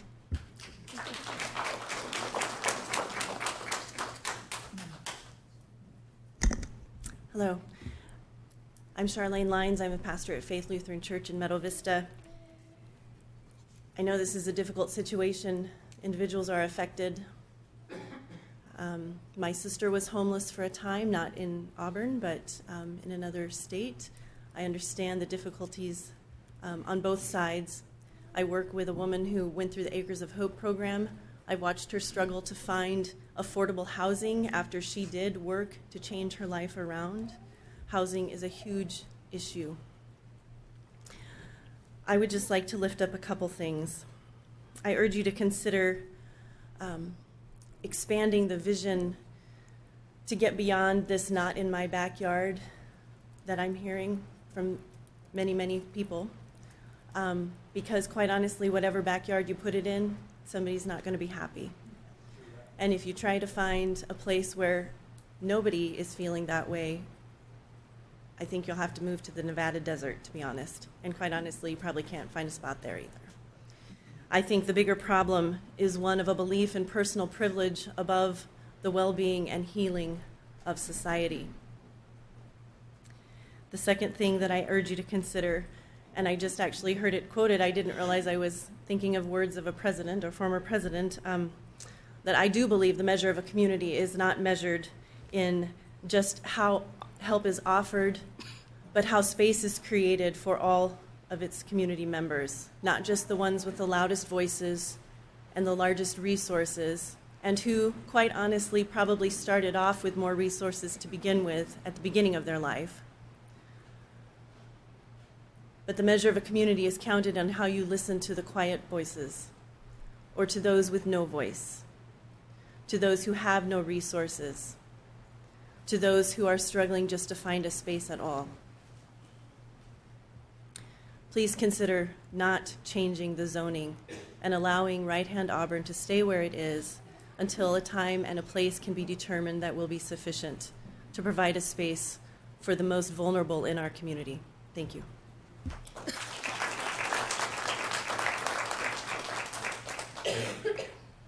Hello, Placer County, City of Auburn. Thank you for your services. Really appreciate it. Thank you, deputies, for your service and pushing me on to going forward, changing my life and staying sober to help the community as much as I can, I guess I could say. And I'm sorry, would you mind introducing yourself so we know Brian who Tracy, you are? I'm sorry. Thank you. They also call me Seven, so. But I understand a lot of what the people are saying about the homeless.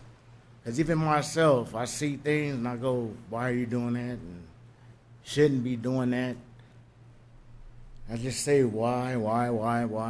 I just try to make an example for myself and those that are in the shelter, because the majority of those in the shelter, they're not doing those things. And I don't see a reason for the shelter to be moved. It's actually, to me, in a great spot. And I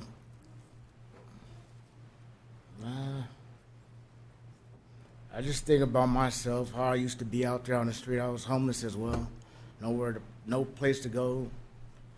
I used to go to the liquor store every morning and get me something to drink to get through my pain, and I don't want to say it's a mental problem, but it helped me stay at ease to get through the day with the problem that I have and was, I guess, say gifted with, and it would get me through. That's why my main reason was for drinking. And I always try to do something positive while I was drinking. But through the deputies here and friends out here in the street and family pushing me, saying you have to get sober. And the deputies were the main ones. You know, they've given me shelter too as well. Many times I had to drink to get there, but it was still shelter. Fed me, and they let me go again.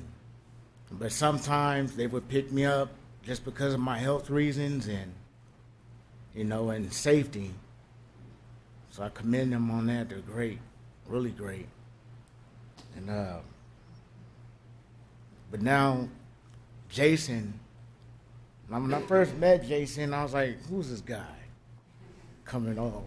You know, all big and tall." And I was like, "Look at this guy right here." Got on my nerves a little bit, but then I started understanding him, and I was like, "Okay, I understand him now." And he told me, "If you need help, just let me know. We'll get you help." And I prayed, and I was like, "Lord, if you want me to quit drinking, just open the doors, please. Make me sick or something." Can I continue, please? Briefly. Okay. Well, the doors open. Jason said to stick to the program. The sheriff told me as well, stick to the program. Things will open up for you. And thanks to the shelter, now I'm sober. It's been 94 days now. And I thank them, the deputies and Right Hand Auburn, and the VOA for their service, and thank you, Mike, soon to be lieutenant. Soon to be lieutenant, that's a good thing. But I thank you all as well. Right? Thank you very much. Shelter is okay. They're not causing the trouble.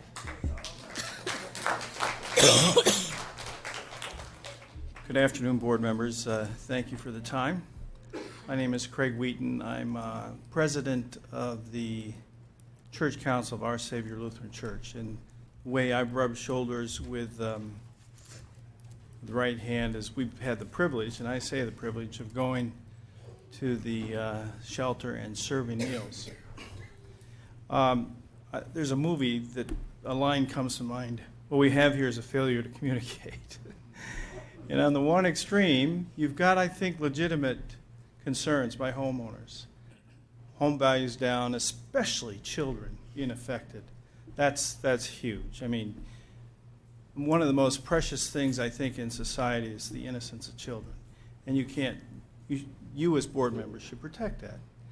On the other extreme, you've got residents of the shelter very much afraid that at the end of March, they're going to be camping out in weather like this. That's a huge concern. As a faith-based person, our highest calling is to help those less fortunate, those that are homeless and those that are hungry. And you know, look to Mother Teresa as an example. Her desire was to be with someone that was passing away and looking them in the face and calling at the face of Christ. That was her highest calling, and that's what we as a faith-based community are told to do. We don't pass judgments, we simply provide their needs. And I would ask that the board consider that also. One more thought, but at my age it slips. You should have been here for the older adult presentation. You're right. But when you have focused services at this center, when people come into that place, they know that there are people there to help them. You shut that center down, you send those need for services on the streets. And if you want to replace it, you've got to send an army of counselors out in the streets to find them. And those problems don't go away. So you have a focused service center with Right Hand. Now again, these folks have legitimate concerns in their homes. But please do not close that center and go find another place. That's great, but you need to keep that center there because you've got a social problem.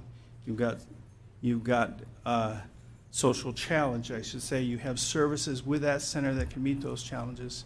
And if you close it up, It's on the street. You got to go find them. And they're there. They're still there. Thank you for your time. Thank you.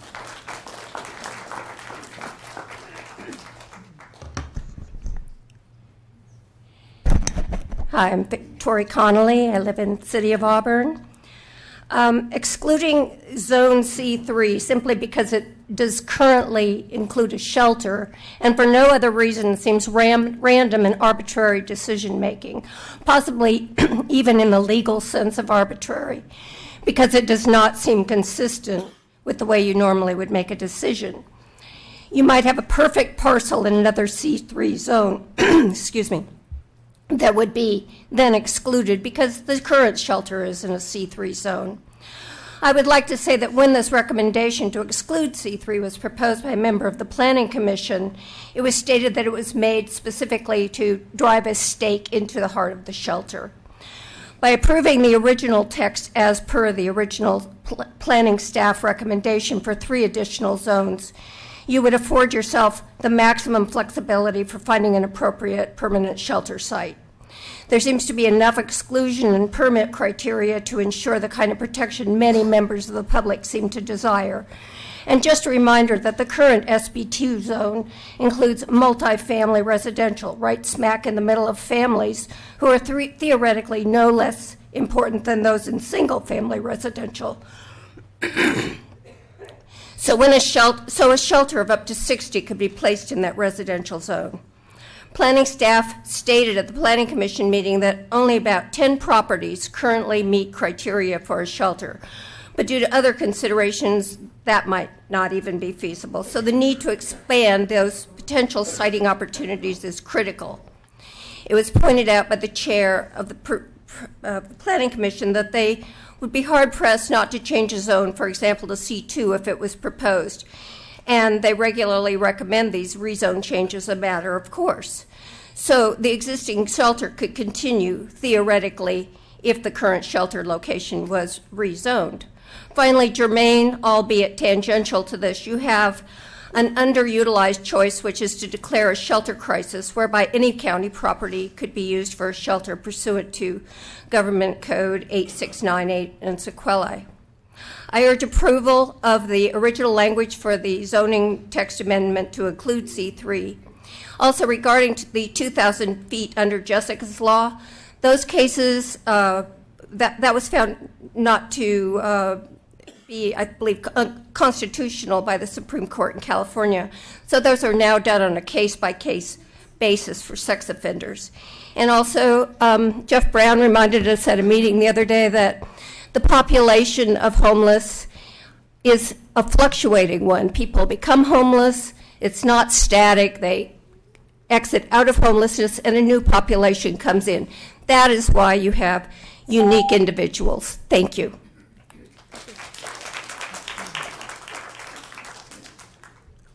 Pardon me while I refer to my notepad here on my phone. I was just taking some notes. But I wanted to address what you said. I'm sorry, would you please? Oh, I'm sorry, yes. My name is Nick Cardoza, and I'm a resident of the shelter. I think back when you said, maybe we should have some solutions too. I 100% agree. It made me think of the JFK quote, don't ask what your country can do for you, but what you can do for your country, right? And so thank you for saying that. And it may sound like I'm bouncing around a lot. It's because I suffer from stage fright really bad. I'm not a very good public speaker. But and I also don't have a lot of time. So I'm hearing some of these things that these people are saying, about businesses now locking their bathroom doors. The calls to the police have gone way up. Why don't we just take it from the people that actually are the four officers that are surveying the area 24/7? I mean, you remember what they were telling you when they, in the very beginning of the hearing, right? They're very optimistic. They see a lot of good things. According to what I was hearing from them, it's a pretty safe area, and they work really hard and they go beyond the call of duty to do so. So thank you very much for doing that. Also, I wanted to make a comment about the property values. I think there's a reason why maybe the lady didn't mention that. Well, maybe the county jail has something to do with that. why are you just singling out the shelter? You know, you want to move the shelter, you want to get rid of all these problems. Maybe we need to move the welcome center. Maybe we need to even move the county jail. But we all know that's not going to happen, right? So, do you have a question? Okay.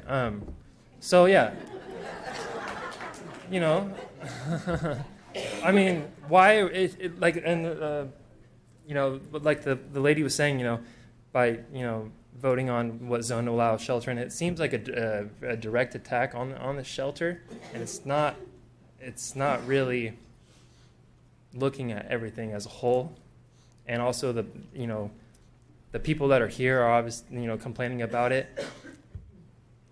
They're the ones who are unhappy, so of course they're going to show up.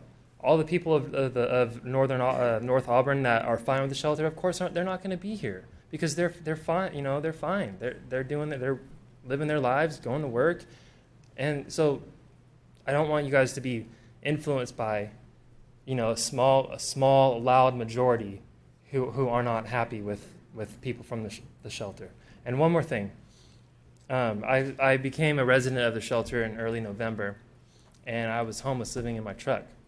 And at that time, I had been clean from opiates for about 8 months, and I had some family issues happen. And I was very, very close to relapsing and going back into my addiction. Well, then I show up at the shelter, and not only I don't owe my, I got a year like this week or something. Last couple of sentences. I have a year this week. It's not only because of the staff and the Jason. It's because of some of the people in there. You would think, oh, well, he's going to a drug-ridden environment. The odds of him relapsing are probably even higher because no, it is the exact opposite. There are people in there that motivate me, and I just want to let you guys know. And yeah, that's it. All right. Thank you, Nate. Thank you.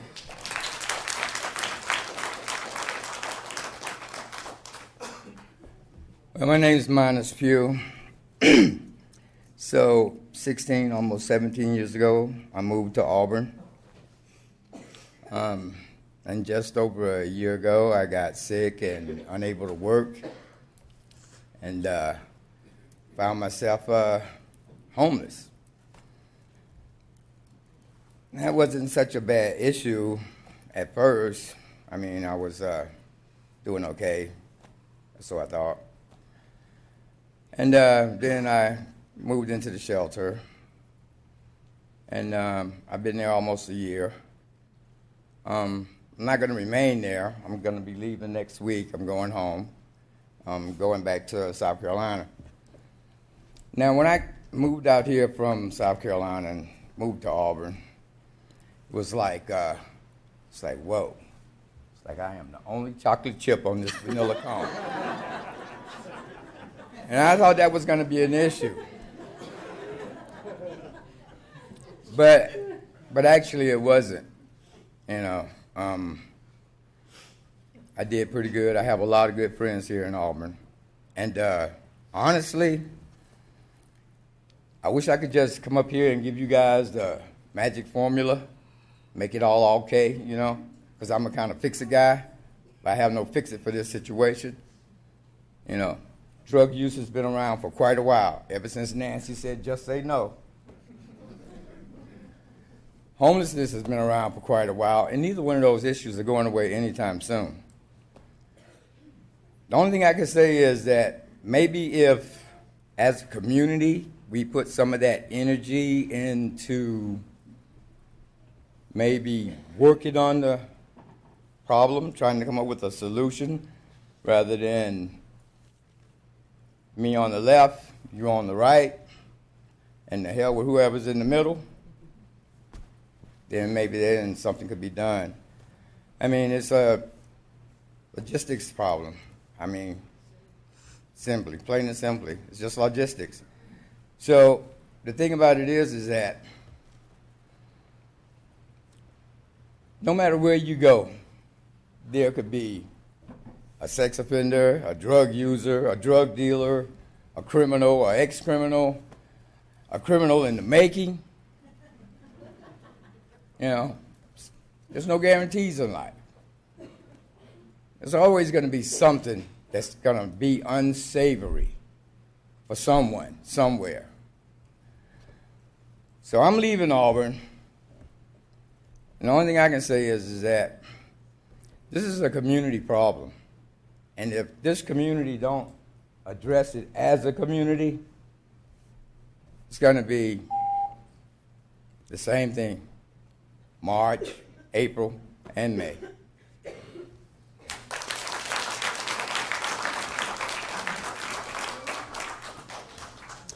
My name is Robert Creighton. I've been a member of this community since 1984, and I'm currently a resident at the Right Hand Auburn Shelter. I'm not exactly an angel, okay? I've been through the system numerous times, right? And when I came out this time, I wanted to try and give something back. But I still struggled with my addiction. You know, and there's been times when I wanted to give up on myself, right? The shelter wouldn't let me do that. The employees there wouldn't let me do that. And I recently graduated from Core Residential Treatment Program. I've got 38 days clean today.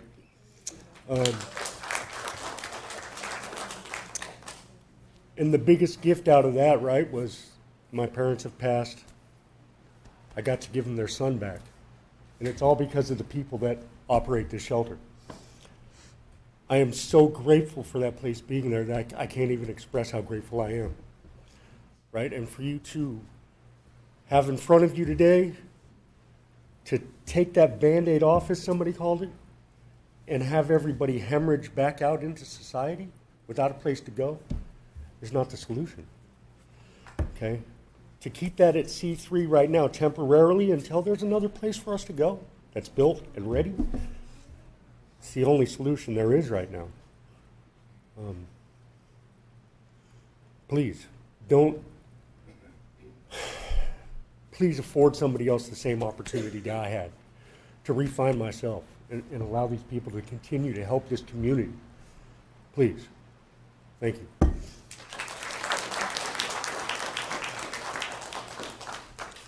Good afternoon. I'm Leslie Brewer, and number one, I'm a resident in North Auburn. I live and I work in North Auburn. I shop at the Safeway shopping centers. I have never been accosted. I have never had problems with any of the homeless. I have had problems with people who were incarcerated, but some of them who were intoxicated, but some of them had just parked their car and probably weren't transients or homeless. Number two, I work in North Auburn. I'm the Director of Advocacy and Services at Placer Independent Resource Services, and I am now the newly elected president to the Homeless Resource Council of the Sierras. I want to thank you for doing something about homeless. I've worked at Piers since 2002, and housing is our number one advocacy issue in homelessness. We've watched homelessness go up because there's such a lack of affordable housing in this county. Proximity to services for a shelter is extremely important. Transportation in this county is limited. We couldn't have a shelter in Weimar or Meadow Vista or where some of the other zonings are because it takes you even further away. We started 4 work groups after you paid for the Marbit study. One was studying the expansion of HMIS. Placer County, thankfully, has put money forward to help the Placer County agencies get on HMIS, as is Nevada County is doing the same thing. So we will have hard-looking data that Marbit kind of dinged us for not having. We also had groups that met on permanent housing solutions. We had 2 different groups talking about a 24/7 shelter site. North Auburn immediately agreed, the whole group that met, that we did need a 24/7 shelter. South Placer could not agree. So the board gave direction to staff and to Herx that we kind of backed off to wait and see what the regional approach is going to be with South Placer.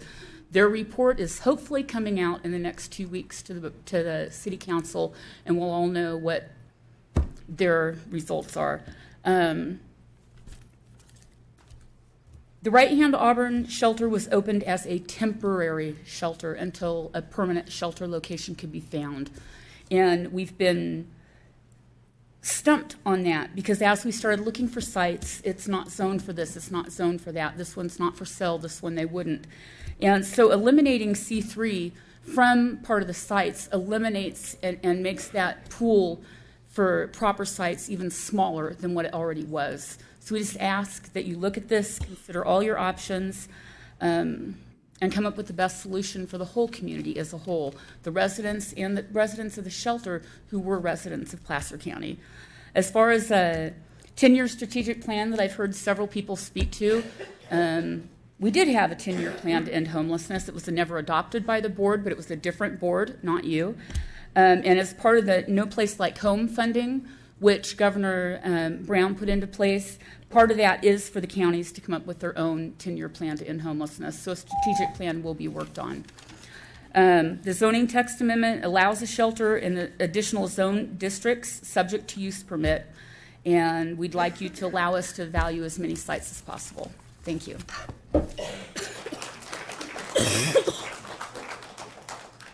Hi, I'm Thomas Freiberg. I live in a shelter.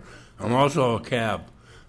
What I do is I help the people that need to go get meds, excuse me, to the hospital and everything. And if it wasn't for the shelter, I wouldn't be there.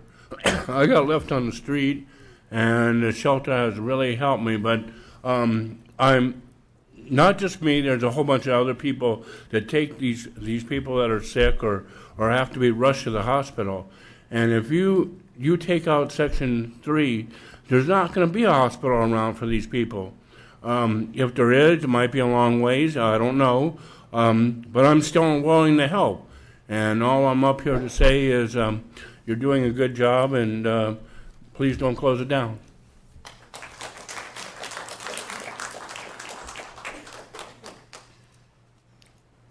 My name is Susie Tronti. And first I would like to address that you have known for the past, well, since spring of 2015, that this shelter was considered temporary with a cap of 2 years, including an extension. You put all your eggs in the basket of changing the zoning. Nobody has really made a strong effort to look into other areas to open a shelter with a full functioning kitchen so you don't have to order from restaurants. So when this shelter closes in March, when and if, that's all on you, because you guys dragged your feet on this. Now, I will tell you that I represent a lot of the people that are opposed to the shelter where it is. None of us oppose a shelter in general, but a clearly defined shelter that addresses the needs of the people who truly need the help. Your social experiment failed miserably, and we're suffering the consequences. This is not working in North Auburn. You know it's not working in North Auburn. Or North Auburn is not represented by city council or a mayor or anything. And you guys know that. And you know that you all can dump it into North Auburn. And Supervisor Duran, you stated that you didn't really want to have, hang on, I have to find it. Basically, you said you didn't want to spread the problem into other communities. Roseville and Rockland are high populations. Auburn is not a high population. Yet you've dumped the majority of this problem into Auburn. You made it a wet shelter, and we all begged you not to do that. You all have created this magnet of a transient problem in our community. It's on you. And now I'm asking that you do the right thing and not include C3. You have to think of the people who live here. And yes, some of those homes around that area are new, but not all of them. A lot of these people have been here for generations, and they're having their houses broken into. I know of a girl who came home and found a homeless person in her kitchen cooking a meal. So this isn't fair, what you've done. And you need to really think about stepping up and looking for another place. I don't want to see these people go on the streets, but that's not on us. We didn't ask for them to go on the streets. We were asking you for the last 18 months or so, put it in an area where it's more responsible, where transients can get the help they need, but it's not a magnet draw. And this is, you guys created a huge mess, and I'm asking you to clean it up.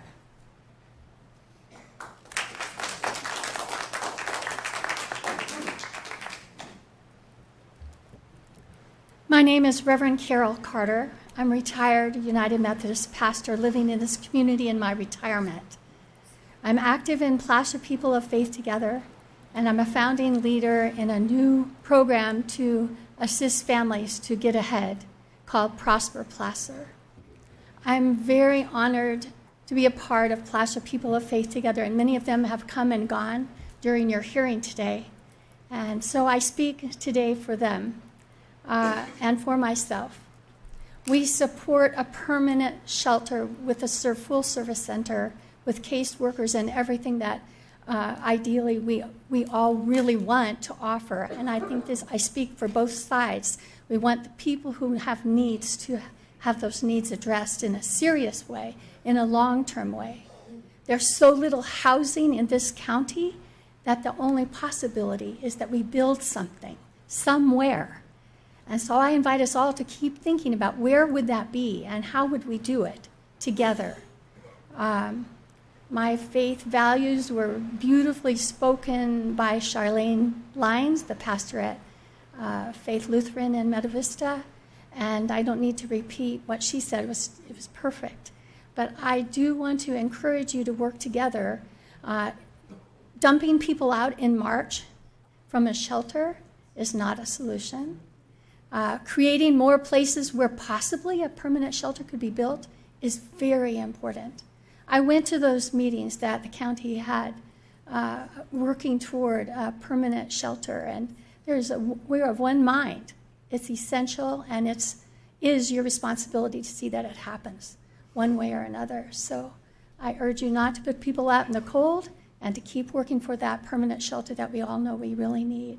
So thank you for your time, and thank you for your efforts, and I pray that you will vote in a way that will improve the lives of people, not harm them further. Thank you.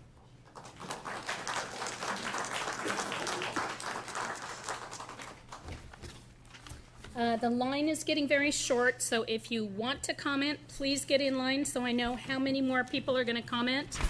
And I will probably cut it off after Gary unless someone gets back there. Okay, get back there.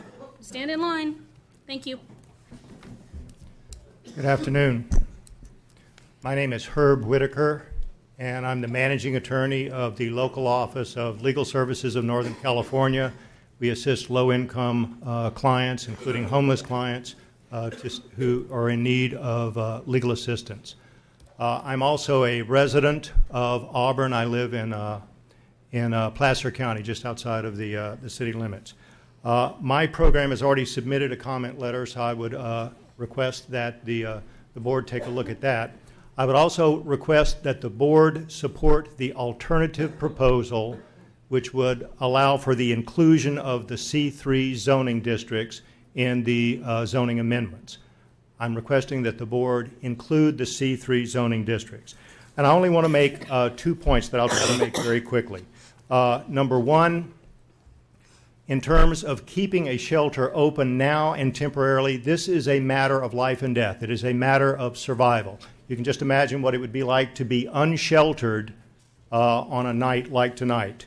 And this is not just my own opinion. There was an article that came out in the Sacramento Bee on December 19th of 2016, so just less than a month ago, which included a study in Sacramento that showed that homelessness leads to death.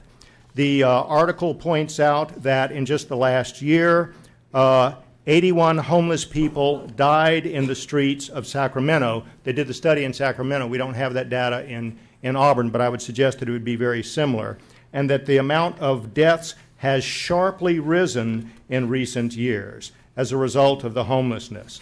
The article, I won't go into the entire detail, but the article concludes that, sadly, the mortality rate for homeless people is 4 times that of the Sacramento general population. The mortality rate is 4 times that of the general population. The suicide rate is 16 times greater. The homicide rate is 31 times greater than that of the general population.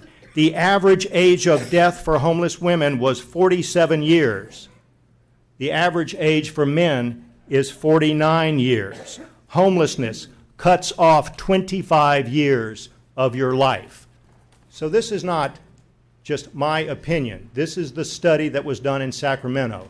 The need for a homeless shelter is very desperate. That's the first point. We can't afford to get rid of Right-Hand Auburn Shelter right now when there is no alternative. You've heard all of the speakers today.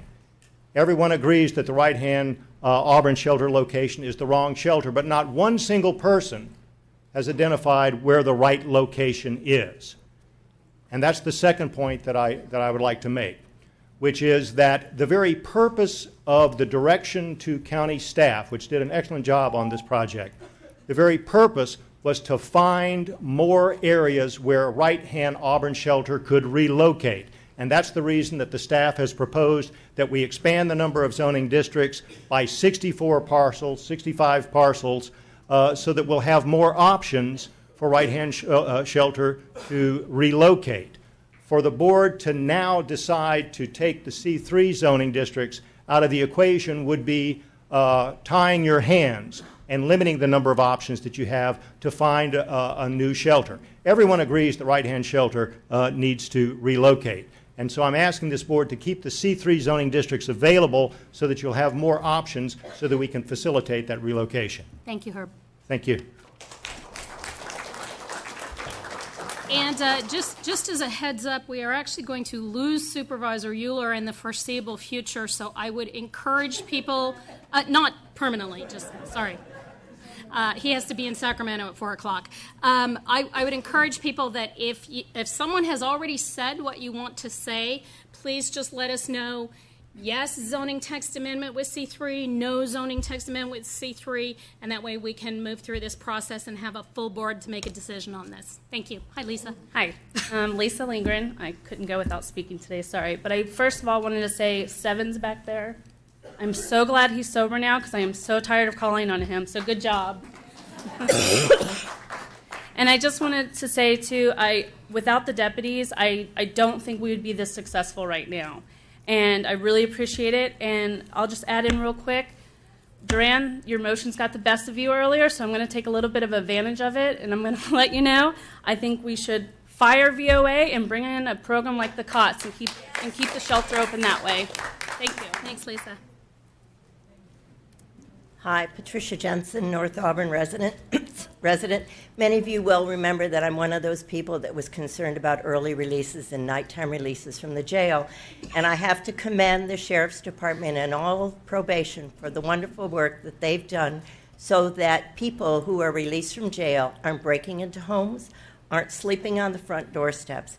For the last 16 months, I've been one of those people who live in North Auburn but who have been helping at the shelter, providing meals. I have to tell you, in the last 2 months, there has been significant improvement, and it is just wonderful. I have never seen so many happy people, so many polite people in the shelter, thankful for everything that they were been given. I don't see people loitering during the day by the cardboard recycling, by the gazebo. The Sheriff's Department has done a wonderful job on that. We all agree that this is not the place for the permanent location of the shelter.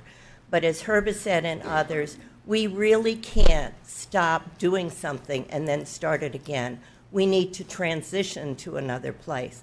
I work at the Auburn Interfaith Food Closet. We call it work, but we volunteer. There was a major issue about us moving in the airport area about 3 years ago when we had to leave the DeWitt Center. And the business owners there were extremely concerned about us. We had to go to the Planning Commission for the city of Auburn. We are now located there, and we are good neighbors. And I will tell you that we have at least 60 people who come to us each month for food. These are homeless that are on the streets, and they're coming, and they're polite, and they're not causing problems. So I encourage you to keep C3 in the ordinance, not keep the shelter at DeWitt, but give us options where we can have a permanent place. Thank you. Thank you. Hello, my name is Sherry White. I'm 62. I'm homeless. And I was so happy to see Kathy Denton and Cindy Bigby. They hired me 10 years ago as a navigator, a person with a diagnosis, helping people with a diagnosis. So being homeless, I already know all these homeless people. The thing is, 10 years ago, Susie DeCamp is the chaplain for the homeless. All we did was memorials 10 years ago. I was going to bring the things off the wall and all the names of the people who died. 1 month, 2010, there were 6. We were burying them all. I prayed for 10 years for this shelter. And now that I'm homeless, I had a place to lay my head. And if this shelter closes, we're going back to death. You are voting on death and life here. And I just want to say that my dog, I got, after the husband left me after 35 years, I got the dog. He was 17 years old. His name was Shady Dog. He had 3 legs. And all these people got to know him. He passed there. And because we get to keep dogs in there, my dog, through a whole month of all these homeless people loving them, he went out in grace and dignity. And I love this shelter. And you know what the Lord first said, Cher? I was devastated at first. You know what, Cher? Suck it up. You've been working with the homeless for 10 years. We're all homeless. I have a home for you. We're all homeless here. These are all our brothers and sisters, man. Just keep it open. And thank you for housing me. And my daughter, who's a pastor, 4 years at Destiny in Rockland. She's a pastor. She opened up her church in Modesto. My son, he's in China. And my oldest is a regional. She manages 32 Nordstrom stores. All I'm saying is, thank you very much, Auburn, for housing this lady. I thank you, and my dog. Thank you very much.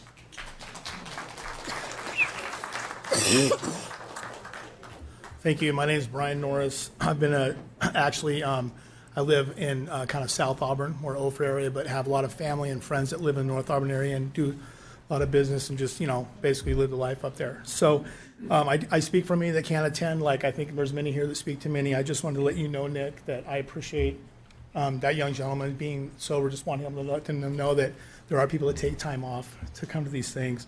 My experience with homeless is very unique. I have a gentleman that worked for me for a couple years ago.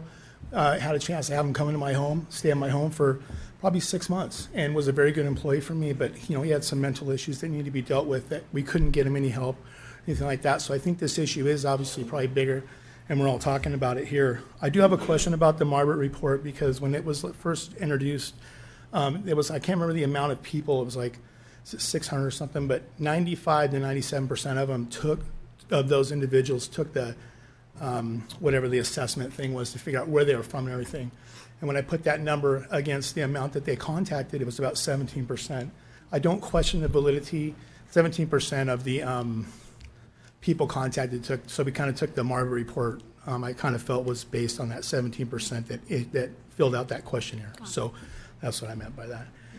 I don't question the validity of having a homeless shelter, because I think it's needed, and I think that's been really brought up here. I'm amazed at the community that showed up, both sides of the issue.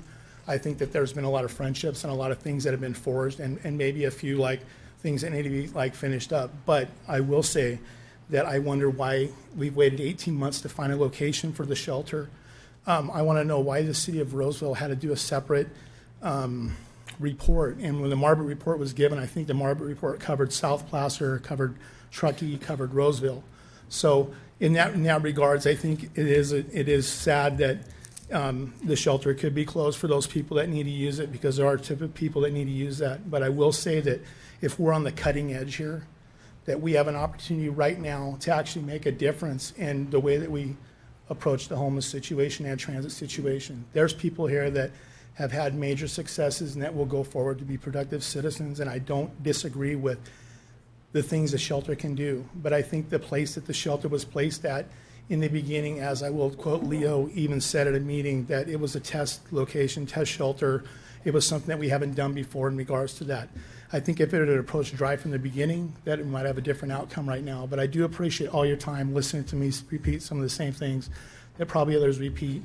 But I do think that to show the community, everybody involved in this, that we can take the charge and lead and actually be on the cutting edge would be to take the recommendation from the North MAC, the recommendation from the Planning Commission, define the shelter, what it needs to be, and go forward from there and really put the time and energy, because I think it's here. The time, the money, the resource, everything. I think it just gets down to the Board of Supervisors being able to push those right buttons, because obviously to get the shelter going, there was a lot of energy put in that through Right Hand Auburn and those, and I think that they have the energy to actually, with Other Side, to really make a difference in this. So thank you for your time. Thank you, Brian. And we're going to finish with the lady in the suit coat at the end of the line. She's the cutoff end of public comments. Thank you. Gary Mappa. I live in Applegate. A lot of people told me because I'm in Applegate, I really don't have any issues that I should be responding to because I'm not in North Auburn. But we do have an obligation. Earlier it was said that it's your job. That's not correct. It's our job. It's our commitment to do what we've been doing. It's our commitment to do whatever we can to help with the situation. The solution isn't really right here today, but it's in the works. I'm going to do something that I didn't intend to do. I'm going to reintroduce myself. My name is Gary Mappa. I'm an alcoholic. I've been sober for 34 years. And the reason I do this is for Tracy, for the other people that have reached out and grabbed the importance of sobriety. And it's my commitment to do whatever I can to help them, to help the people that have drug addictions, to help anybody that is homeless or needs housing. Housing, we all know, is a big bottleneck. That's a whole different subject. With regards to the text amendment, of course, I'm in favor of option 2. But the decision's up to you. Either decision you make, I'm going to be committed to the community, even though I live in Applegate, to figure out what I can do to minimize the impacts of homelessness. And that's my commitment to you, to the sheriffs who I've talked to on many occasions, to Tracy. And I want to know, when is Tracy going to give me back the coat I gave him a year ago? Because I recognize he needed help. Where's my coat? So I'm in it for the long haul. Next thing I want to do is thank Jim Holmes, Jennifer Montgomery, and those of you that have made yourselves familiar with the COTS program in Petaluma. That is not necessarily the ideal situation, but it's a model that we can set our sights towards to a more permanent solution. And there won't be a permanent solution. We're still going to have to keep doing what we're doing, keep doing what we're doing, but we need the support of everybody. And I guess lastly, I want to commend Sheriff Bonner. What I'll take away from today's, all the comments, was one word that he used: collaboration. If we don't collaborate and continue moving forward, then it's all a waste of time. Thank you. Thank you, Gary. Hi, my name is Anastasia Fawcett, and I just wanted to say that the issues with the homeless shelter, my children have been affected by. I'm not against or for. It's a problem that needs to be handled. I don't think that there's one easy streamline way to get it fixed at all. All I can say is that we've seen people that have been positively changed in a wonderful way by the shelter. We've seen homeowners that are being affected by the shelter. I rent, and I've been affected by the shelter. I was also a manager for several stores here in the area that were also affected. I had to call, law enforcement out to come and help me just to be able to get my store under control as well. My biggest concern is obviously the area. That's why everybody's here. This is not a Christian issue. This isn't a religious-based issue, which has been turned into somewhat, I feel, in some of the comments. That's not what this is. There's an issue. There's a lack of supportive services as well. There's a lack of transportation. What are we going to do with it, though? I think the fact that having everybody come up and saying it, to be honest, and I don't mean to sound disrespectful, but when I'm hearing certain people say about the Board of Supervisors has had enough of a time to be able to actually find an alternative location, and then I find out that we're not really being proactive on that. That's a little frustrating for me as a mother. My son found pornographic pictures I just live right over here on Nevada Street in the apartments, and there was a little camp. I didn't even know it was there till he comes and he asks me some very graphic questions. Very, very graphic questions, because these pornographic flashcards, whatever he found, were in this area. My son is 7 years old. I can't let my 12-year-old walk home through maybe cane because there's always issues over by the library. I don't have, my uncle was homeless. With all due respect, you guys, he died homeless. That is not my issue. Like I said, I'm not for or against. But if we're not going to give supportive services to these people, why did we even open a shelter in the first place? What are we doing? We're all here. We all know that there's a homeless problem. We all know that something needs to be done, but what are we going to do about it? I'm sorry. I'm frustrated. I'm extremely frustrated. I have 4 kids here in Auburn. My mom cannot let my brother go outside, my 26-year-old autistic brother, go outside because if a homeless person sets him off, he's going to hurt him. No. And it's not his fault. No. So I appreciate the person that brought up the pride issue. There is an issue, but we need some more proactivity. What help do you guys need from us? We hear about certain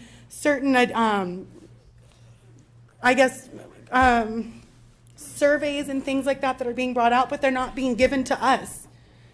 Why not? Why are we not being given all of the information? Why is it such a big ordeal? This should be something we should be working on collaboratively. Thank you.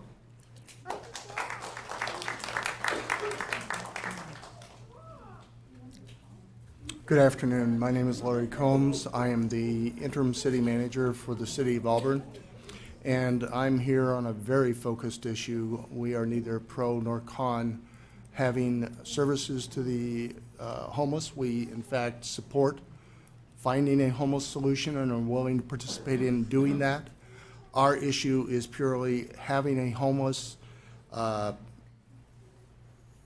residents placed within the airport zone of influence, and we have very specific requests there. We spoke to the Airport Land Use Commission regarding those requests. They supported us and wrote a letter to the board, and also asked your board to place a 6-month moratorium on the zones that they plan on placing into a impact zone that would prevent the placement of a homeless shelter in that area.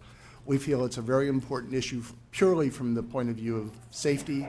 All of the people who are in homeless shelters are good people. Many of them are impaired in ways that they should not be allowed to wander around an airport or be close to an airport and taking off, landing, taxiing an aircraft. So we have asked very specifically that should you choose whichever option, that you, in fact, change the zoning code text amendment so that you state, in order to exclude most of the Auburn airport influence area, exempting Zone D, which means that would stay eligible, add the following language to section 17.56.295A. Emergency shelters shall not be permitted within the land use compatibility zones A, B1, B2, C1, C2, and again, those are airport compatibility use zones, not your county zones, as identified by the adopted airport land use compatibility plan. And 2, if shelters are excluded from the land use compatibility zones as recommended, section 17.56295G is not necessary. Again, thank you for your time. We appreciate the struggle that you are going through in making this decision, and we are willing to participate in trying to find that solution. Thank you. Thank you, Larry.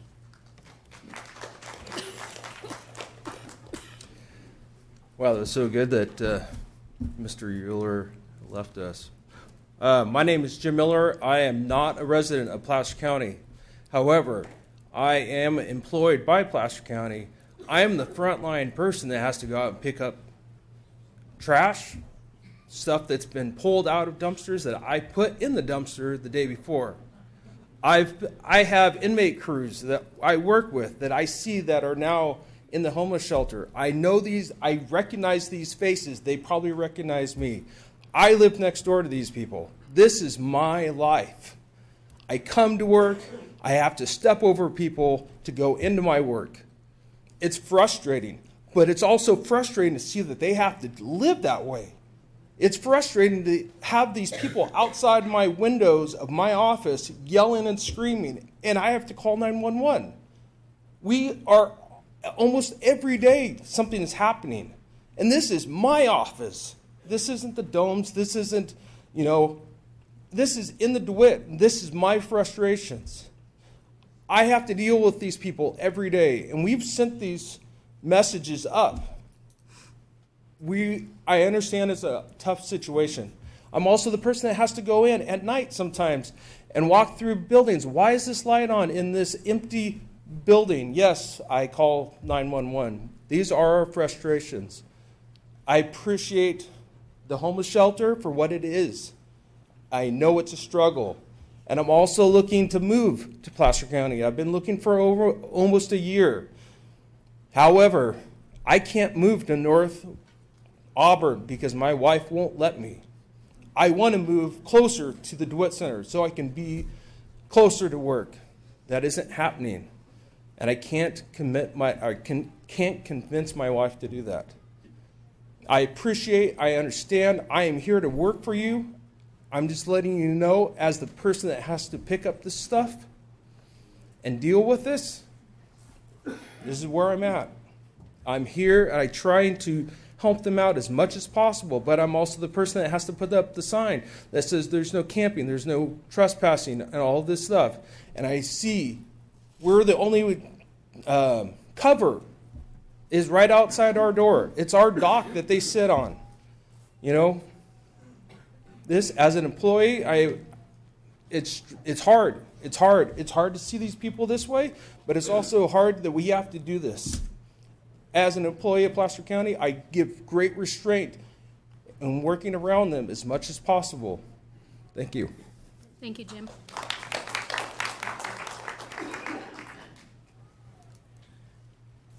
Anita Toller, and most of you know I do stay at the shelter.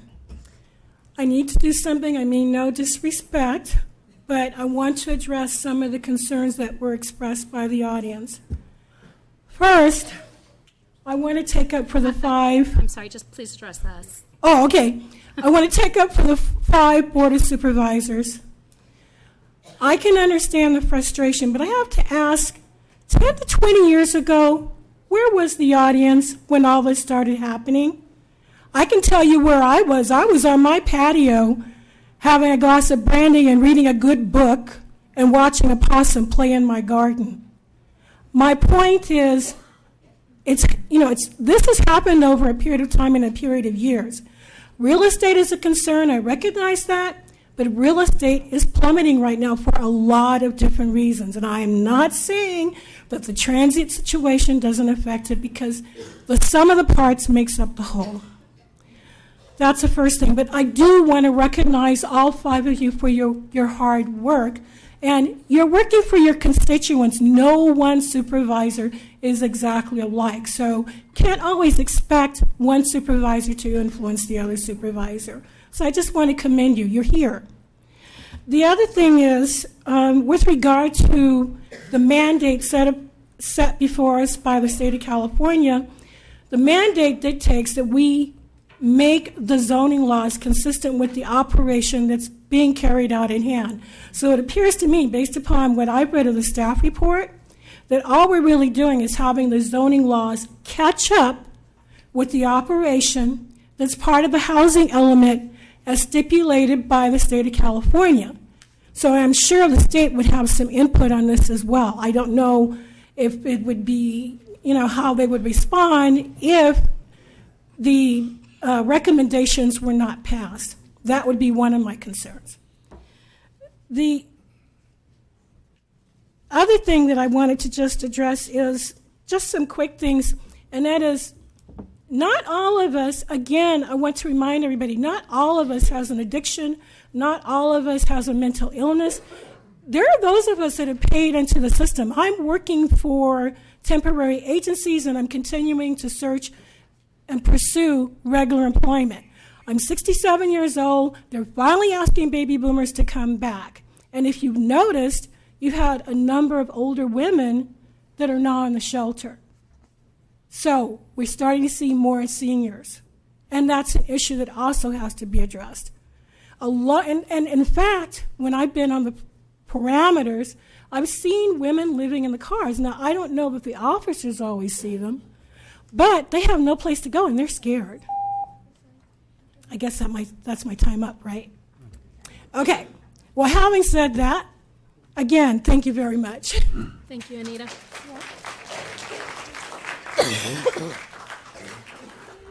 All right, I'm going to close the public hearing now and bring this back to the board. Supervisor Holmes, your light is on. Thank you. Excuse me. There's a saying that consistency is the first casualty of politics. And I have been consistent since day one when this whole proposal came to me, since it was in my district. Pastor Dan, who's gone, Father Mike, who's gone, came to me and asked about the ability to open up homeless shelter in North Auburn. And I expressed my skepticism.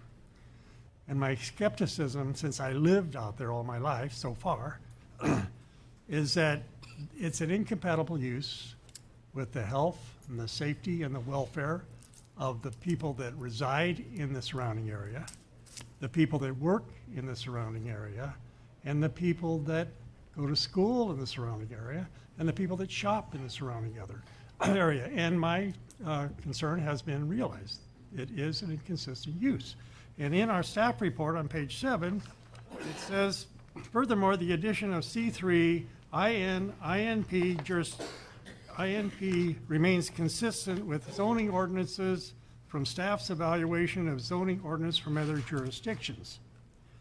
These zone districts are generally separated from residential neighborhoods by low-intensity uses such as light commercial, storage, retail, and office space uses, therefore creating some distance between sensitive land uses.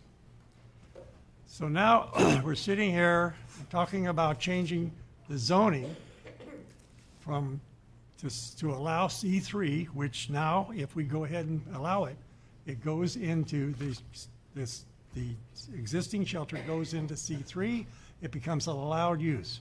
And I want to repeat what Dr. Marbert said in one of his first meetings. A temporary shelter can be as long as 22 years. And that's what we're going to end up with if we go ahead and allow C3. So I'm going to support the Planning Commission's recommendation. Thank you. Any other comments from any of my fellow supervisors? Supervisor Duran. Yes, I'm going to comment, and there's going to be some people in here that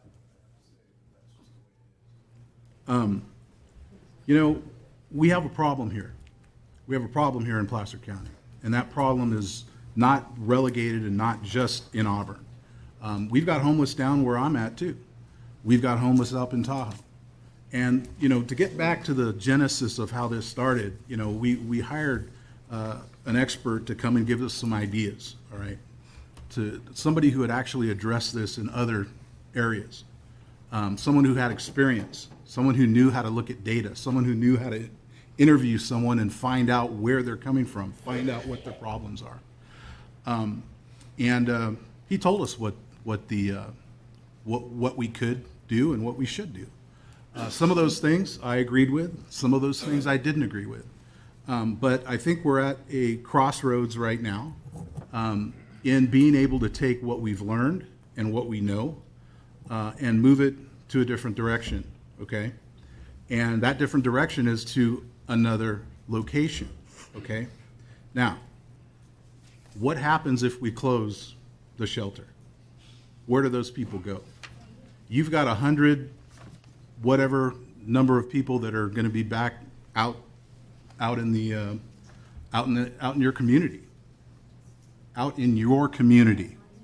No, it's not on me. I'll tell you what it's on. He goes, there was an idea that we would wait and align ourselves with what was going to be happening down in the city of Roseville and down in that particular area, Rockland. Well, that report has taken a lot longer than I think anybody anticipated, and I really don't see there being a cogent understanding of what is happening in that area when that report comes down, and to be able to move expediently after that. All right? All of these things kind of take time. Although there is a plan, and there are folks out there that are willing to put the time in to raise the money and to build a facility down there, and they're doing that. I have said since day one that this isn't the optimal solution here, that this location isn't the optimal solution. But it's close, it was at the time, and it still is, close to services. Now, by basically eliminating the C3, and let me just tell you what C3 means to me. C3 means maybe.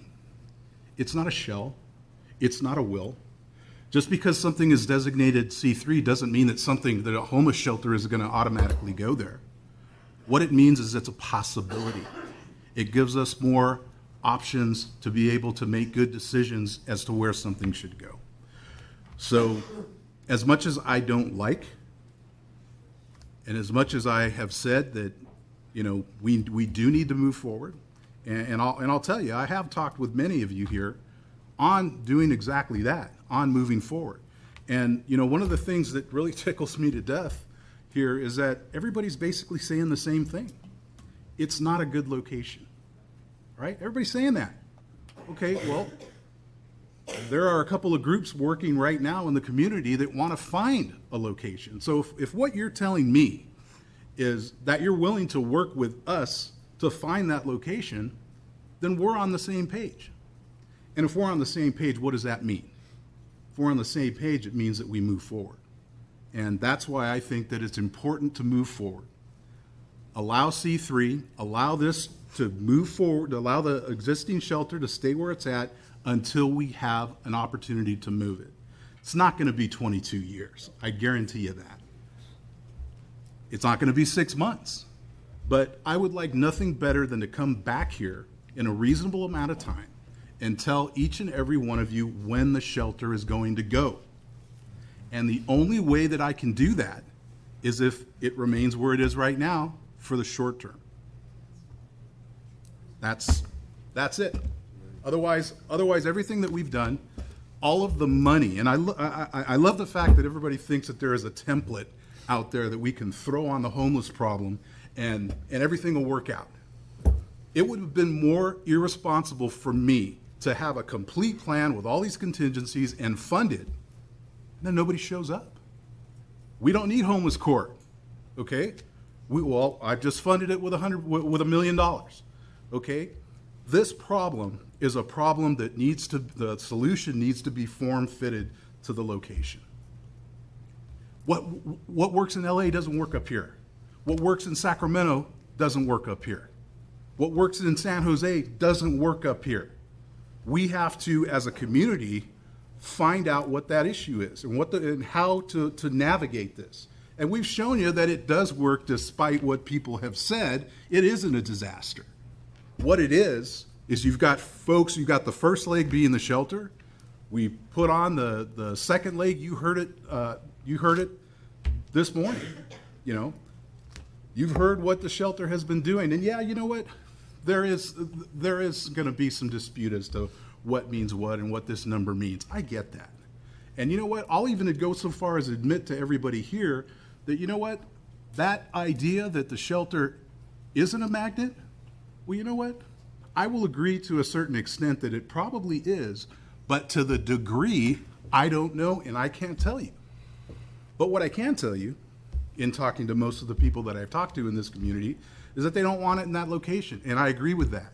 And I'm willing to work real hard to find a suitable location that meets many of the things that you've talked about, that meets being a safe distance away from schools, that meets being somewhat close to the services that we can provide, that has the transit avenues, that is safe for businesses. But the only way that we can get there, folks, is if this situation continues while we work together to get a result to better manage the problem. So I'm going to be voting in favor of allowing the C3 in this. And who knows, maybe when this is done, maybe when we do find a location, we come back and we remove C3 out. But for the time being, that's what it needs to be. I'm still committed to it being temporary. Not temporary, but actually temporary. That's all I've got to say. Thank you. Kirk? I'll yield to the senior supervisor from Lincoln. Okay. Senior supervisor from Lincoln. Easy on the senior part. So I'll start by just stating the obvious, I guess, that obviously we're dealing with an emerging issue that has dramatically expanded in the last several years, which is homelessness. And the board, I think, has grappled with how to deal with that. I think it's been stated clearly today that there is no perfect solution where the problem goes away. It's I really like the words I heard earlier about trying to create the best strategy by which we can optimally deal with that issue for all people who are affected, the people who are in the shelter, but the community around that. But the specific question before us today is a technical zoning question. Staff came back with a recommendation that our zoning text be amended to include specifically industrial park, and heavy commercial to the places whereby a homeless shelter could be sited. Planning Commission accepted 2/3 of that and said that they should exclude heavy commercial. It's my opinion that was really done under political pressure because that is the existing zoning where the current site is, and it's just really a circuitous way to say we want to get rid of the site in its existing location. But that doesn't solve the problem. In fact, if we closed up the shelter today, I'm confident that the immediate community and proximity to that shelter would be more negatively affected than they are now, not to mention the lack of responsibility I think we would have as a greater community. So I'm not interested in doing anything other than accepting staff's recommendation that went to the Planning Commission, which is to include all 3 of those zoning in our additional potential sites for having a homeless shelter. But having said that, and letting people know how I'm going to vote today, I've been on the board now for over 22 years, and this is an issue that isn't something I don't think Kirk and I would have ever thought we would have been working with over 20 years ago. It's emerging, it's getting worse, and we have a greater responsibility, but we also have some opportunity. We're not going to get the best. The board has been advised that we need to focus our efforts here in South Placer, in the Auburn community, and in South Placer, the Rockland, Roseville, Lincoln part of Placer County. And I think the board is pointed in that direction, that we're working with our staff to try to find some long-term solutions for those kinds of things. And that the homeless issue is really one that stays close to the homeless people's roots. And the data tends to bear that out, not only from the beginning, but as we continue to have these conversations with staff. So with that, we're only going to have the best solution in the North Auburn area if we work with the community. And if people want to talk to me and find that optimum site, it will have controversy. I guarantee that somebody in that new site will not like it, and the board is going to be confronted with making the decision. So my look to the future is that we try to have the largest number of the most reasonably compatible sites in the Auburn area. We work as closely as we can with the community to increase our community policing like we have, to work with probation, work with Health and Human Services to make sure we afford the greatest number of services we can to these folks and get the most cost-effective solution in that regard, but also ultimately try to find the proper site. So that's the direction in which I'm pointed. I'm happy to meet with the community to try to find that. As we move forward, to me, the optimum path will be one where we transition from this site to a site that's ready to go up here in North Auburn. I have no interest in just abruptly closing up the site at this particular point in time. We've developed some really good partners up here in the North Auburn area. I'm not interested in turning back the clock and wasting a lot of the investment we've made, keeping in mind that we certainly didn't do everything perfectly to begin with, but we're managing adaptively and we're making things better all the time. And if we do work together, I think we can come up with a solution that will have everybody most satisfied as possible. Those are my comments. Now Supervisor Euler. I want to thank Mr. Pedretti for his valiant effort at the start to keep us focused on what the issue was before our board, and that was the zoning text amendment, not should the shelter exist where it does. And as those in the audience know, I have consistently voted with Supervisor Holmes against the ongoing operation of that shelter at that location. I don't believe it's the right location on a long-term basis, and I think we forced a bad situation into a neighborhood and made it worse. That said, however, this hearing today is about a zoning text amendment. And if the current shelter were not in C3 zoning, there'd be nobody in this audience. There'd be nobody sitting here.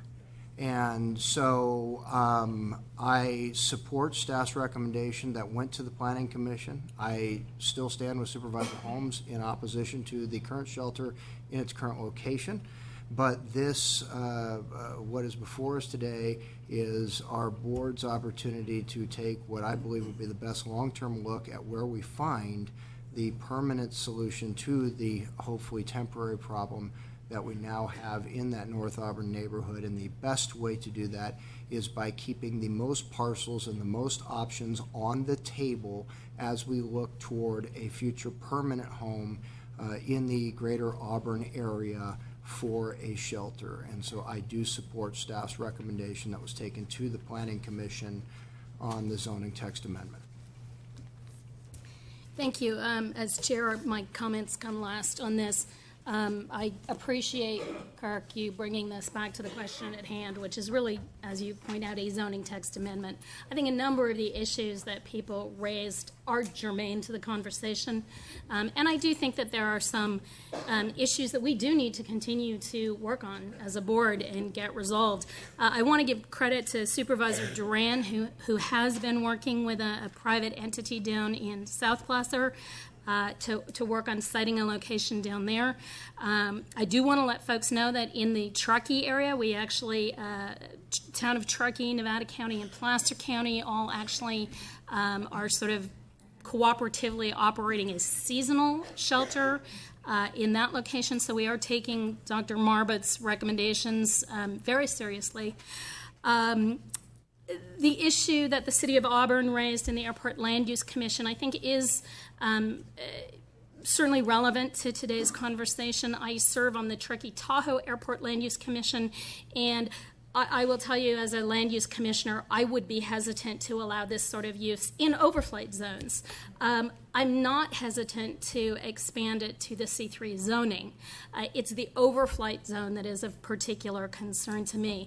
We already have existing uses in the overflight zone, both in the city and in the county, that probably in retrospect aren't entirely compatible with airport use around them, but they exist now. I don't think we should compound that problem. And so I do think we should give some consideration to the Airport Land Use Commission's suggestions. But similar to three of my other supervisors here today, I will be supporting option 2, which is the staff recommendation, which includes C3 industrial and the industrial park. Those are my comments. What is the pleasure of the board?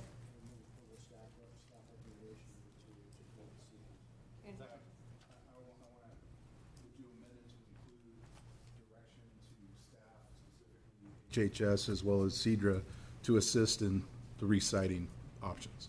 Oh, absolutely. I would hope that's ongoing and we just continue working on that. Yes, absolutely. Second concurs. Okay, we have a motion and a second. And I just want to clarify that the ordinance up for a vote is attached as attachment 2 to the staff report. Thank you, council. Attachment 2 to the staff report.